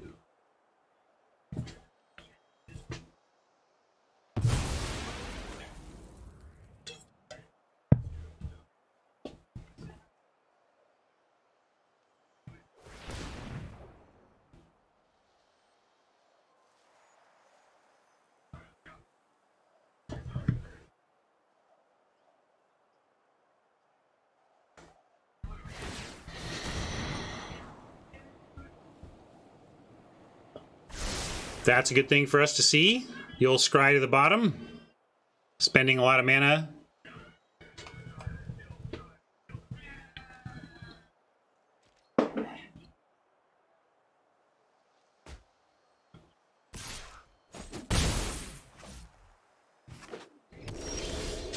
What's this? Access tunnel. So they're just going for the race here, but we drew perfect. Because why not? I guess we just draw perfect sometimes, gang. Wow, you didn't even want to see how badly we got you. All right. Sometimes.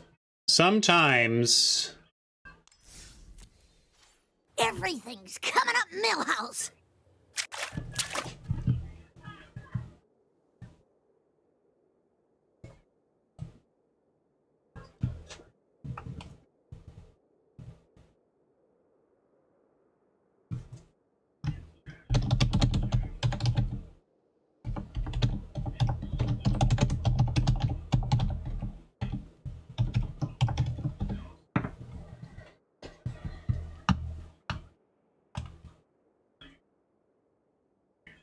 All right, so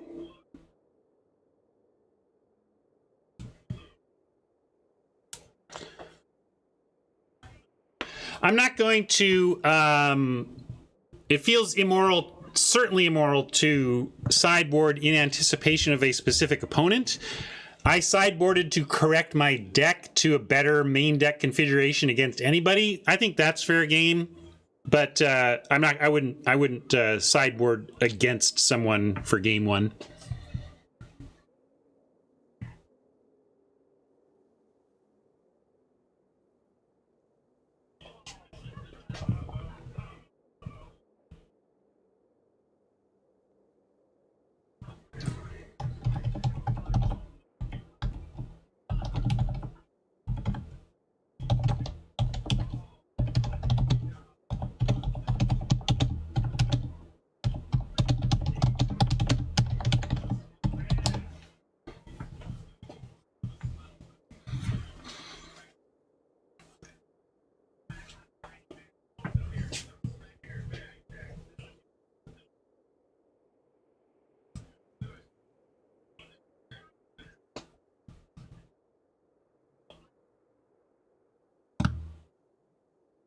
Mama appreciates the new keyboard. Quiet keyboard.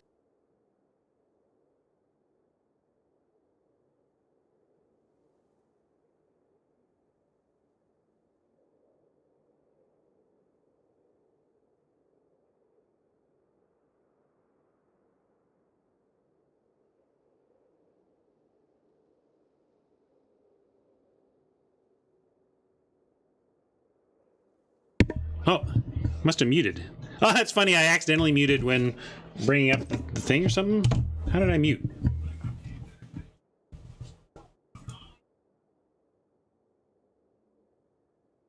Were you hearing it at all? Interesting that, I mean, it was muted.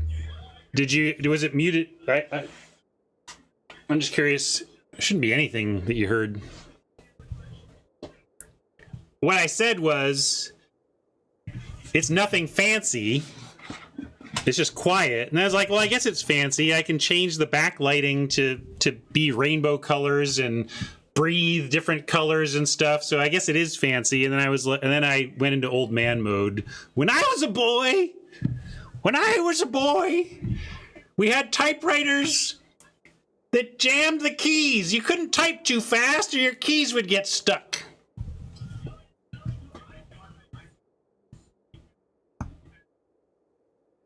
Seriously, though, my father had a typewriter of that variety that he used. It was already old when my dad was using it, right? But as a kid, it was really fascinating. Have you ever used one of these old typewriters? Even like, I mean, it's very satisfying to like, it really slams it. I mean, he's taking this metal hammer and just going bam, bam, you know? And so as a kid, I loved like just, there was a tactile feel to these mammoth beastly typewriters of old, but inevitably I would get them all tangled up because as a kid I couldn't help but I would just like slam them down and then so they'd get all tangled up, and it's amazing that thing kept working.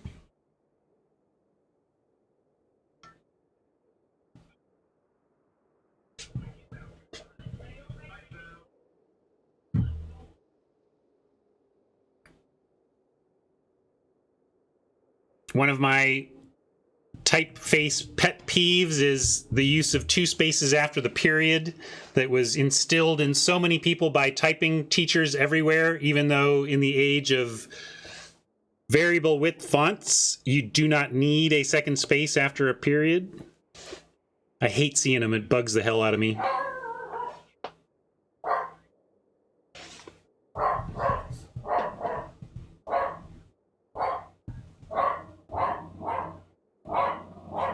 Now, that's a place where I'm not an old person. Come on. It's the old people who are stuck in 2 spaces after a period land. See?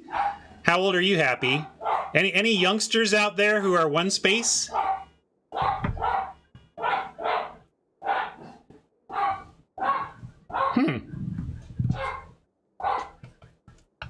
Oh, sorry. Semlin's ready, so let's go.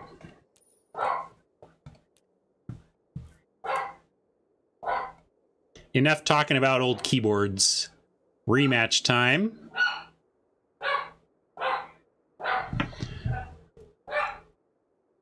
Is he in the losers bracket or are we in the finals? I can't tell what's going on. I didn't look at the brackets.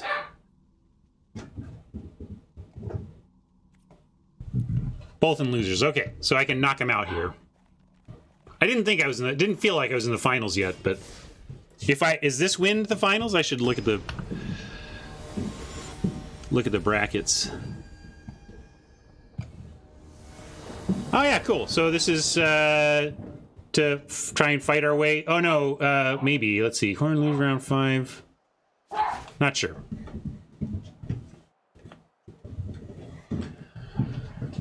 Okay, Oppo going first. We do have 2 shots at a land that gives us Arrogant Poet. Unwilling Ingredient we get on 1. I mean, almost with Unwilling Ingredient Village Rights, I want to keep this. Yeah, we can because we have Unwilling Ingredient and Village Rights. So I'm going to keep it. Watch.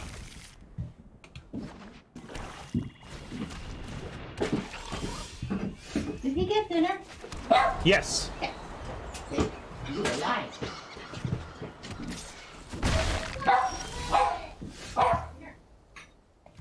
All right. A little punished. A little punished. But I wouldn't have even taken the risk if we didn't have the ability to village rights next turn.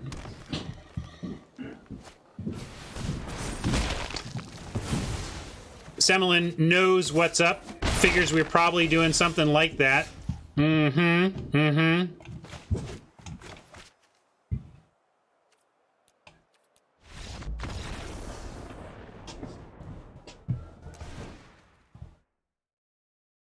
Super punished.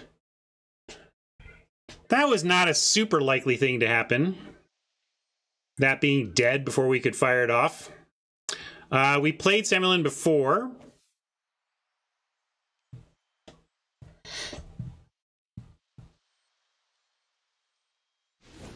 Do we like anything else? Defend the campus in and golem out? We'll do that.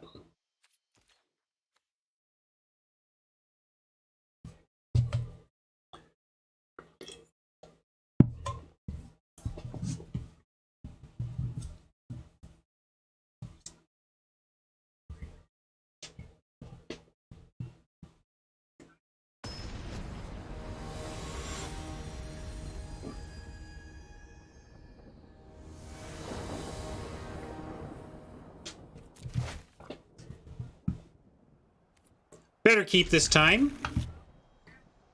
Poet with village rights. Also worth keeping in my mind. Yeah, we don't have white yet, but, you know, you gotta do what you can. I think we just play the poet here, and if we don't find a land next turn, we have ingredient rights that Semlin can't even mess with, really.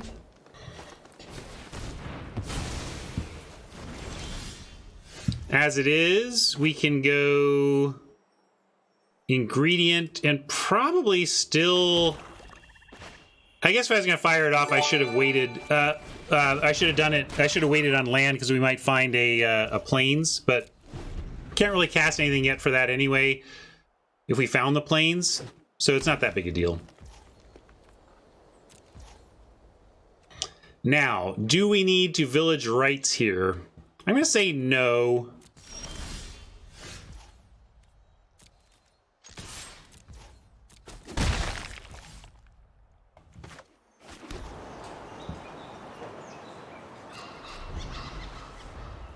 Not a great start here. We're just going to get immediately outclassed now.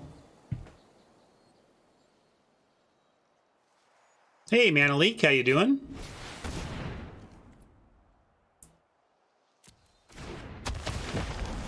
Something immediately outclassed? Yeah. Although we get to expel it. We get to try.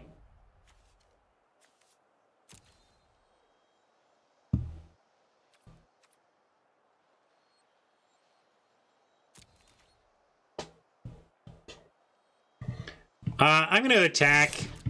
We don't make any sense threatening to chump anyway. You could just play the squad and I suppose block it. Do you just want to go squad rather than expel? Let's do squad, and if Semlin answers the squad and attacks with the professor, we can expel on our next turn.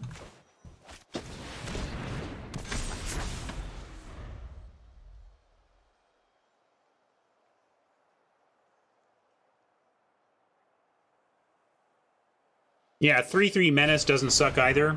And if Semlin's 5th turn starts with a bad land searcher, and it is a bad land searcher, but that's all these lessons are bad, but he got it for free, so it's fine. I'm just saying, if that's his play for the turn, we're pretty good about that given the circumstances. Now we're going to make him have it.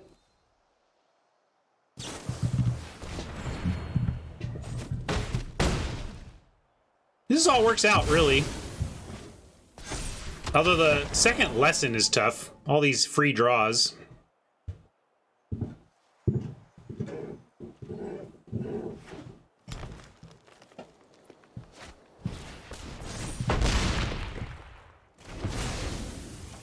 All right. A lot of tools used up, though. And we get to expel and humiliate. Although humiliate does not give us a counter, but I think we shouldn't be greedy. We're going to expel. I guess I should have humiliated first in case something in hand changes our idea on using that expel, but too late now.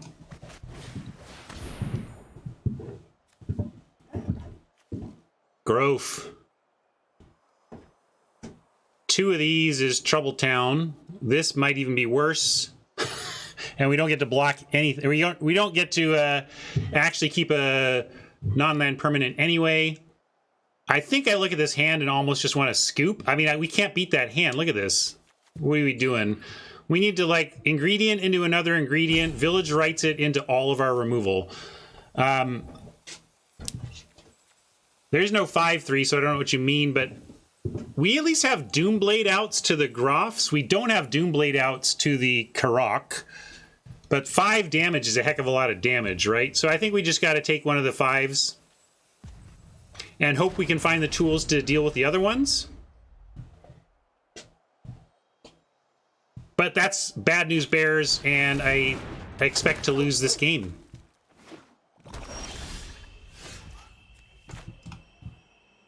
Defend the campus could take care of a 5/4, that's true. But we still need it for the other one anyway. I guess you could argue, yeah, Doomblade for this one and Expel for the other and pitch that. Yeah, I guess I draw. Nothing else to do.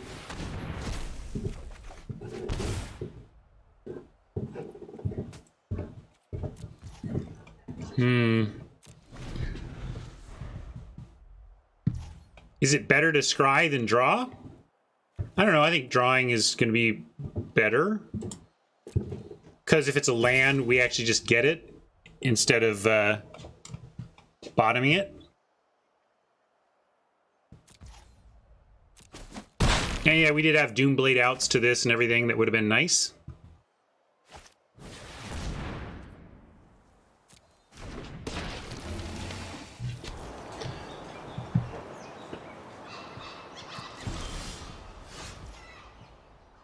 So much land.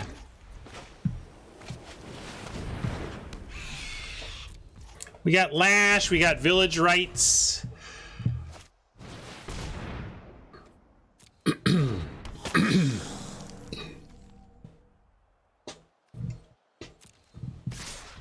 Oh, sure.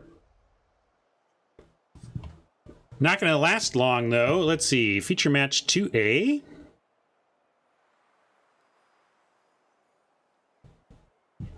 Share the screen.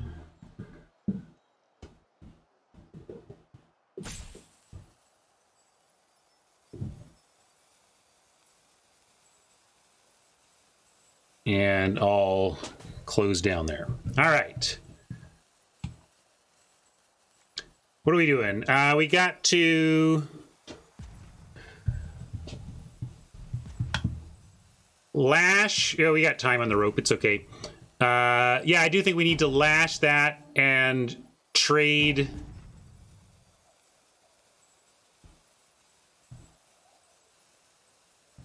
What do you like, Lash? You want to Lash this and trade with? We can Lash this and trade with it. We can chump in rights, but we can also, if we're going to 2-for-1 ourselves, we could do it with that. But I do think we need to try to get this Researcher dead. Kill things we can.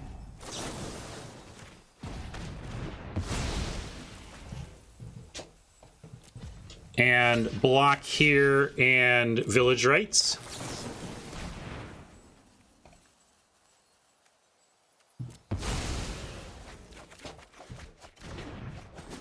All right, it's a plan. Except this is going to exile our Overlord. But what else are we going to do? We can't not play it. And we do get a card out of it. Maybe it'll be a Doomblade.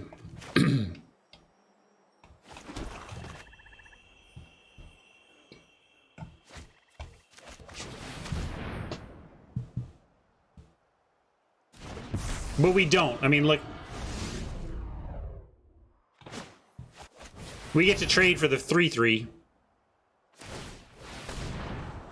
Maybe. If they brick.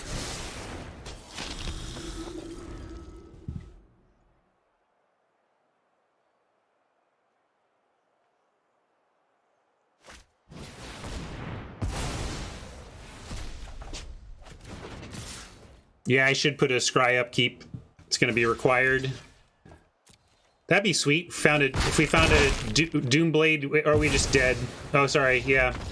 Whoops. Bad block. My bad. My bad.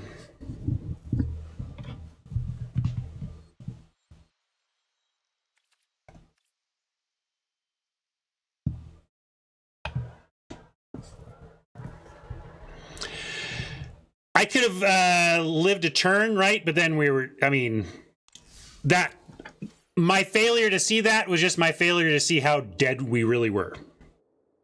Yeah.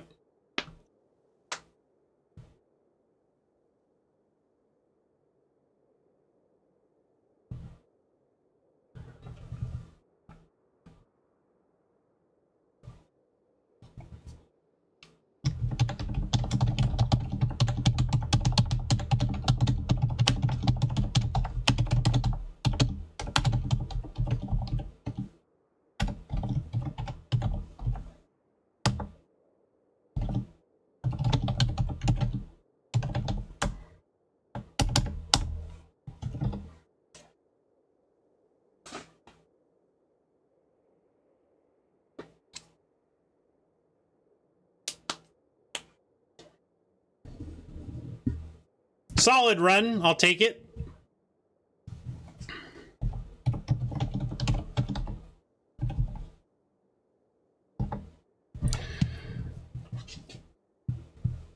He was cheese that he had so many. I had so many of his ingredients. Oh, poor Semlin. Pow, pow. I hate this guy. He has all my stuff. Have all my stuff. Punch him in the face because he has all my stuff. All good, all good. Not that I would never whine when I was winning. Who would complain about something while they were technically ahead? Nonsense. I've never complained once, Gedan Moore. I don't know what you're talking about.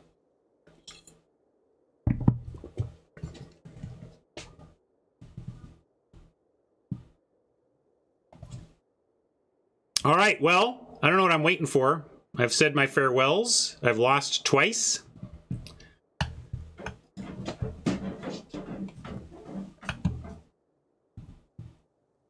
You must be thinking of somebody else, Sirion. Who else does a chat gauntlet every Friday? I don't know. Maybe you're thinking of somebody else. Anyway. Little extra stream. I got to get out of here. I've still got a busy night ahead. But thank you so much for hanging out. Fun little run. I like the set. Seems good. I think, again, it's doing... I think they're really learning their lessons at R&D about making sure these sets have legs deep into games, which is to say, you know, just that you're spending mana on turn 13 and it matters. You have a lot of, when you make it to the late game, you just want to be doing stuff. And this set really does seem to let you do stuff throughout the game. In most games, obviously, anytime you can get flooded or whatever. But yeah, so far I'm enjoying it. And I'm doing a sealed event. Oh, I'm not doing a sealed event on, oh yeah, sorry, that's Hat's thing. I was going to have a conversation with MTG Bot. Hey, MTG Bot, welcome to the stream. Glad you're here. To answer your question, no, but I wanted to mention that I am going to be playing physical sealed. I'm playing in a pre-release in Hunter's Garage again. So it's a Hunter's Garage event, and I am looking forward to that. So we'll check in with you on that. And I'm off tomorrow. No streaming tomorrow. I'm going to get my second jab of Pfizer and start counting the days until I can hug people outside of my family again. It's going to be great. Looking forward to it. And I will see you on Monday, okay? And check out the alternative event that Hat is drumming up there, and you can play some sealed tomorrow. Okay.